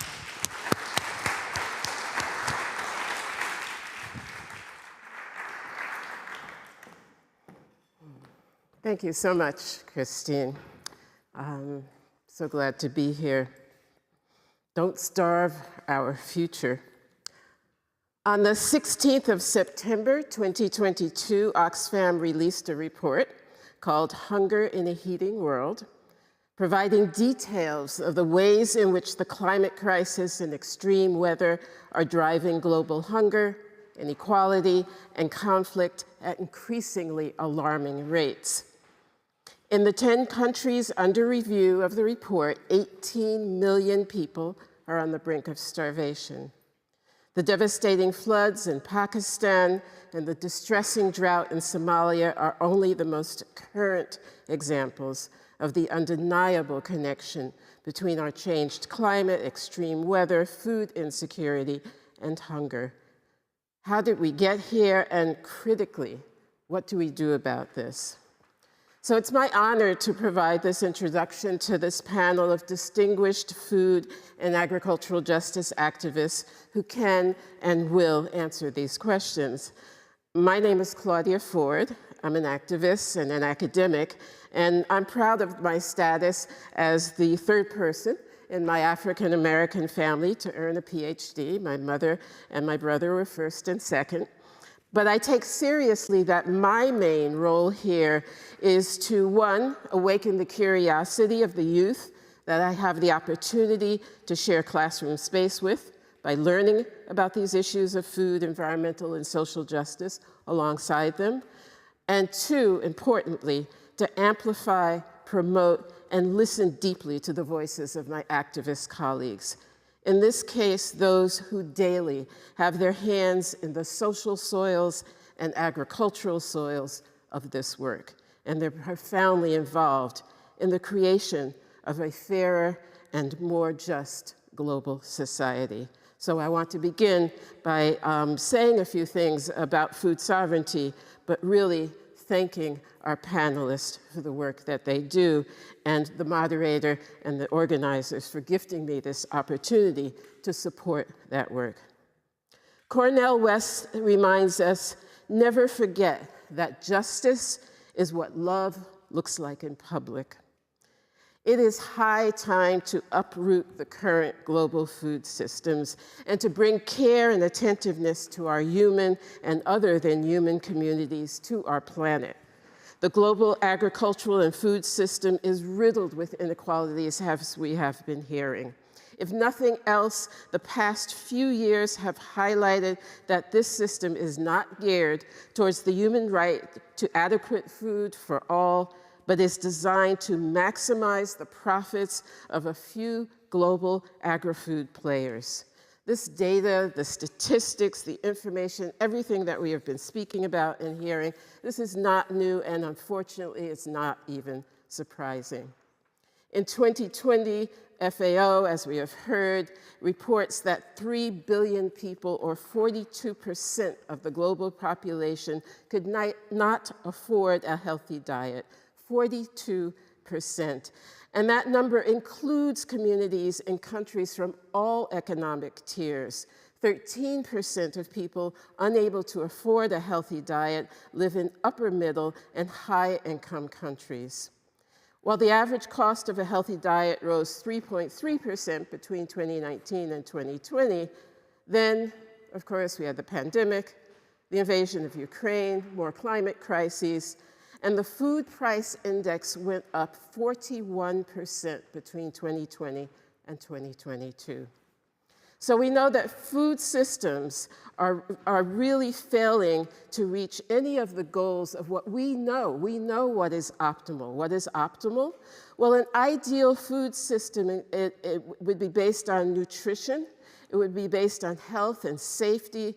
It would be productive and efficient, and it would be able to deliver affordable food that is produced in ways that are environmentally sustainable, climate smart, and culturally appropriate and inclusive. We have the information to do this. We're failing to reach that. Furthermore, as we have also heard, the industrial food production is not environmentally sustainable, and it's one of the primary drivers of ecological harm. Industrial agriculture contributes 1/3 of greenhouse gas emissions globally. It destroys the fertility of our soils, and its heavy use of fresh water, fertilizers, and pesticides has an immense ecological impact.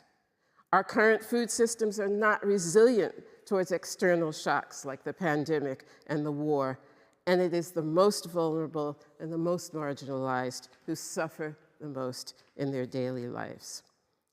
A key reason for this that we know, for these inequalities and inefficiencies, is the colonial, capitalist, and patriarchal roots of the dominant agri-food system. And we have not freed our societies from the greed-filled imperial histories of extraction of natural resources, expropriation and theft of land, denigration yet appropriation of local and indigenous practices, destruction of biodiversity, and the genocide and slavery that are the legacies of colonialism. In fact, so many of these practices remain under neo-imperial corporatist industrial regimes. Globally, the greed of the elite continues to impact our food systems, and food is viewed and traded as a commodity underpinned by market-based neoliberal policies. This model has and continues to favor the concentration of wealth and power, and increasingly food and water. So doing more of the same, it's not good enough. And it's not going to see success. We need a paradigm shift, and we need it now. And the practices of food sovereignty offer such a shift. Food sovereignty can be defined as the right of peoples to healthy and culturally appropriate food produced through ecologically sound and sustainable methods, and their right to define their own food and agricultural systems.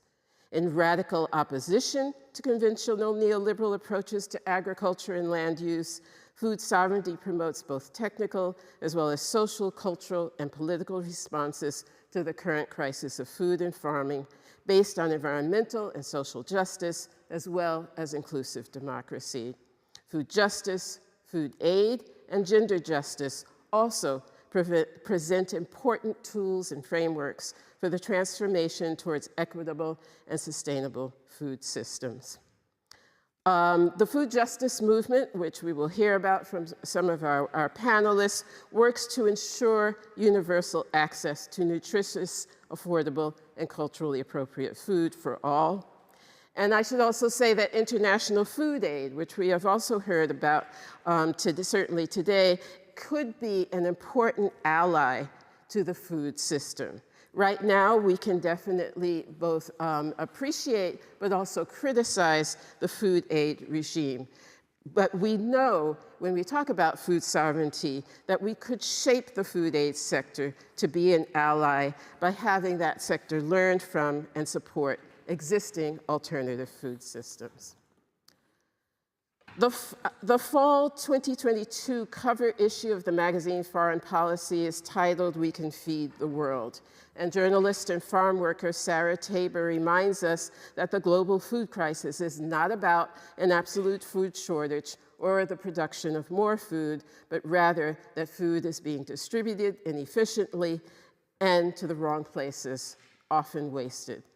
Tabor's conclusion is that to achieve food security, we need to stay focused on what really matters, the needs of the public. And food sovereignty focuses on the needs of the public. So allow me to conclude. Tomorrow, I will very happily be on the Gladbacher Hof farm, managed by Justus Liebig University in Hesse, outside of Giessen, where I'm currently in a residential fellowship looking at planetary systems and preparing an art exhibition on the topic of environmental justice and indigenous knowledge and climate grief. And I'm looking forward to getting my hands in the dirt. That always reminds me of what this work is really about. And we're going to be harvesting some food, some farm fresh food. We're going to be doing some volunteer work, and we're going to prepare a community meal. I also, as you've heard, have the absolute joy to be on the board of directors of the Soulfire Farm Institute, a racial and social justice agricultural movement based in New York State in the United States. Soulfire is a Black and Brown-led community farm dedicated to ending racism and injustice in the food system. We provide 3 essential food sovereignty services: 1, regenerating land and feeding our community; 2, training, inspiring, and equipping the next generation of people of color farmers and food activists; and 3, organizing for reparations along with social and political change. In our ecosystem in North America, we say to free ourselves, we must feed ourselves. And Leah Penniman, who's one of our leaders, says, the food system is actually not broken, it's working as it was designed to.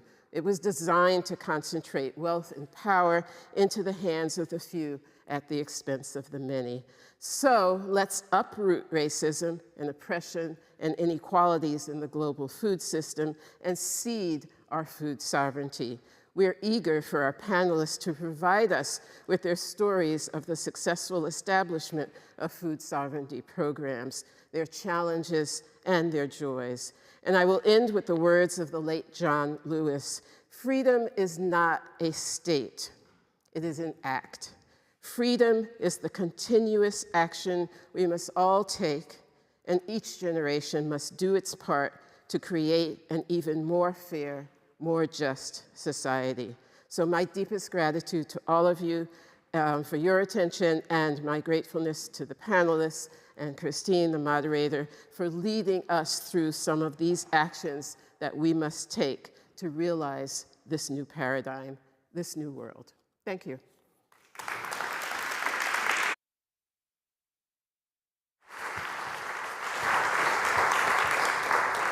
Thanks very much for that, Dr. Ford. We're now going to be getting into our panel discussion. You'll notice that I'm up here on stage all by my lonesome self.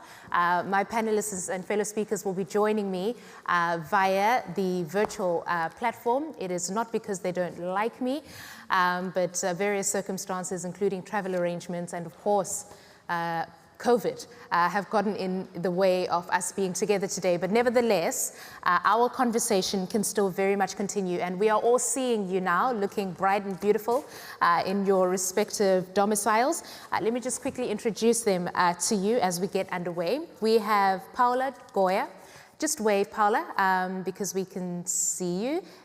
There you go. So Paula grew up in sort of the urban areas of Brazil, and years after migrating to Germany, she became a peasant farmer and a beekeeper in a sort of collective farm out in Brandenburg. That's next to Berlin, for those who need the reference.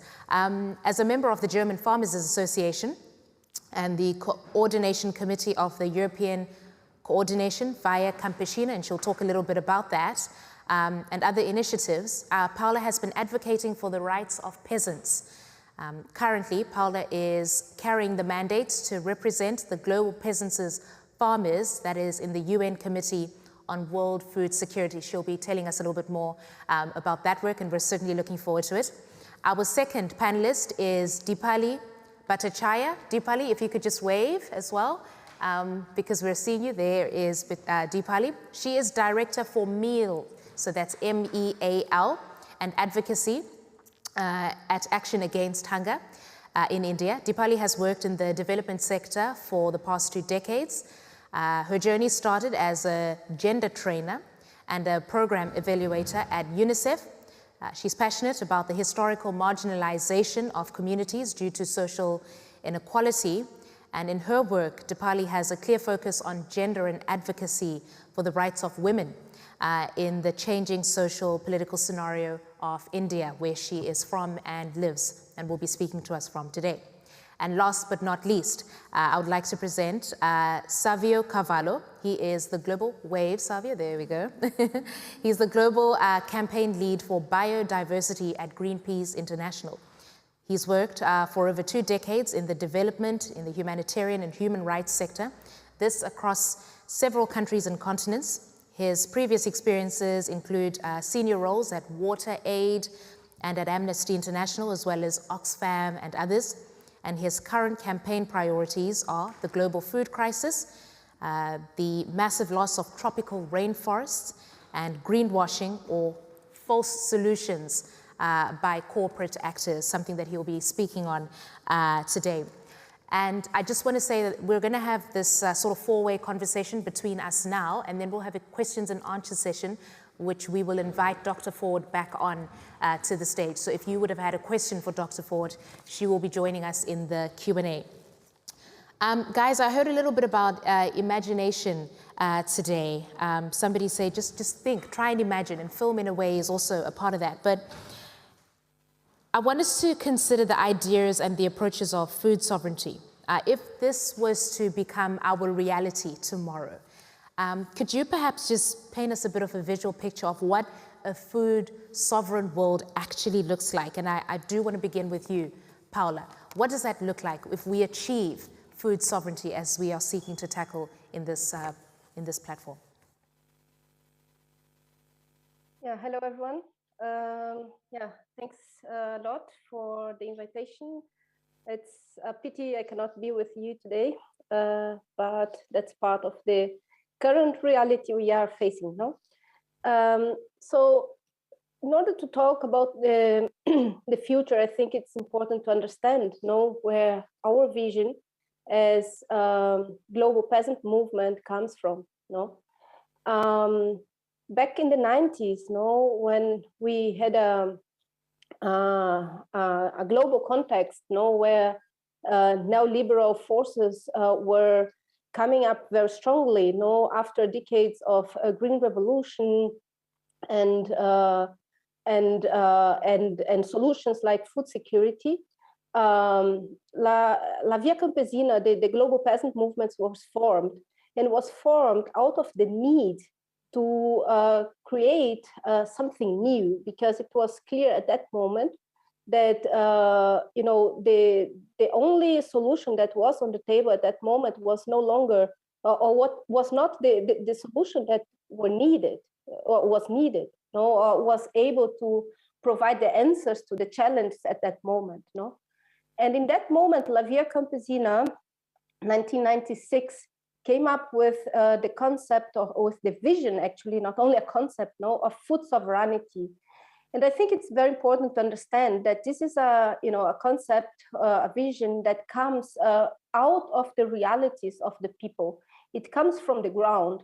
It is not something that has been developed by politicians or by academicians. No, it has been developed by the people on the ground, people who have been working daily in agriculture, putting their hands in the soil, no, working with nature, and also defending nature. No, so when we talk about vision, we imagine a food system which is capable to give the means of production for the ones who are in the first extent feeding their communities and not global markets. No, we are talking about a system in which exactly the ones who are in the heart of the food system, they also have the right to participate in local, regional, and global forums where policy making is being shaped. No, we are talking about a vision in which exactly these ones who are in the center of the food system have democratic participation. No, it's a vision based on self-determination of our communities towards what we eat, how this food is produced and also distributed, how the social relations behind food are shaped, how are the working conditions. It is a vision based on mutual respect and solidarity, a vision based on dignity, on justice, no?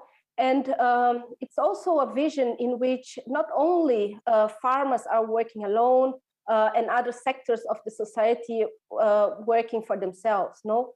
It's a vision in which we work intersectional, in an intersectional base, no? Because all of us either produce food or consume food, and we need food daily to survive, no? And we have to admit that currently people's power has not yet been fully able, no, to succeed. No, currently the power asymmetry in food systems is terrible. No, but we strongly believe that we have to keep fighting for this paradigm shift, because there's no other way. Otherwise, there is no tomorrow for humanity. Right, thanks so much for that, Claudia. And Savio, I almost want to ask you to continue on that thread of what the world really looks like, what our food systems look like if we do have food sovereignty. Thank you. Can you hear me? Loud and clear. Brilliant. Thanks for the invitation, and apologies for not sharing that space and leaving you alone on that stage with you in spirit. I think as sort of mentioned by Paula and also by Professor Ford, I think, yes, the food system is broken, but it's broken in a way that Professor Ford put it.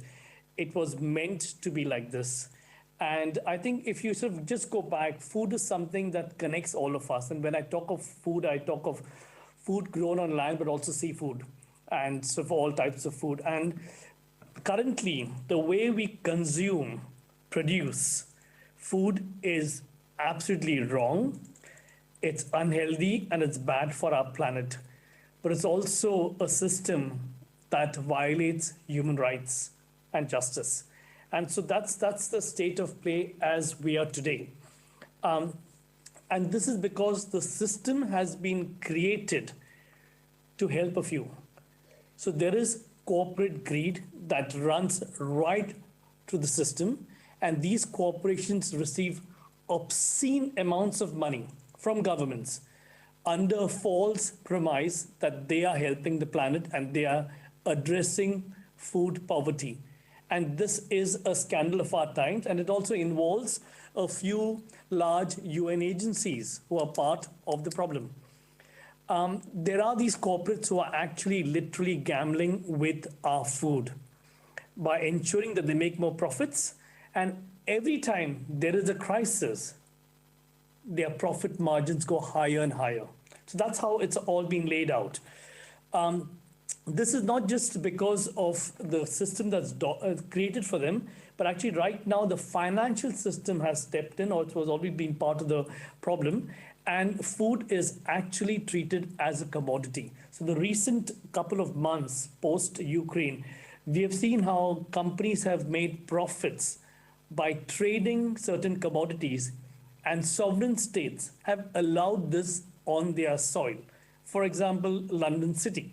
So there have been, this is not done in some alley somewhere, this done under the very nose of a regulatory system, governments who preach of moral authority, but who actually let everything everything continue under their own noses. So there are major power imbalances and large investments in land, agriculture, and food processing often keeps poorer farmers, marginalized farmers out of the system. And there are umpteen number of figures, but I'll just quote one. There are 72 billion people who are sort of consumers, and there are about 500 odd million farmers who are growing food. But there are just 10, literally 10 big corporations who control most of this food chain. And there are about 7 or 8 traders who are part of this. So you can imagine 500 million farmers, 7.2 billion people, and these are like double-digit people who are actually controlling this entire system. So that's something that is really of concern. The second point is the seed market. A handful of these companies, there are 4 that we have traced, who actually control more than 50 to 60% of the seed market itself. And in Kenya, for example, we are part of a coalition to litigate against it because there's a certain framework that we developed in Kenya where food sovereignty, seed sovereignty, seed sharing, I always trip on this word, seed sharing, was something that was part of a culture for millennia. And now suddenly you can't share seeds because they are patented. And so there is a litigation, and we are part as Greenpeace supporting that litigation. But this is a government supporting corporate greed, and a government that is hand in gloves with the entire system that lets its own people down. This is the government, and when I say this, I'm not just talking of Kenya, I'm talking of most governments who have signed up to the food principles, to the human right to food. They have ratified this, but they are still working against their own people. Last 2 points for this segment. I also want to sort of talk about the solutions. So I can spend an hour talking about the problem, but I think the solutions are that, first of all, we have to work towards removing this corporate greed. We, for example, as Greenpeace, we have been calling on government to say when there's a crisis, commodity trading must automatically cease. Do you know when stock markets go really up or down, they actually put a brake and they close the stock market because they don't want the entire economy to crash? Why can't we have a system? This is like the worst case scenario. We can have a much better system, remote out completely, but at least the time being, when there's a crisis, commodities that are essential for food and livelihoods and living should not be traded on. So that's one which we really want to sort of really build on. The other one is we really want seeds to be removed out from this patenting business. And this has been going on for decades now. It's only getting worse. And so we need corporates to say, okay, we are not getting into the space, or we will have to fight for the space.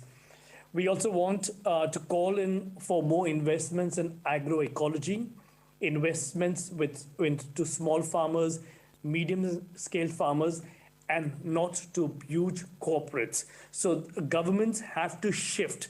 And I think it's not just governments, but it's all their cronies on the back, the World Bank, IMF, and all those who support this system. So I think this is what we would, at this point in time, propose for governments to do as a response, not to Ukraine, but to a broken food system. Right. And that's almost, it doesn't cost anything to look into your policy and to really do as you have committed to. Deepali, I want to bring you into the conversation now. I remember somebody making a presentation and saying that poverty has the face of a woman. And we know that even hunger within the societies that it is found in, women and other sort of minority groups tend to be the ones who face it more. You're a gender expert, and I wondered, what role does gender justice play when it comes to our vision of food sovereign systems? Thank you so much for giving me the opportunity and this platform to talk. Yes, gender justice is something which is, I mean, if we look at gender justice, within the food and nutrition justice system, it is a system in itself. And gender justice is basically based on intersectionality. So we have to see it is talking about equality, equity in every sphere of life. And where are they? That's a big question. The socio-political, cultural, economic rights have been tilted against women for generations, especially women, girls, non-binary people. They all have been at the back seat. As my colleagues have just talked, both Paula and Savio, about a utopian society, what are the things that we need? We first need to see how are women placed in this setup. The patriarchy, we all know how it is it is deeply rooted in our psyche, and how patriarchy plays a role when we look at women. Women as mothers have still got some position in the society, but women having an agency on their own has never been there. So women are struggling from the basic, and women are struggling at every level of their lives. Every aspect of their lives have been guided by patriarchy, which makes them a secondary citizen in most cases. If we see what women eat, because when we are talking about gender justice, first thing, which is basic right, that is right to live, right to survive. And how are they surviving? What do they eat? In food sovereignty, the biggest question for women is, do they decide what they will be eating? Do they decide the frequency of the meal they'll be eating? Do they decide the diet diversity? Do they decide on the quantity and the quality of food they'll consume? In a society like ours at this point, we are mostly, the global south is mostly becoming highly dependent on subsidized food. Subsidies and food aid, which is all grain-based, energy-dense food. Where is the nutrition bit in it? It is completely missing. And women are the worst sufferers in this situation. So these are some of the things which kind of, comes from the right to life point of view. Then not having a decision-making right, not having the right to choose, not having control and access over the resources that are available, whatever little is available is not in the control and access of most women in our societies, especially in South Asia, as we have seen in our work. Women don't even get an opportunity to call themselves as farmers.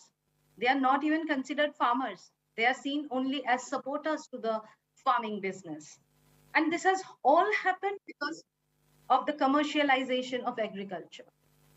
Because the commercial agriculture is more cost intensive and high labor intensive economies, where women have very less role to play, because women's traditional knowledge, wisdom, skills have all been put behind because of this commercial agriculture.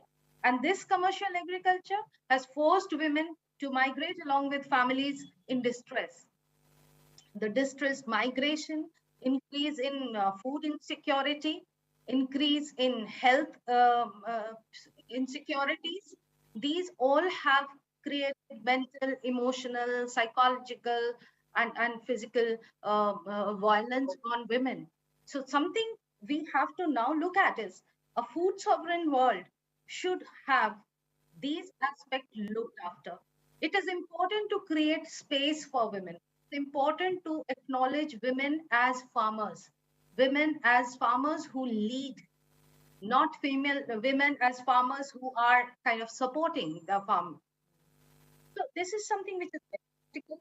Along with this, it is very critical to look at the traditional knowledge that women had, the food choice, the value that they created through their traditional indigenous knowledge. So there's a need to bring all of that back, because currently we are not looking at the local food system that we have. We have completely kept it aside, and we are totally getting into food that is being sent We'll come back to us, that is being forced upon us by the richer people. But it is their economy. Yeah. So this is what I want to bring. Thank you for that, Deepali. We will come back to you on that. We had lost you momentarily, and I kind of jumped the gun. But Paula, I want to bring you back into the conversation because at La Via Campesina, this is a very important platform for global advocates for food sovereignty. And I wondered if you could share with us some success stories, perhaps one because of our time, of how you're achieving food sovereignty where there has been at least a success story. Yeah, sure. So as I was mentioning before, there are different dimensions of food sovereignty, and maybe the dimension of the production. I think Savio already mentioned actually, agroecology. But here I would like, to describe a bit like how we see agroecology, because nowadays there is quite a lot of cooptation also of the terms. Even food sovereignty, runs the risk to be co-opted by right-wing forces.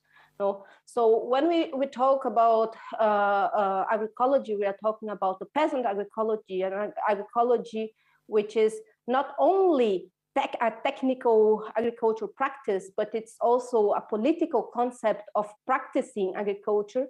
It's also a science, and it's also a movement. And this is a practice based on traditional knowledge, on the co-creation of new knowledge as well, where social relations between producer and consumer are extremely important. Developing local peasant economies, contributing with that to lively and vibrant rural areas, where we feed actually our local culinary traditions and not this homogenization of eating habits based on food commodities, as Savio also already mentioned. There are several dimensions of that. And to bring a very concrete example, currently, we are speaking a lot about the Ukrainian war. First, I would like to remember us, this is not the only armed conflict going on in the world today, although probably because it's taking place in Europe, it's again the most spoken war. But I think it's important to make justice. There are so many wars going on, But okay, looking to Ukraine. We have also peasant associations in Ukraine with which we cooperate a lot, and what they have been reporting to us. First, who is feeding the Ukrainian population? It's not the agribusiness which exists in Ukraine. It was never, the Ukrainian population is fed by their small-scale food producers who are doing agroecology. So in a situation of war, there are two elements there. First, the Ukrainian population, they are not starving. They are still remaining being fed by their local farmers. They are small farmers. And secondly, they are not targeted by the war because they don't depend on these huge logistic facilities. They don't depend on fuel. They are much more resilient. So I think a situation of crisis as we are we are facing today shows that agroecology is a resilient way of producing food for the local population, but also for the ones who are facing food insecurity currently, although they are very far away of Ukraine. So I think this is a concrete example that in situation of crisis, small-scale food production based on agroecology is resilient. Only one example. I could give other examples of agroecology. And another example, one other example that we have been developing is a network of agroecology schools all around the globe. And I think this is important to mention because this is our way as a peasant movement to not be dependent or rely on the existing educational system, which cooperates quite a lot with the agro-industry. No? And this network of agroecology schools is not only about teaching agricultural practice itself, but it's also about political training in order to understand why we have to do different if we want to assure a future for humanity in this planet. So I wanted to stay with you, Paula, because you gave us this very meaningful example with Ukraine and the impact that small-scale or smallholder farmers are having. We also heard from the WFP that these are the people actually feeding the world, right? We tend to think it's these big corporations, the 10 that Savio was citing. But it is the smallholder farmers who are also excluded in a way. How do we ensure their inclusion as we seek to restructure our food systems? How do we bring them in? I mean, Deepali was talking about women and non-binary sectors of society, but what about how do we bring in the peasant farmers and the smallholder farmers that you're talking to us about today? I mean, there are different dimensions, no, to bring them in. The question is to bring them in what, no, in policy making, for example, no. But it's important to also support them to organize themselves, no, not being something top down, no. It's important that farmers get the means to organize themselves and to externalize what they need, no, based on their own evaluation. In several countries, our organizations are being criminalized. No, they don't have the right to organize. No, so they don't have the right to speak. And this is something that La Via Campesina has been struggling. I mean, the very origin of La Via Campesina was out of this understanding that we are the ones, we don't want that others speak on ourselves. We are the ones to speak on for ourselves. No, so 1993, when La Via Campesina, was born, and later, for example, during the reform of the Committee on World Food Security, 2009, it was clear that we are the ones to shape policy. No. And not the politicians, not the academicians, not the NGOs are the ones who are going to speak for us. No? So this is important, not only at global level, but also at very local level. No? So participation is one element I would like to bring. Participation, thank you for that. Deepali, I want to come to you now, and I just want to cite something for us here. And these are statistics that tell us that in 2020, the OECD DAC countries spent around $4.2 billion in food aid. And we know, as has been mentioned in this panel, that some of the most excluded people in the world are dependent on food aid. So no doubt food aid has helped many people, but it's the way that it's organized and delivered today that is being criticized. Can you talk to us a little bit about how international food aid might actually be undermining local production and markets and creating this dependency on food imports that we're now seeing in so many countries around the world? As I just talked about, the food aid, I will call the politics of food aid, has actually kind of, killed the entire local system, the local food system. And it is very important to look at that. The subsidies that are sent to these countries are largely energy-based food grains. What about the nutrition? What about the minerals that the body requires? What about the fiber? Things like that, which is making people poorer. This is making people with low productivity. Their productivity is reducing, their health is suffering. In this situation, the countries are becoming poorer and poorer, especially women and children. So in this food aid world, we need to actually see whether the food aid that is coming to people is what people need. We have recently released a paper in which we talked about the hunger funding gap. And in that report, we did talk about how the food aid has increased to 223%, while we have also noted that the requirement has also gone up by 500%. So there is a huge gap. But what is important is even the thing that they are getting, that is also not appropriate as per cultures. Is it culturally suitable is the big question. Do the people really want that is another question. And why a certain thing is being pushed to the global south in the name of food aid. This is, I think, at times we look at the whole colonial past where, it was called the white man's burden. So it is something like that because they feel they have taken enough from us, they want to give out some bit, which is not threatening them at all.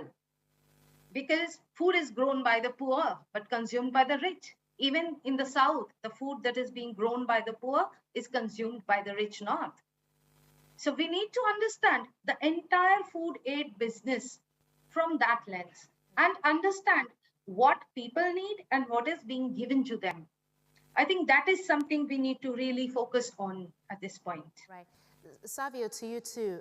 What does food sovereignty mean for the sectors of food aid and humanitarian efforts as well? I think I will not get into the humanitarian effort because we have pretty strong views on that, and also in terms of how this whole industry has been perpetuated by, including the UN. So if, for example, if Coca-Cola is sponsoring UNFFC, God bless humanity. And if the UN has all these huge agro industries sponsoring this conference, that conference, and this is the entire system that we want to change, that's a whole different kettle of fish. But to answer your question in terms of food sovereignty, I think a lot of it depends what actually Deepali and Paula said, where we have to go back to where we were, say, 40, 50, 70 years ago. The wheel has to turn back. And it's become very niche now to have organic or special, localized, brought only 20 kilometers away. But this has to become the system. The system food has to be localized. It has to be grown in a vicinity where you can actually see it, have access to it. And also we need a lot of campaigning, a public discussion around the nutrition and the value of food, because food is one topic that everybody's involved in. It comes to our tables every day, comes to our floor every day. And I think we really need to bring the food discussion that we need a more healthy food system, not just for ourselves, our bodies, most important, but for the climate. We mentioned about Ukraine. One would question about how many of those ships that left Ukraine went to feed people and how many went to feed animals. That scandal is still there somewhere. How many of those ships? Ships went on ports in UK, Ireland. Was there a food crisis there in those countries?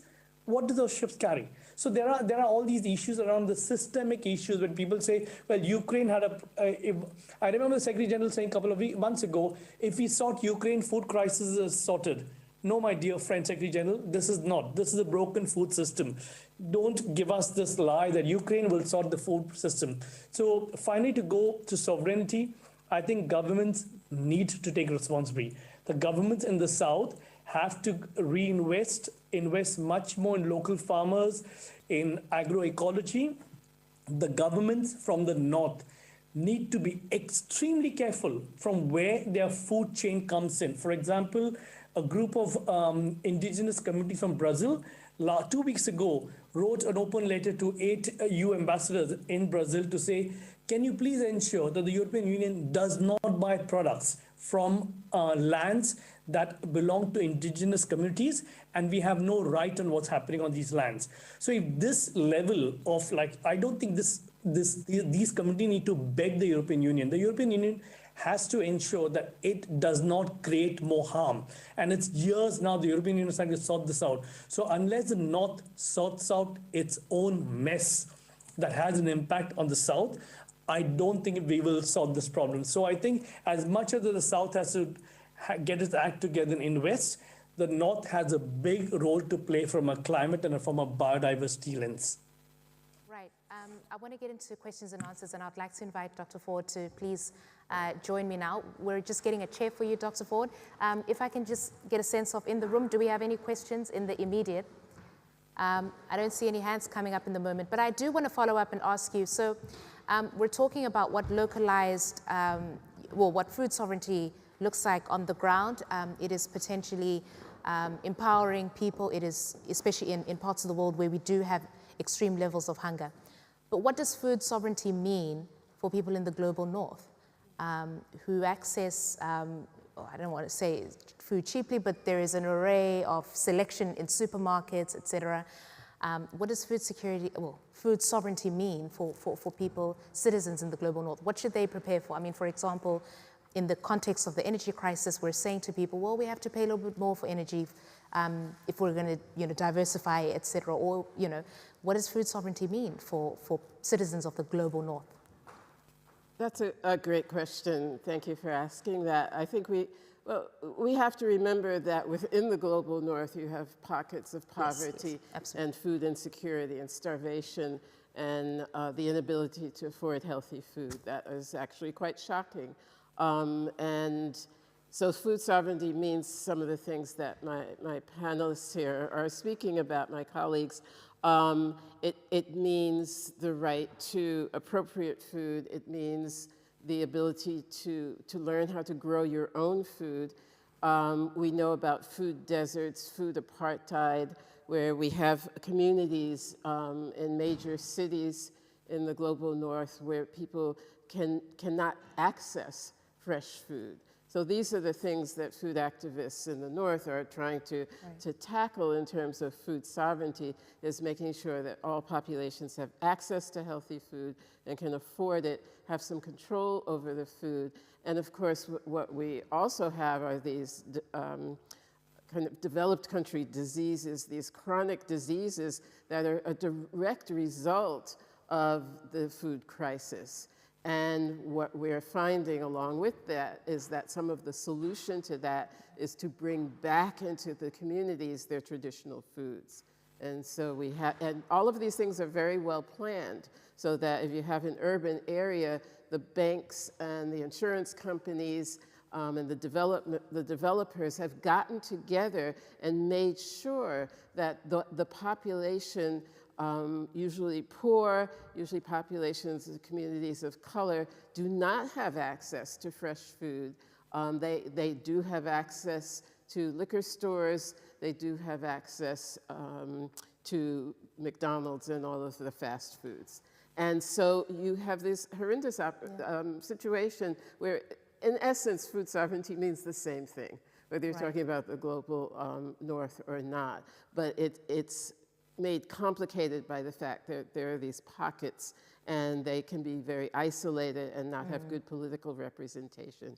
There's a real effort, for example, with SoFire, we actually have a connection to our nearest urban areas where we not only bring the food in, we go in with all of our team and we build backyard gardens in the city. And that is an example of food sovereignty for poor people in the global north in an urban area who do not have access to fresh food. Paula, perhaps I'll bring this one to you.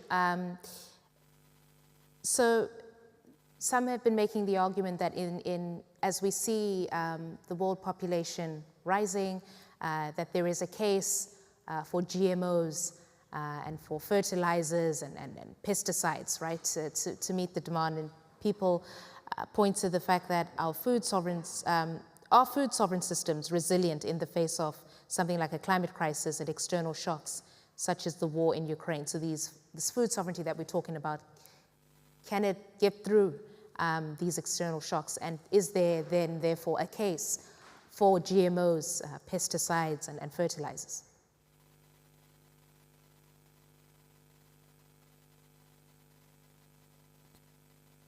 Is it, you didn't get did somebody get the question? Who wants to pick it up? Savio, did you maybe get that? I did. I think whatever happens, there is no place for this. This is taking us to a place where it will violate people's rights. It opens the doors, or rather some of them already open, for greenwashing. For this is a false solution. This is only going to make the fertilizer industry richer. It's giving the fossil fuel industry a lifeline, like the investment in plastic. When people reduce on oil, this is a new way. This is tampering with nature to its very core. And it is in no way going to make farmers, peasants, more sustainable and living a life with dignity. It's going to make them more dependable on corporations, which are far off. And some of them, they can't even see or touch or even take them to the laws, to the courts to fight for justice. These are people like the Cargill sitting in another world. And by the time an individual farmer actually encounters them, it's far from any just system. So this is a false paradigm that's been built and that's been sold to us, that if you let us do A, B, C, D, we'll solve the food crisis. No, the food crisis will be solved by local farmers. Again, I just want to put a point. This whole population saga, this is another false paradigm. A lot of economists have written about it, that this is another, I would dare to say, a right-wing plot that's being pushed around in the house. So we also need to be careful from where these false narratives come and how they, in a sense, use media to convince all of us that we have a solution to your problem.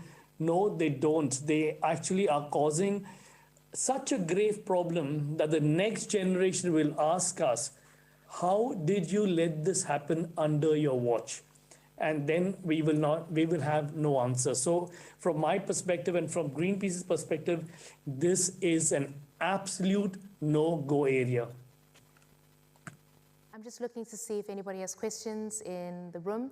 Deepali, I could see you nodding to that over there. Do you perhaps want to weigh in on that?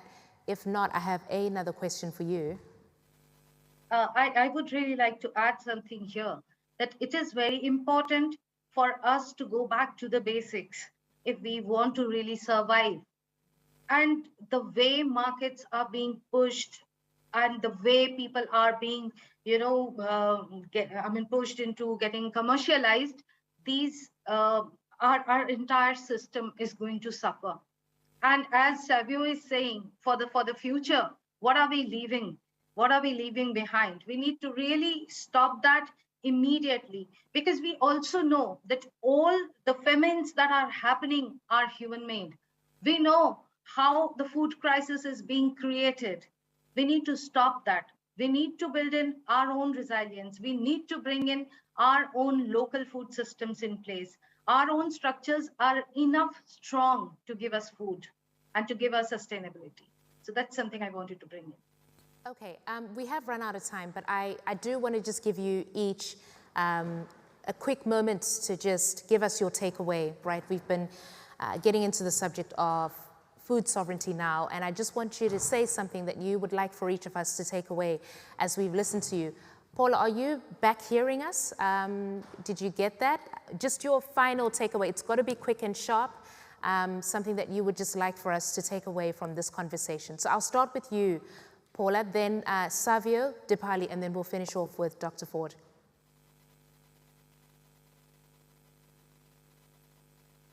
So sorry, I should go first? Yes. Oh, yes. While we have you and while the connection's up. Yeah. So the takeaway from the conversation here, I'm sorry, I had having some... Just your takeaway, what you would like for us to go with, your key remark, I suppose.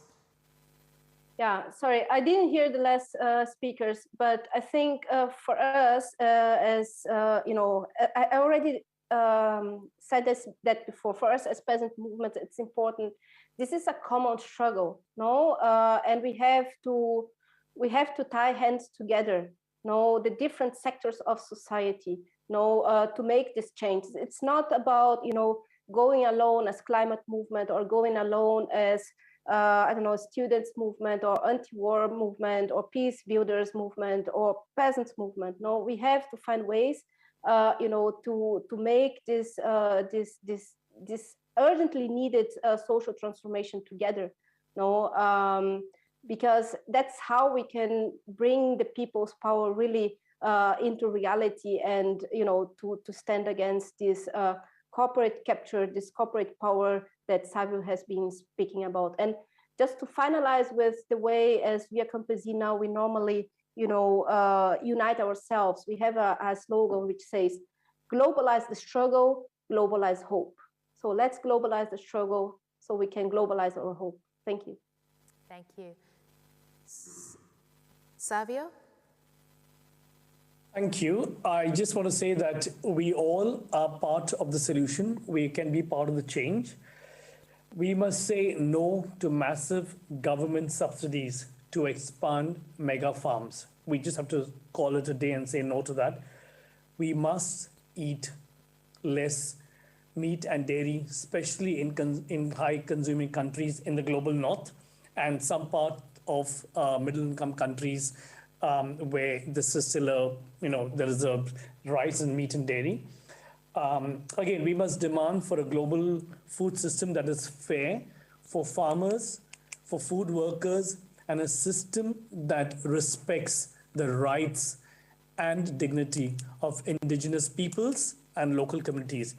And I think finally, we just have to change the future of food. There is no plan B, like we say for Planet B. If there is no plan B to change the future of food, we have to change it. Thank you.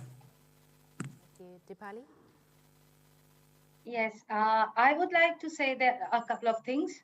One is we must change our lenses from giving funds to strengthening systems. That is the most critical thing and need of the hour. People-centered planning is something which is at the center, which is required at this moment, because people should decide what they want, how they want, why they want, and how they want to take care of themselves.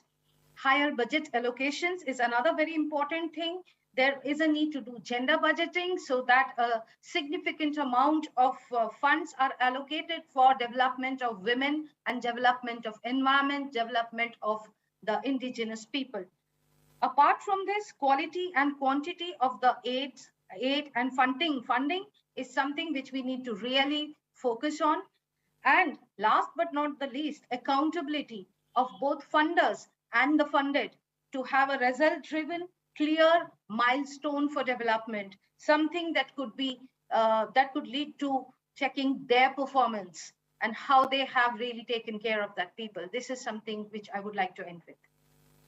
Thank you, Deepali. Dr. Ford? Yes, thank you. It's really hard to add much to what my colleagues have said, but Fannie Lou Hamer was a food activist in the United States, and she reminds us that our movements are connected, as we've just heard, but we have to feed the movements. And so in the global north especially, I encourage us to be connected to farms, because while the agribusiness right now is a source of the problems, our farms and our farmers are a source of the solution.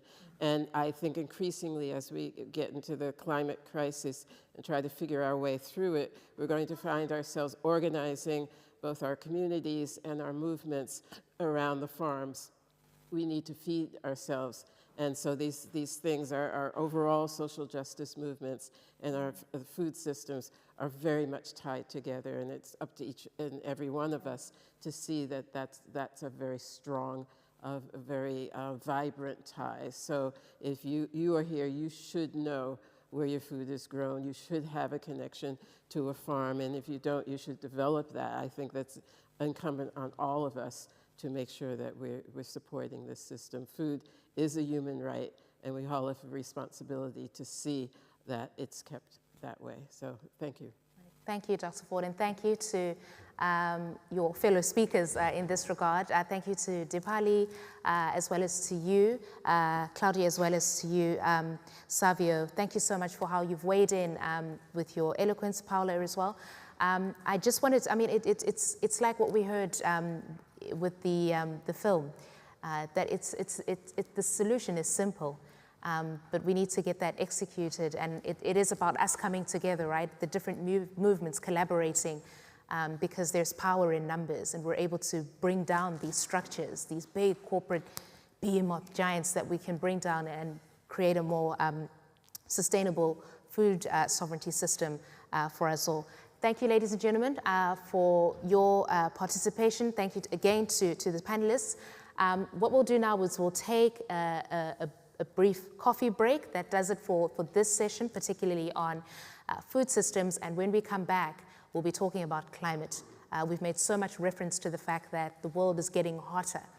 So in that sense, how do we still push on with our deliverables? How do we strengthen our food systems, build that resilience, but also in the context of a heating planet? We don't have a planet B, as we were just hearing from Savio, but we'll continue that conversation. So let's do that break. We will come back in exactly 13 minutes. I'm sure that's enough time to stretch our legs, get a quick cup, and then we'll make our way back here. So see you shortly, everybody.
We are now back live, and I trust you've had a good break. We are now getting into our final session of the day, and perhaps this is the subject that will basically dictate everything that we've discussed today, and that is the climate situation that we're living in. So there's going to be a panel to that effect, but before we do that, we have got a keynote for you to get us into that panel, and that is going to be delivered by Dr. Kira Vinke. She is the director of the Center for Climate and Foreign Policy at the German Council on Foreign Relations, or DGAP. She is also the co-chair of the German government's Advisory Council on Civilian Crisis Prevention and Peace Building. She's a researcher at the Potsdam Institute for Climate Impact Research, PIK, and she's gained extensive field research experience in South Asia, in the Pacific, and the Sahel. Dr. Vinke also completed her doctorate, and I will take the opportunity to tell you, summa cum laude, at Humboldt University in Berlin on the topic of climate change and migration. So her remarks now will really lay the foundation for the upcoming panel discussion. And Dr. Vinke, I'd like to invite you to come onto the stage now as you will give us your remarks. Thank you. Thank you so much.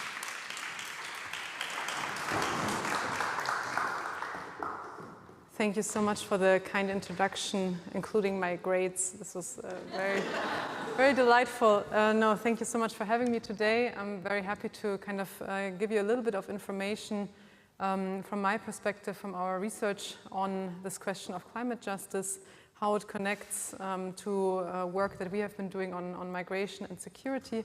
And I'm really, really happy to later on join our very prestigious panel and to discuss a bit more in depth some of these aspects.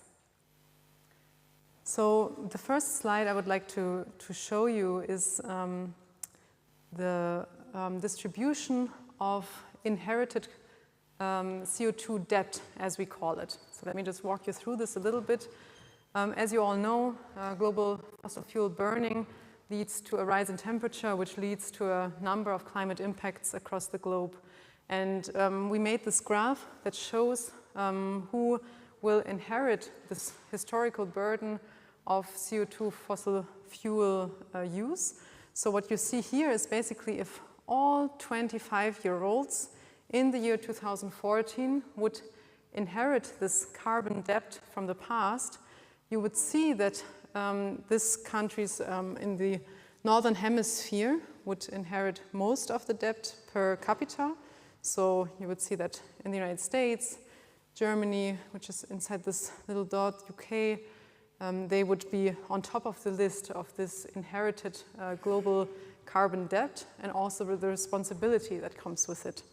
And then you can see here on the sub-Saharan African continent, but also Latin America, large parts of South Asia, which are nowadays great contributors also, in the case of India, for example, to global emissions, but have a large population and have not had these high historical emissions. So this is calculated from 1751 until 2014, all the cumulative emissions.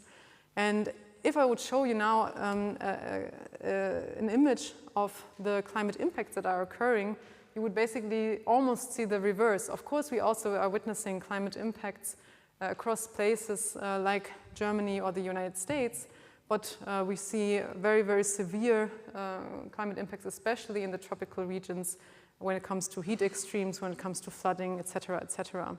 So this means there is an inherent injustice between the distribution of CO2 emissions and the effects of this fossil fuel use. And we are actually burdening our young generations with this carbon historical debt. So what we would need is kind of a debt break, as we call it, Schuldenbremse in Germany. We would need this actually not for money necessarily, but rather for ecological reasons. And what you can see here is maybe something you have seen before. On the left-hand side, it's kind of a pamphlet from Oxfam, and it shows the world's 85 richest people own the same wealth as the 3.5 billion poorest. but this is actually outdated, and this number is decreasing.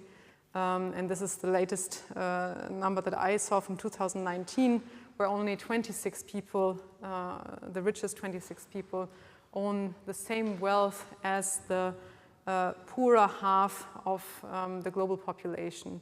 So really a very, very shocking number in terms of a distribution of wealth, distribution of income. But why is this relevant to climate change? It's very relevant because you can see here this, what we call like champagne glass of global emissions, that the richest 10% are responsible for almost half of lifestyle consumption emissions. And so this is a global figure, and it goes, it ranks also countries by wealth. And you can see here the poorest 50% are only responsible for about 10% of total lifestyle consumption emissions. So you can really see how this problem is not a problem of population pressure or something this argument is brought up, but it's rather a problem of the global upper and middle classes, which are responsible for this very high share of emissions. And this goes also for the statistics within countries. So what does this mean? We see devastating effects across the globe, and I just wanted to give you one little insight of my field research. I've recently written a book. It's available downstairs. It's unfortunately only available in German as of now, which deals with the effects of climate change on migration pressures. And I visited this island nation of Barbuda in the Caribbean, and this was actually 2 years after the storm Irma had passed. A tropical cyclone of very strong magnitude destroyed the entire island. At least the housing infrastructure was completely gone. But as you can see here, 2 years after, there's maybe some structures are rebuilt, but many, many are not. So it looked like as if the storm had passed like 3 days ago. And this young man was showing me where his house used to stand, and you can see it's just the foundation, and nothing had been rebuilt. And when I was there was still no flowing water. There was still very limited access to electricity. And so these impacts are still present years after people have kind of not published about this anymore in the media. So it takes a very, very long time for communities to recover from these types of effects. Where do we stand now? We are kind of getting close to the next international climate negotiation, and what is at stake? You can see here also a bit complicated graph as we like it. You can see here a temperature scale, and the Paris Agreement. This was this historical climate agreement that agreed to limit global warming to 1.5 to 2 degrees, which is this part. And now there's a number of scenarios where the current pledges that are made by countries will land us in this warming trajectory. So we are already at 1.2 degree warming, so we're really approaching this 1.5 degree threshold or limit. And there's some calculations from the WMO, the World Meteorological Organization, out that we will reach this threshold already within the next 5 years, which is a very, very scary scenario. And if we calculate all pledges together, in the most optimistic scenario, we could land the planet by the end of the century at 1.8 to 2.4 degrees, and in the more policy, real-world action scenario, we would land at around 3 degrees.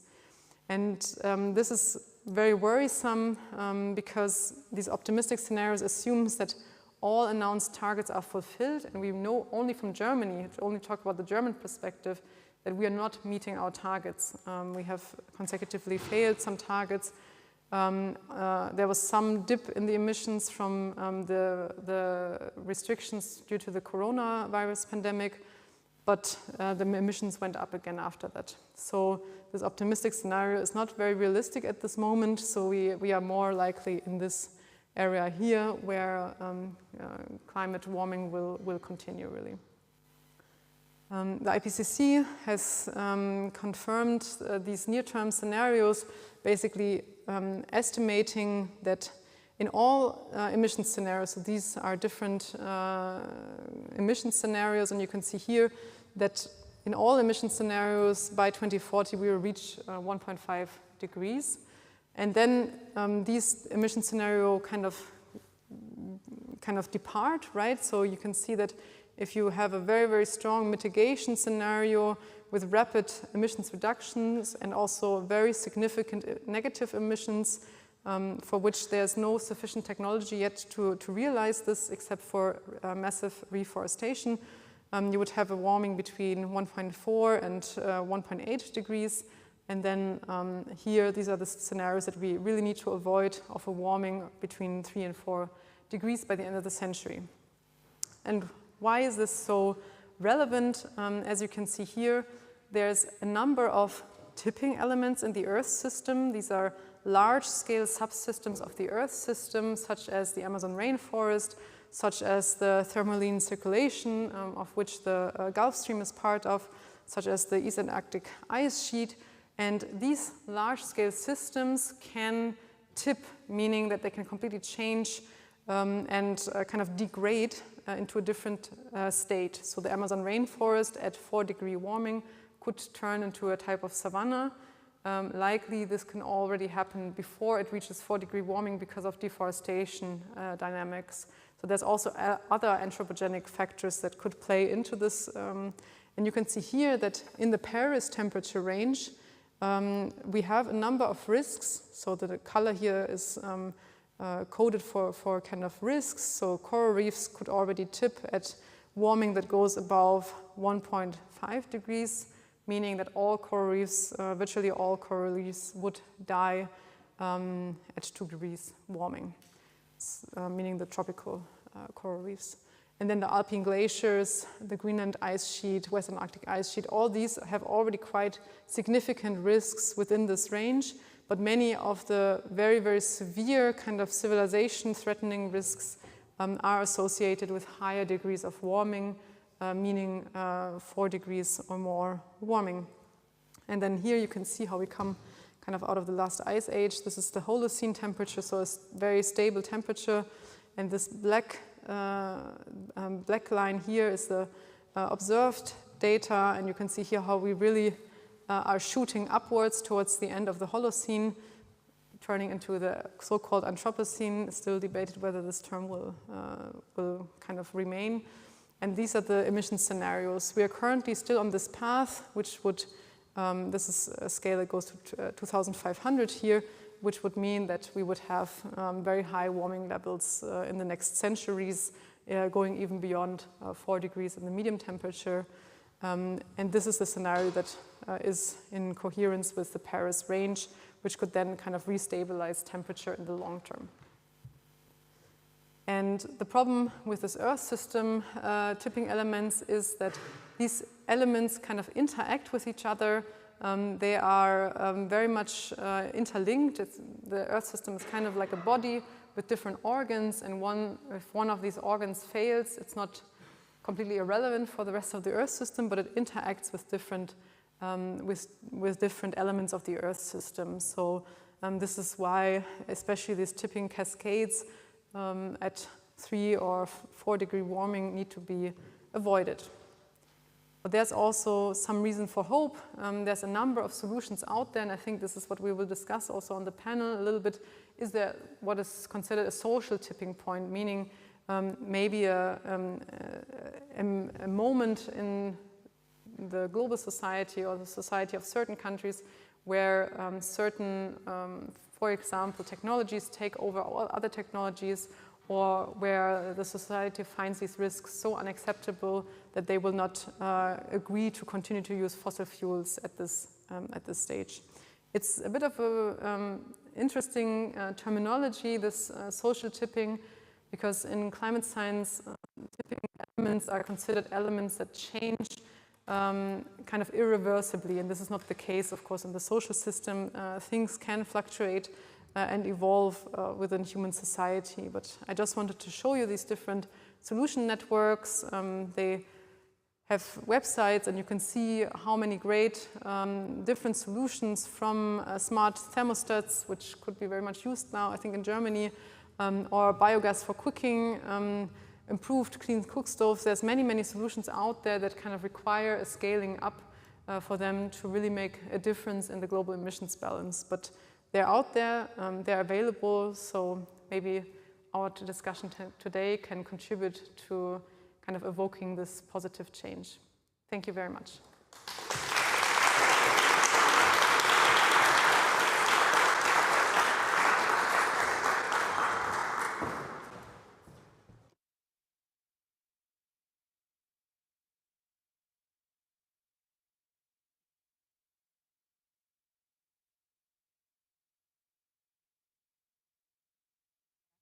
Thank you so much for that, Dr. Vinke.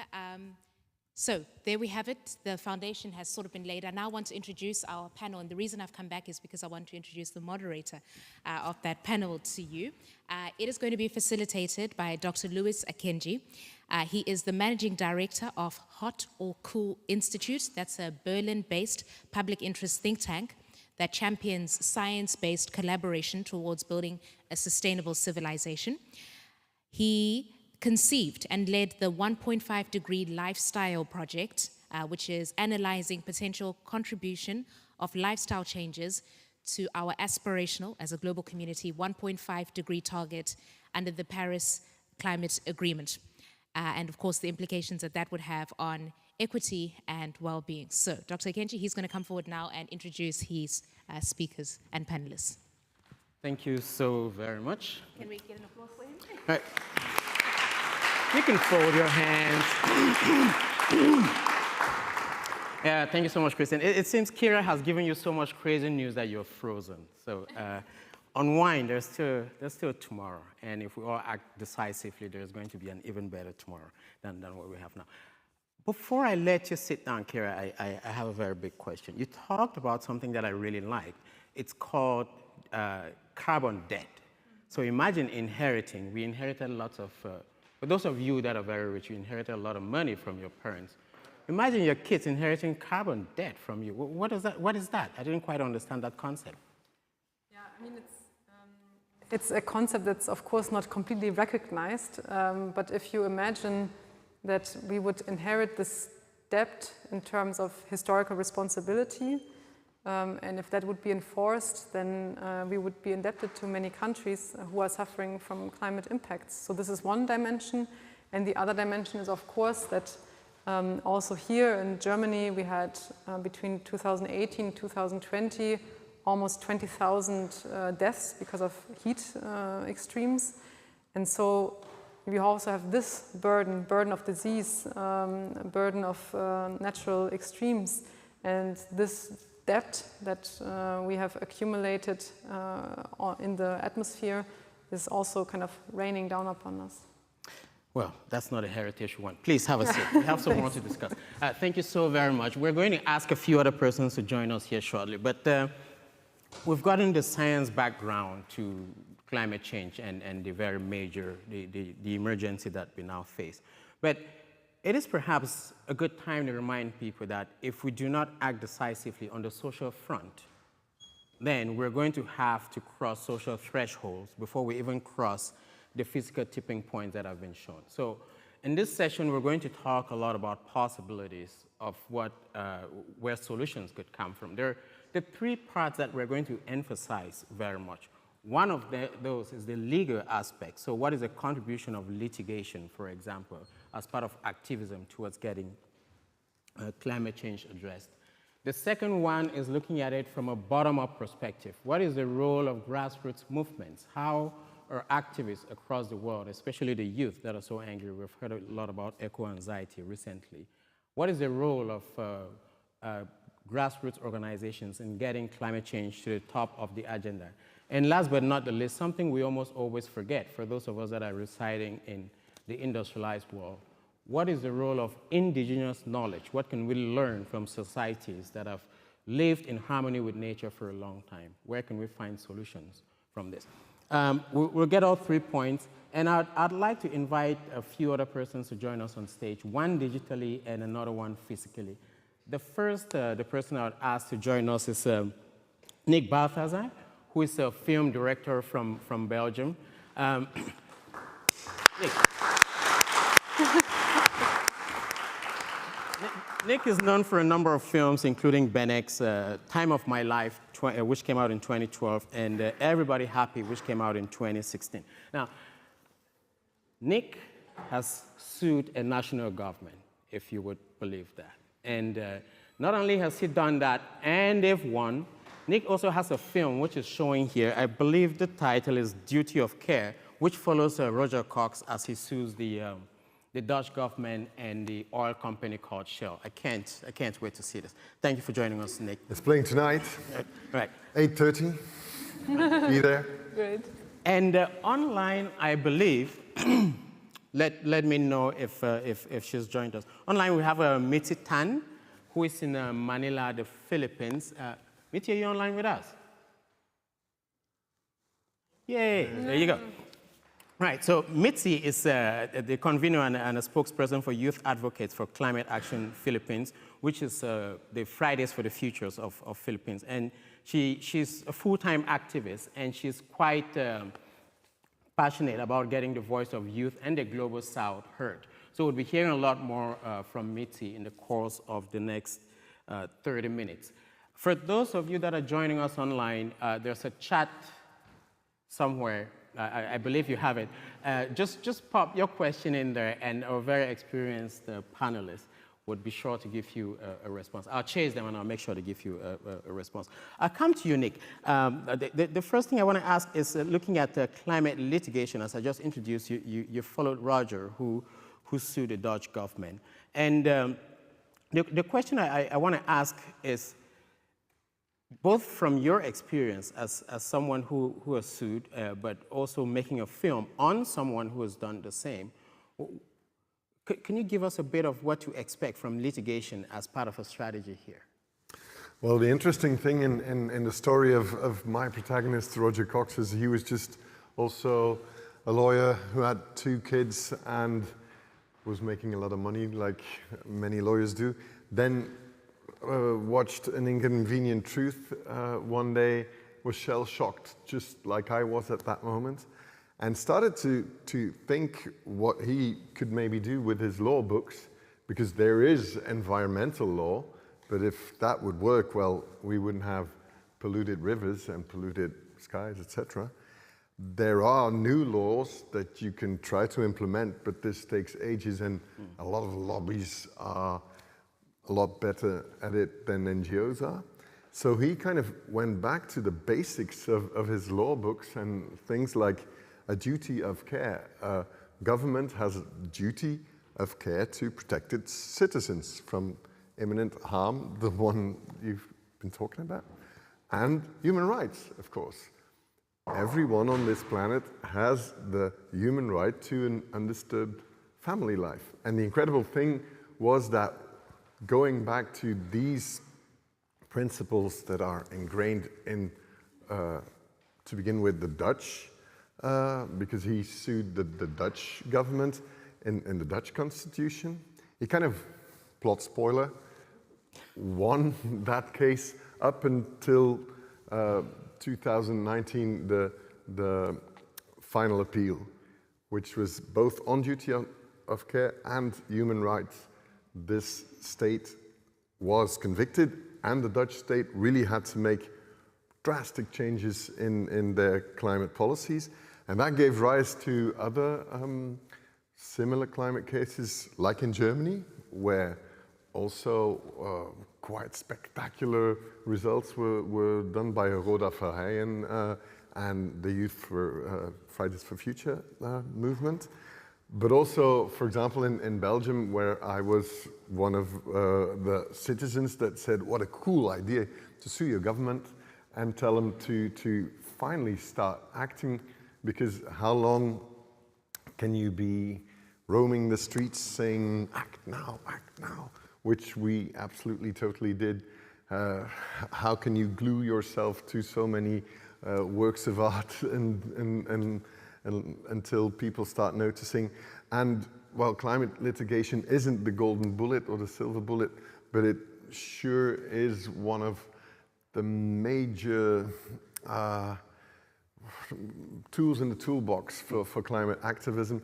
And the beautiful thing about it is that it has this international ring that, because, well, international law works on precedent, and you can have a precedent in Holland that works in Australia, and then back in Belgium, and then to Germany, etc. It kind of connects also these movements of just civil or civilians that try to find a new way of connecting the dots, and that's what the film is about. And then, of course, he went one step further and sued Shell, and everyone was again saying, "Well, that's a really cool idea, Roger, but I mean, it is Shell." And another plot spoiler, on the same grounds, that even those polluting our planet, and 25 of those companies are responsible for half of all the emissions on our planet, even they have a duty of care towards us, and even they have to, us Dutch citizens, us poor civilians of the world, and unborn generations, and the global south, and the global planet. They have a incredible responsibility to stop doing what they're doing. And who would have thought, another plot spoiler, that a judge in The Hague actually convicted them, and with very definite goals told them to halve their emissions by 2030. This seems, by the way, congratulations. This is wonderful. and it's wonderful that to hear that this won in court. Is there something special about a Dutch society or German society that you can just sue a government, or this can happen anywhere? I think, well, often we tend to be so cynical by now and disillusioned by our democracies and by all the systems that we've put in place. But, well, you have to give these judges credit that they have done a very, very thorough job, both in, for example, the Netherlands, but also for sure in Germany, to do something so radical as to, well, convict their own governments. And here, for example, also, within 3 weeks, the Merkel government had to make really huge changes to the constitutional laws they were making at that time regarding climate change, and had to adapt their emission paths towards 65% of emission, which is like incredible. Did that then happen? Not yet, but you know more about that sad story. But the fact that judges stepped in and just said, these indelible truths are paramount to everything else. You as a state, you as a government, you have the responsibility to take care of your citizens and of the young citizens and those to come. Thank you so much. Wink, wink to those of you living in countries with very strong institutions. Start preparing your court cases. There's a possibility here. I'm going to move to Manila, where we meet Mitzi. Mitzi is quite vocal, and Mitzi, one of the very powerful things she does is a sort of representation from two constituents that are not usually heard from. One, the Global South, and two, youth. And she is a full-time activist. Mitzi, I want to ask you, from your experience, what is the role of grassroots movements and initiatives in driving climate policy in this climate emergency? And do you have an example of a story that sort of elaborates this? I think the importance of grassroots climate activism is to organize people and to mobilize people to put pressure so that climate mitigation and policies are possible. I think it's how we shift public opinion and how we show the people in power that hey, this is something people care about. The more that people are talking about it, the more that it works. So that's what I do as a grassroots climate activist and as a campaigner. It's making sure that people know about what we're doing on the inside. People know about what people on the inside are doing. And one very concrete example of this working really well is last year we did a campaign on a UK bank called Standard Chartered Bank. So it's one of the biggest fossil fuel banks in the UK. And most of the fossil fuel companies that it funds is in the global south, particularly the Philippines. So we led a global campaign with other countries that have projects that are being funded by this bank, but also global north countries. So the UK, some activists in Germany, because they're the ones who were there in that region. And then while working with the people who are talking and having negotiations with the people in the banks, with the sustainability team of the bank, we found out where the bank needed pressure and what the negotiators and the sustainability advisors couldn't push the bank on further.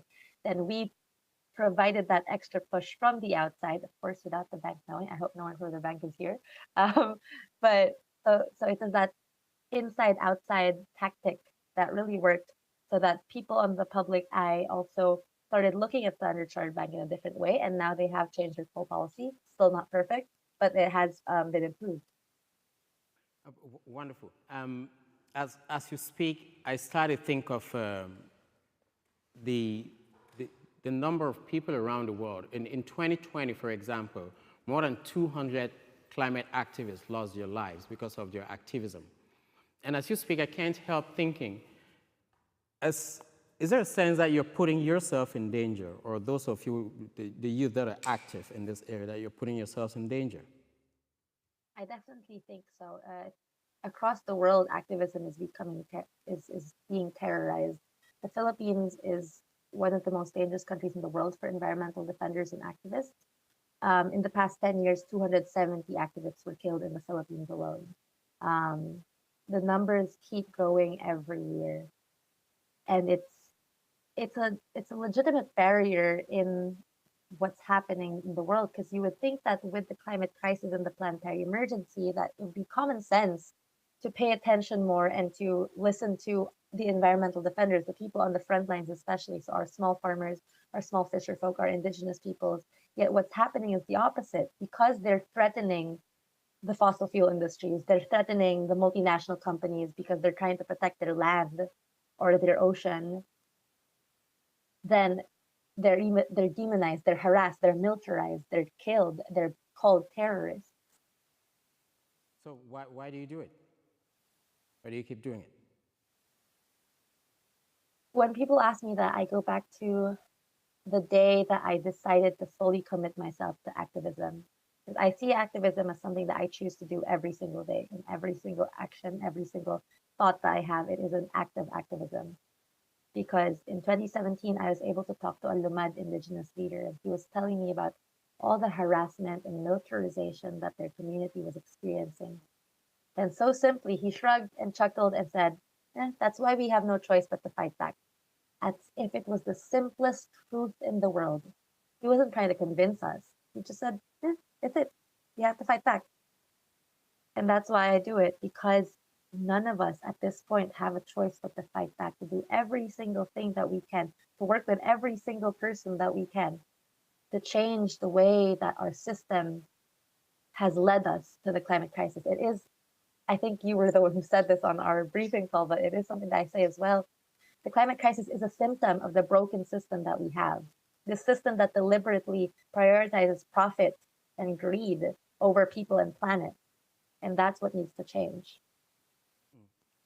Stay safe, and thank you for the wonderful work. I'm going to come back to care, because I think there's a thread we're seeing here. You've shown the numbers from the science, but the trends we're seeing, the patterns we're seeing, it doesn't just end with the environment, does it? It transfers over to society, and we're seeing a reshaping or even a reorganization of populations across the world. One very typical example here is migration. And with what you've shown, and especially showing how it is the cause of the problem is from the wealthier north, global north, and the higher burden and impact is seen in the global south, should we rethink how we see migration in this case, and especially going forward? I think we will see more extremes and more devastating climate impacts. This is already evident in the numbers of the IPCC that we'll definitely see further warming regardless of the emissions pathway. So we are kind of already locked into a certain path, and then of course it depends on how much emissions we're able to reduce, and these extreme impacts will require for people to migrate within countries, but in some cases also across countries, in order to adapt to climate change or in order to at least survive climate change. Migration as adaptation has been kind of a part of this discussion, and I have a bit of a problem with this framing sometimes, because when I think of adaptation, I think of my parents' house, which is located in the north of Germany, and there's a dike behind the house that protects the area from flooding. And adaptation would be maybe to kind of increase the level of the dike, the height of the dike, and then life can continue as it is, right? But if your home is completely destroyed, your crops are destroyed, the fields are salinized, you are suffering hunger, I mean, this is not continue living as before, you know, it's kind of a rupture in your life, and it means that you may have to move, and you may have to completely change your lifestyle from maybe a tranquil environment in the rural areas to a urban lifestyle, and maybe you don't have the skills as a farmer to kind of fit into this urban labor market, meaning that there you have to take whatever job you can get under whatever conditions that are there, and this places people kind of at the bottom of the social ladder there. So I think, and to frame this as kind of adaptive behavior is only true in the sense that people are then able to carry on living, but it's not true that they can protect their way of life and maybe also their standard of life. The example you give makes it very clear. We've also seen in the past summer floods in Germany that sometimes there are a few assumptions we make when we talk about climate change. One, we talk about it as a problem of the future, something that is going to happen. But we see very clearly that climate change is happening. It is something that we're experiencing today. The other one is we used to assume that this is just a thing that is going to happen in Africa, in Latin America, in those far-off places where we don't see the people except on TV when they're flooded. But we're seeing these images happening on our TV screens, showing our neighborhoods and neighboring cities being flooded and people getting shocked that it is happening here. It seems to me, however, that we're still stuck in an old mind frame in how we frame this problem, the climate change problem. We still see it as primarily something that we can, in a sense, throw a bit of technology at it, build walls around it, rather than something that requires us to radically rethink everything, including our food systems, including how we relate to each other between the global north and the global south. All of this brings me to a question. Why this continuous us, them, in a context where we have a problem that is affecting all of us and is going to affect all of us even more going forward? How do we think of this barrier and how do we try to address it? Yeah, I mean, it's also part, of course, of the international climate negotiations to bring all countries around the table, so to say, and to agree on certain emissions reduction measures. However, this process is extremely slow, and there's a lot of finger pointing between countries. So you are emitting more than me, and So Netherlands maybe say, why is Germany not emitting less before we reduce our emissions? Germany may say then, oh, what about the United States? And the United States then says China. So it's, it's kind of this, this dynamic. And yes, I agree, we have to really rethink a lot of structures that that our economies are built upon. But I also have to say that for me, it's not a question of a certain ideology, because we have seen many different political systems which are polluting the planet just as much as our political system is. So it is a question of our relationship to nature. And we have seen this with the COVID pandemic, which is most likely the result of a zoonosis, of a disease that came from too close contact and too much consumption of wildlife and wildlife habitat destruction, that our relationship to nature is really, really disturbed at the moment. And this has to be brought back into balance. And how to achieve this, I think there are many ways. There's the question of legal options, there's the question of integrating more indigenous knowledge, maybe also on farming practices. There's also technological options. We need some technologies, for example, renewable energy technologies, to be able to get out of this crisis. But the solutions are also societal solutions and not only technological solutions. Thank you so much, Kira. You might have seen me move. This is, I'm going to do a bit of a shameless advertising because this relates to the topic. At the Institute, we've published this report, A Fair Consumption Space for All, and it's called 1.5-Degree Lifestyles. What it does is it tries to analyze, it dares to ask the question, as our carbon budget gets smaller and smaller, and there's a huge fight around the world with different levels of power and aspirations, how do you fairly distribute that carbon budget in a way that everyone has opportunities? And we look at it from a lifestyles perspective, showing how different people contribute differently to the problem and some of the social tensions that are embedded in how we seek these solutions. There are a few copies here. If you want to pick up some for yourself, please do. They're not too many. But this also brings us to a question that I've been wanting to ask Nick. We have a bit of a communications problem here, don't we? One typical example is about 5 years ago in the United States and in parts of Europe, in large parts of Europe actually, scientists were being accused of exaggerating the problem, saying, wow, you're just doomsday priest and you're exaggerating the problem. It's not going to be that bad. And just after 3 or 4 years, last year, we heard exactly, scientists were still being accused, but from the other end. You didn't tell us enough of the story. You didn't tell us how bad it will be. You didn't tell us it will hit us this soon and in our neighborhoods. So it seems to me we have a bit of a problem here with communicating. How do you communicate such large, crazy, almost defeatist ideas? Yeah, totally. I mean, even now here, we're telling each other already for 3 hours everything that we know amongst ourselves. But the fact is that we haven't been able to communicate, for example, the tipping point theory to a large audience. And I'm sure you do a lot of lectures as well on climate change.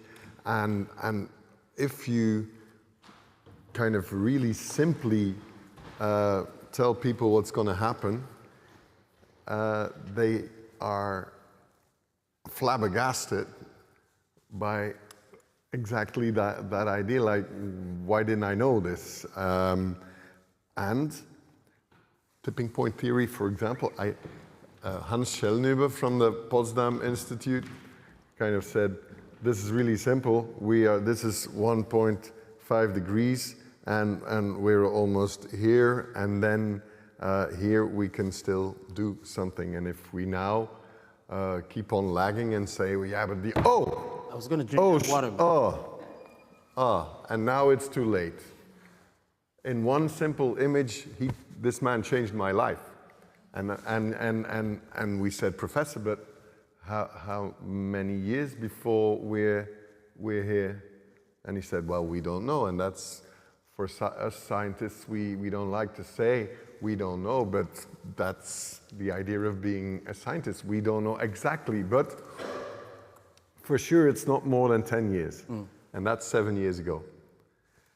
And that kind of was also my wake-up call to say, just like Mitzi, everything we do must be geared towards bringing out that message, and we've absolutely failed. And one of the reasons now, or one of the really interesting things, if we now start to talk about climate justice and the champagne cup that you've shown, where everyone keeps on saying, well, it's overpopulation, isn't it? That's the big problem. You need to tell them, no, absolutely not. It's you, it's us, it's the West, it's 10% of the richest part of the world, and that's us, which kind of puts the blame on everyone you're talking to. And then, so this climate justice thing that, of course, needs to be talked about is exactly what, in the psychology of climate change, makes the job even more harder than being the doomsday priest, telling people, if you think it's bad, no, it's worse. And if you don't think it's your fault, it is, absolutely. And you're the only ones that can change it, and the only way you be able to change it, the only thing that needs to change is everything. And then we tried in communication, because I've done this for 15 years, you start talking about solar panels and about windmills and about these brilliant facts that on 1 hour or 2 hours of sunshine on our planet, we can power the entire economy if we just start harvesting this. And that is why in the beginning, we went that route. We just said, okay, climate change is a problem of energy. We have fossil fuels, and we should stop that and take renewable energy instead. And we have the technology, we have the money. Corona showed it, 2008. If the banks are in trouble, there's lots of money. Ukraine war, there's lots of money. The only thing that everyone's talking about, yeah, but what's gonna cost us is climate change. And then you say it's only, and that's numbers of the International Energy Agency, it's gonna cost us between 2 or 3% of our global GDP, so nothing. So we have the technology, we have the money, and the only thing we need is we need to want it. And that was our story a long time. And then, and it's so interesting, the Mitzis of this world and young people came out and said, can you please also talk about climate justice? Rightly so. But now we have a double communication problem, and I don't know what we, as communicators, who already did a bad job, have to do about that. Well, you're the expert. I'll listen to you. I wish I knew. I'm going to come back to both you and Kira to ask you, because we're here talking about hunger and linking it to the point of climate change, and asking for your possible recommendations from a policy perspective, from a litigation perspective, what we could do going forward. But before that, there's a question I want to ask Mitzi. Mitzi, you happen to work with people or voice the concerns of people that are, it seems in a particularly difficult situation. We hear a lot about eco-anxiety, especially among youth, who worry about what the future will look like, what jobs will look like, whether pension schemes will exist for them, whether their education is even going to matter. And you work with farmers who, most of them don't even understand what is happening to their crop yields, but they just know that, you know, every year it's less and less. How do you, first of all, how do you communicate what is happening to these groups, and what are you learning from them that we can better understand in how we incorporate in our messaging? I think it's similar to what Nick just mentioned, where it is difficult to communicate these things, and so you communicate them differently depending who your audience is. So when I'm talking to young people who are afraid of the future, I talk to them and I invite them to imagine that world outside of what we're having now. And that's something that farmers actually taught me, because they don't understand, quote unquote, the scientific basis of the climate crisis. A lot of them also have a very in tune thing to how nature fixes itself. And they see that it is possible to adapt, to change. It's difficult. It's for them, they're wondering why it's suddenly so much harder for them to understand the different patterns, the different weather patterns, and when to plant what. But it's there. They have that being in tune with nature. And I think that is so important when we're talking about climate crisis. It's that we don't just talk about what we're anti, but what we're pro. Help people imagine that the world that we're building is possible, and it's something that we're already seeing pockets of. It's often in the communities that are doing small farming, the indigenous communities, the fisher folk, the people who are there on the front lines. They're living in a way that is in tune with the planet, where they benefit from the planet and the planet benefits from them. And that's what we have to go back to. Of course, like still having technology and making sure that everyone, develops. But then in that sense, I think it's also really important when we're communicating. And this is something that I've had trouble with when I talk about climate debt and reparations. I keep getting asked, so you think people in the global north should have higher taxes to pay for the destruction in your country? And I'm like, no, it's not the normal people in the global north. They're not the one who I want paying for this. It's the fossil fuel companies. They have enough money to do this. It's governments putting so much budget into the military. Like, why do you need that much budget for war, which is also often linked to fossil fuels and to oil? It's understanding that when we communicate it, well, one thing is that I don't particularly communicate to the politicians. It's to everyone else. And when I communicate to them, I make them realize that these politicians, the biggest ones at least, of course, like there are different levels, but the biggest ones who are actually leading things, they're not on your side. They're not doing their job of serving you. So we need to come together to make them do their job. And that's how we communicate to the politicians, by showing them that this is possible. That is one hat that I have. And then I have another hat where it's like the Fossil Fuel Non-Proliferation Treaty. And it's talking to politicians and telling them about fossil fuels and the renewable energy thing and phasing out. It's different hats and different communication styles and different things, but all coming from the same place of wanting that better world. And it always starts by having people imagine what it feels like to have climate justice, because we can already feel it. It's that moment where you felt your safest, that moment where you felt truly at peace and joyful. If you're a parent, it might be when you first laid your eyes on your child. My mom has told me that that's what it feels like for her. If you're not a parent, it might be when you felt safe with your family or with your friends, or when you had this achievement and you just felt great. That is what climate justice is for every single person, making sure that every single person has that moment, always has that moment, does not have that fear of their house being gone, does not have that fear of not having food the next day. That is what climate justice is, that feeling of safety and joy.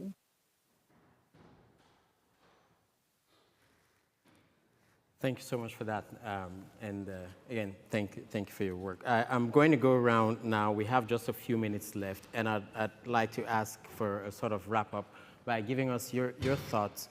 You can decide to comment on also your role as co-chair of the German government. I know that you're co-chair of the German government's Advisory Council on Civilian Crisis Prevention and Peace Building. You can comment from that perspective, or just as an expert on your own, on some of the steps you think we could take on overcoming this challenge that we've laid out so clearly ahead of us.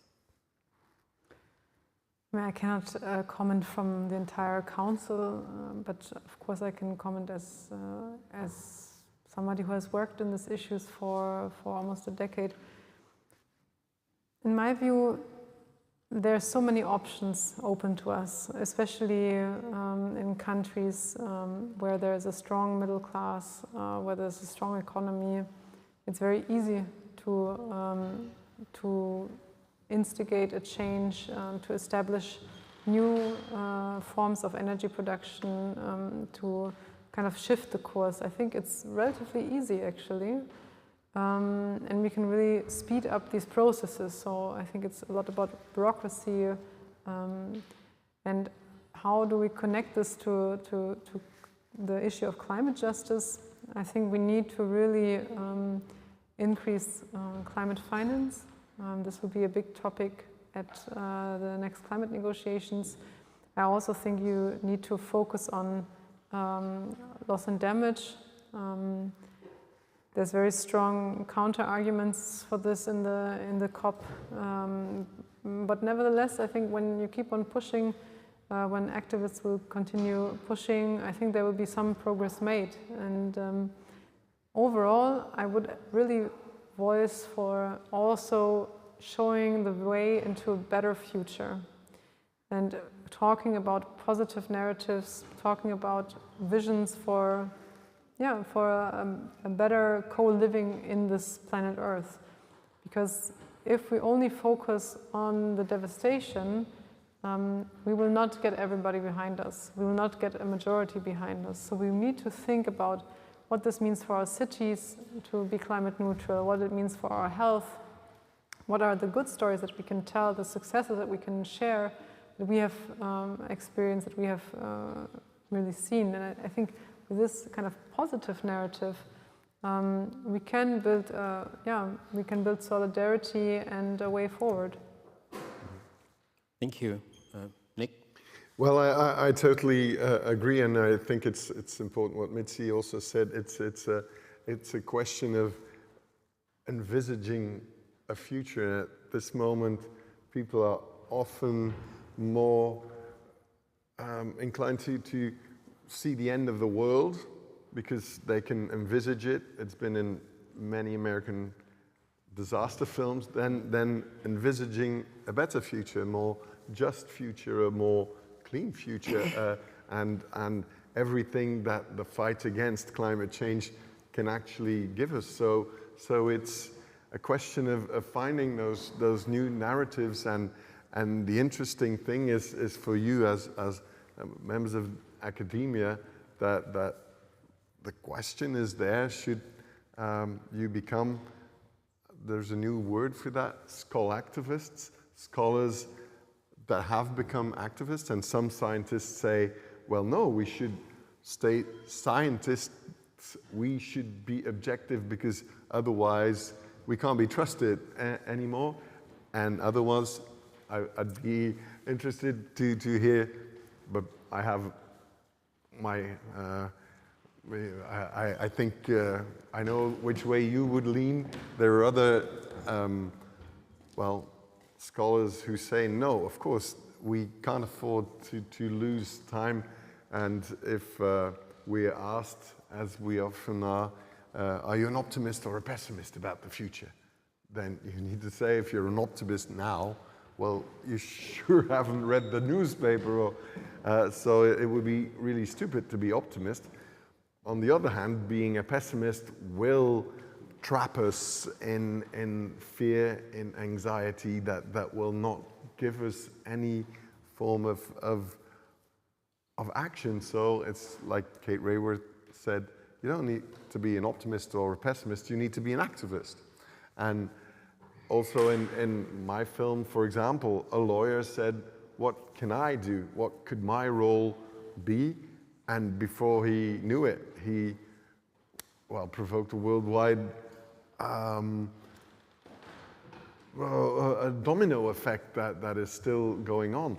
And I'm sure that lawyers can do it, academia can do it, journalists can do it, people organizing film festivals, people in NGOs, but also architects and everyone can do their bit. And then other things have shown how fast it can go. I was here in Berlin, it shows my age, when this wall was still up there, and every professor and every journalist and everyone said this wall is going to be here forever. And then all of a sudden, within half a year, people said, we don't want this anymore. We want something different. We want something better. And I stood there, and I thought, I was 22 years old. I saw that whole system come down. And then I thought, everything is possible. Come out on the streets, and in every other capacity, people started to have change. And all the best things that we ever strive for, the abolition of slavery, of apartheid, social justice for all, were the hardest things. They were impossible. The economy would never survive, etc. We fought for it and thought that the hardest things were the most beautiful things in the end. And this is just another fight. It's just a damn difficult fight because we have this time problem. The hardest things are the most beautiful things. I like that. Mitzi, you have 1 minute to save the world. I think the beautiful thing about the movement is the diversity of actions that we have in our hands, the diversity of tools that we have, and the diversity of movements and people that we have.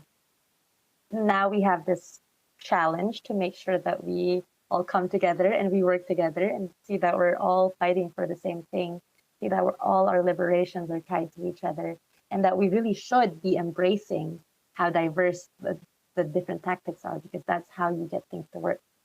If the system that we're doing is doing every single thing it can possibly do, then we should be too.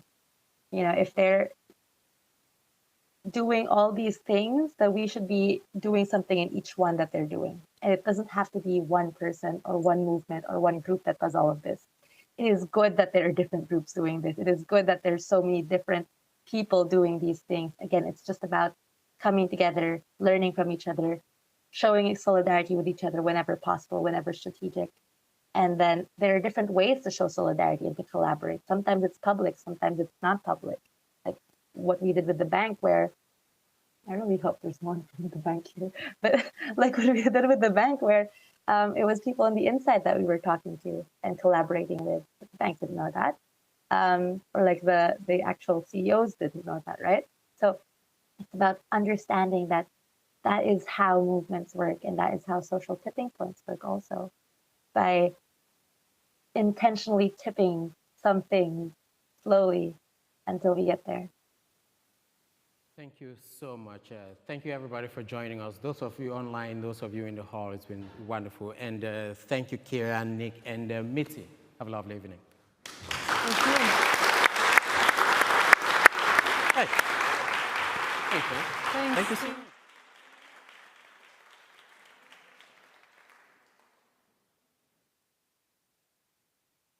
Wow. That was some really intriguing and fascinating stuff. Thank you again, and also to you, Dr. Kenji, for facilitating that discussion.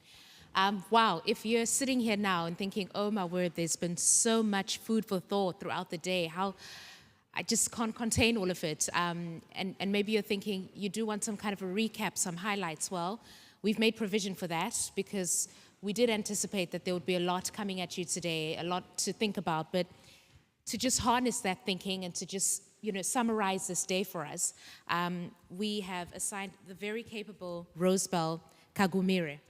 And as I read to you a little bit about her, you'll understand why it's her that we've given this special task to doing.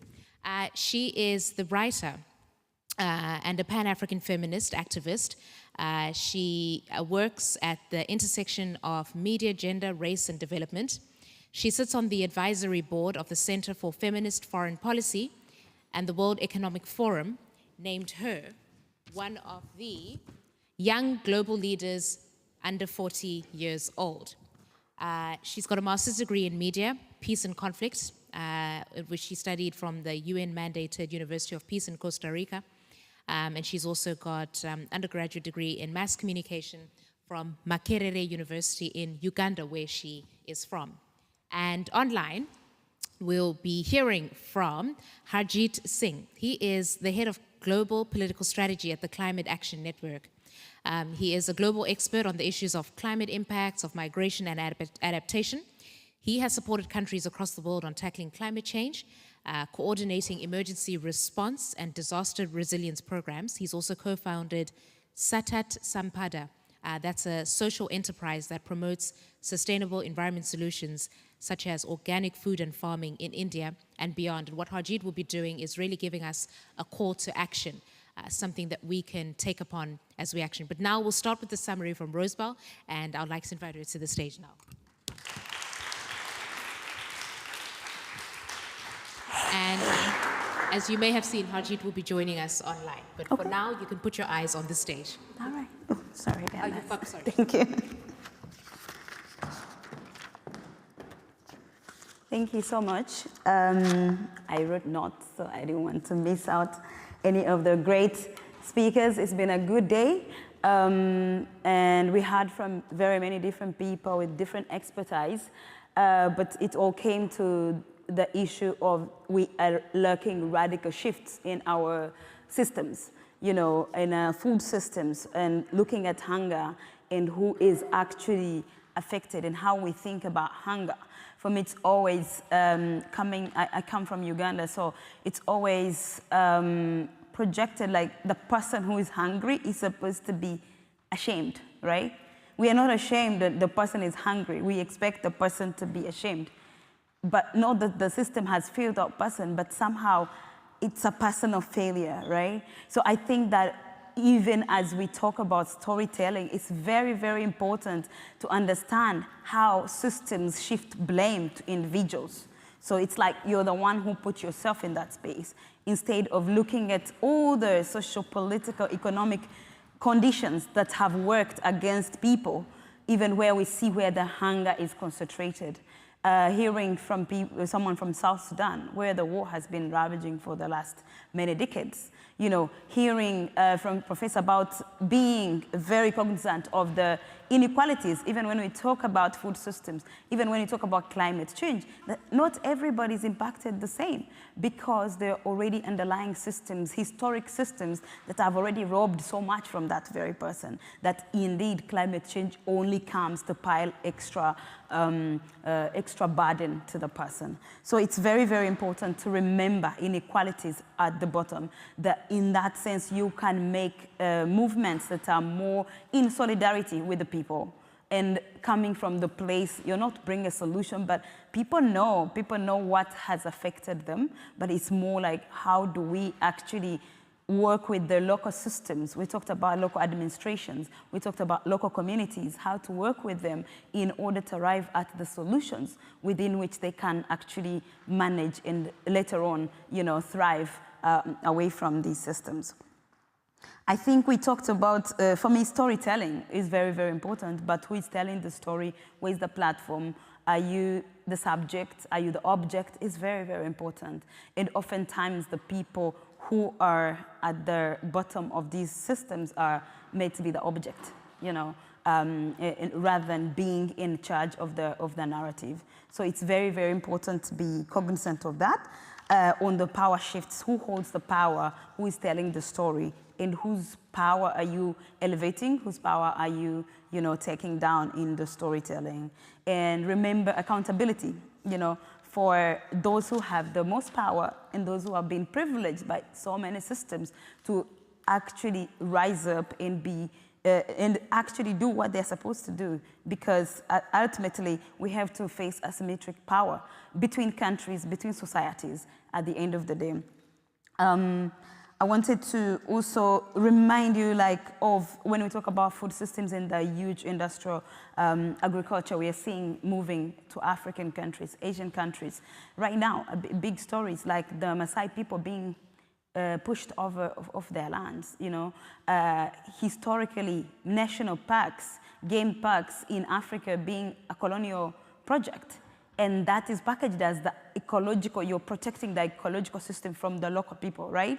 And if you allow them, they're going to harm the animals. But these people have existed in these ecosystems for so long until colonization gets them out of their habitat. So we have a lot of indigenous people like Batwa people in Uganda, Rwanda, Congo, who have been pushed off their land, you know, and these are hunter-gatherer communities, and they're at the bottom, landless, you know. So when we talk about food, what is a food system? What is food when somebody has no land, you know?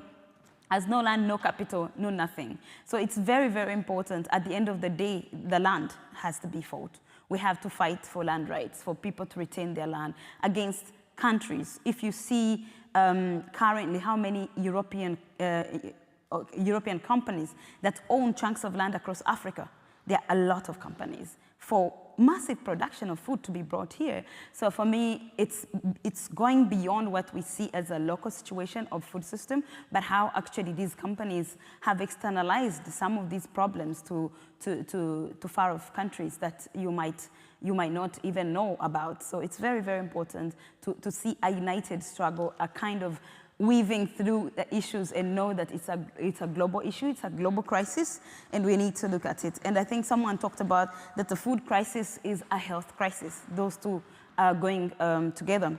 Whether people have no food or people have food that is not nutritious, and you see, you know, issues of obesity and other diseases, lifestyle diseases, increasing. And ultimately, we need to realize that the health system and the food system is all connected, and fight for the rights of indigenous peoples and all marginalized people who have not been able to fully utilize their land as they would wish to. So I think that is what I can get from here. And in the way forward, we had a couple of, you know, examples in terms of how people are organizing to come with one voice, but also to strengthen policies and advance people-centered planning, but also putting long-running historical issues like reparations at the heart of all these approaches we are looking at. Reparations for racial justice, reparations in terms of gender inequality that we are looking at. So understanding that ultimately that food is a human right, and whoever has no food should not feel the burden of shame of a society. Thank you.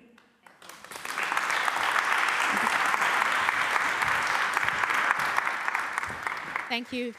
Thank you for that, Rosebell. And I'll take the privilege to tell you that that is really one of our most powerful voices in Africa when I talk about civil society, a voice for young women and feminism on the continent. So that was Rosebell. Hajit, it is now time. We're ready for it, I think. Are you guys ready for the final call to action?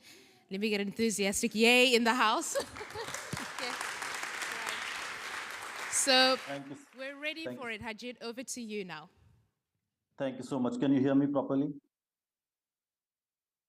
Okay. Thank you so much to Action Against Hunger, Save the Children, and Greenpeace for organizing this incredible human rights film festival. My sincere apologies for not being able to join in person. Originally, I had a plan to be there with all of you. I managed to follow live streaming in the morning and later in the evening, to be honest, but could not fully follow that as we are deep into planning for COP27. And as you know, Climate Action Network has a lot of responsibility to represent the civil society, and we do a lot of convening. So yeah, but I did manage to hear Yolande and Thin in the morning, and then in the sessions on the Kira and Dr. Lewis, Nick, Mitzi, who I've been working with for quite some time. And Rosebell, very nicely, you've captured the essence of it. My role is to give a call for action, so I'll focus on that. But it's important to underline some of the things. So I come from humanitarian and development sectors. I mean, that's how we are categorized. And now I've been working with so-called climate community since 2008.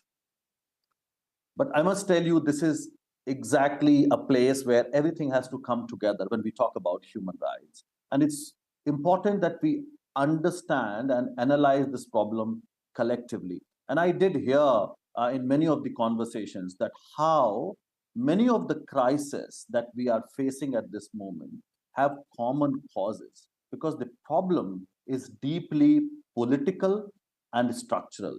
And we need to understand who caused the problem in the first place. You know, what are we dealing with? We are dealing with a political economy. We are dealing with corporate power.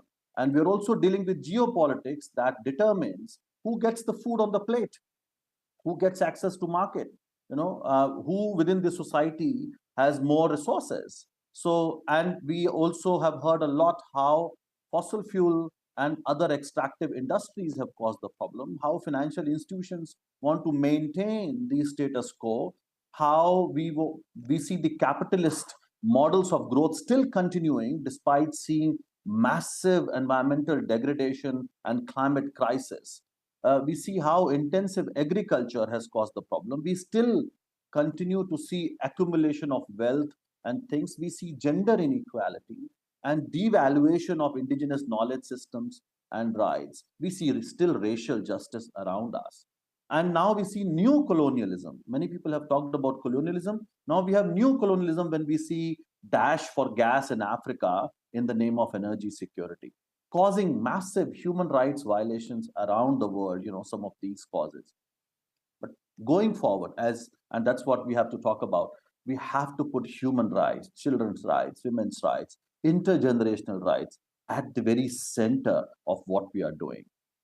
It is a collective fight. So I did say that I come from this sector and I work in that sector. It's all together. As civil society, we have to come together. It's a massive collective fight. And we know the solutions. We don't have to reinvent the wheel. Some of the larger solutions that we heard today are calling for the end of fossil fuel era.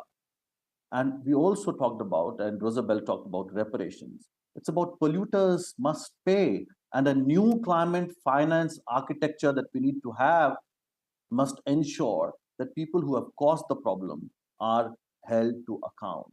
We need to deliver on needs-based and locally led adaptation. When we see disasters happening around us, and we also heard that building back better is not going to be sufficient, we need to talk about adaptation that's fit for purpose, which is led by local actors.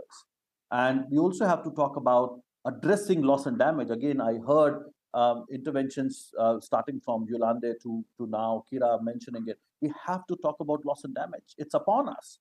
We have reached a point where staying below 1.5 degrees Celsius, look at what's happening at 1.2 degree Celsius warming, is important.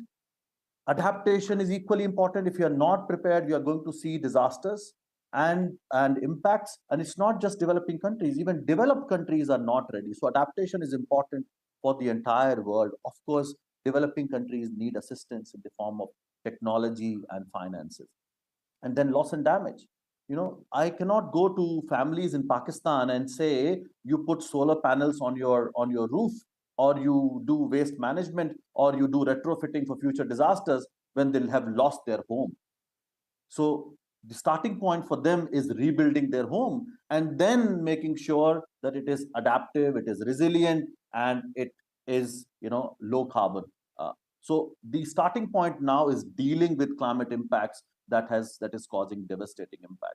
Now, at a very operational level, because we know that people who are here in the room and are watching, they come from sectors, they are from development sectors, from media, from humanitarian sector. So let me just make a couple of points, which I also heard from the last panel.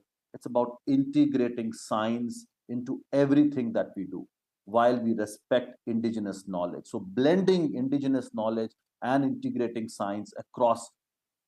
We still don't hear enough how the modeling that is presented by scientists and what IPCC is talking about, what our meteorological departments are doing on ground, it's not being integrated.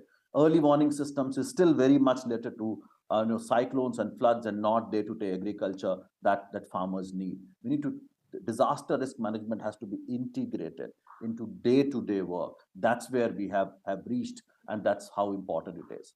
Second, we need to recognize we are living in a new, uncertain world with new challenges. And this is where we are seeing displacement happening in millions. And there are new displacement happening. So we have data of 25 to 50 million people getting displaced in different parts, and majority of them are being displaced due to weather-related disasters. We still do not sufficiently talk about slow onset events, and we have to make sure that we are not only dealing with disasters like floods, cyclones, or droughts, we also have to talk about the new challenges such as sea level rise, desertification, ocean acidification, glacier melt, loss of biodiversity, and so on.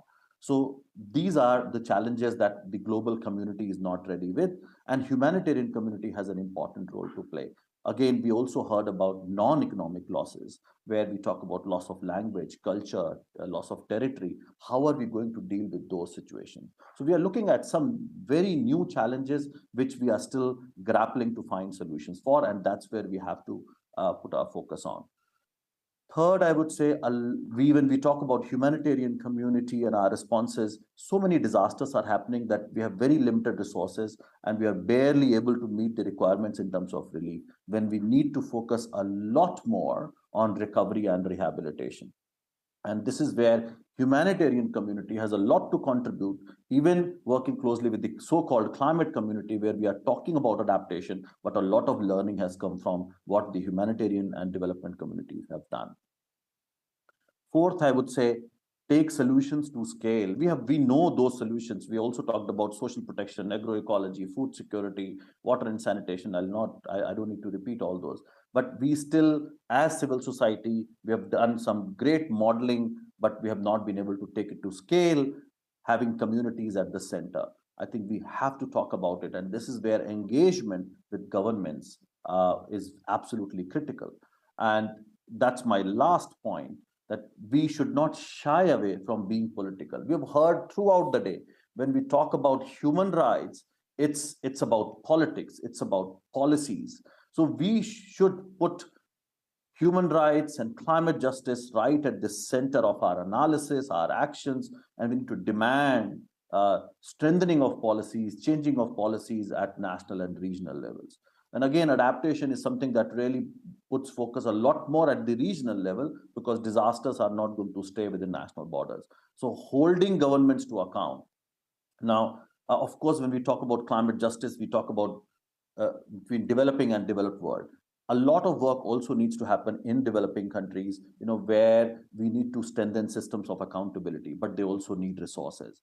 And this is where we need to talk at the international level, advocate at the international level for adequate climate finance. Again, we heard in the previous panel, climate finance is going to be absolutely critical. And particularly what we are going to talk about at COP27 is loss and damage finance facility. We need that. If people are going to lose their homes, we cannot even talk about mitigation and adaptation. So addressing loss and damage is not just about human rights, but also a practical necessity to implement the range of climate action that needs to happen. As I was giving the example of Pakistan floods or famine in Somalia and other parts, first we have to now help people recover from these impacts and then talk about adaptation and then talk about mitigation. So the sequencing of climate action has changed.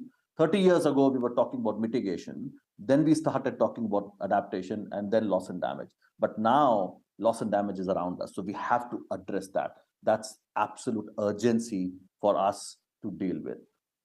Let me stop here and thank you again for giving me the opportunity to make an intervention on such an incredible day. And I really feel that I missed a lot still.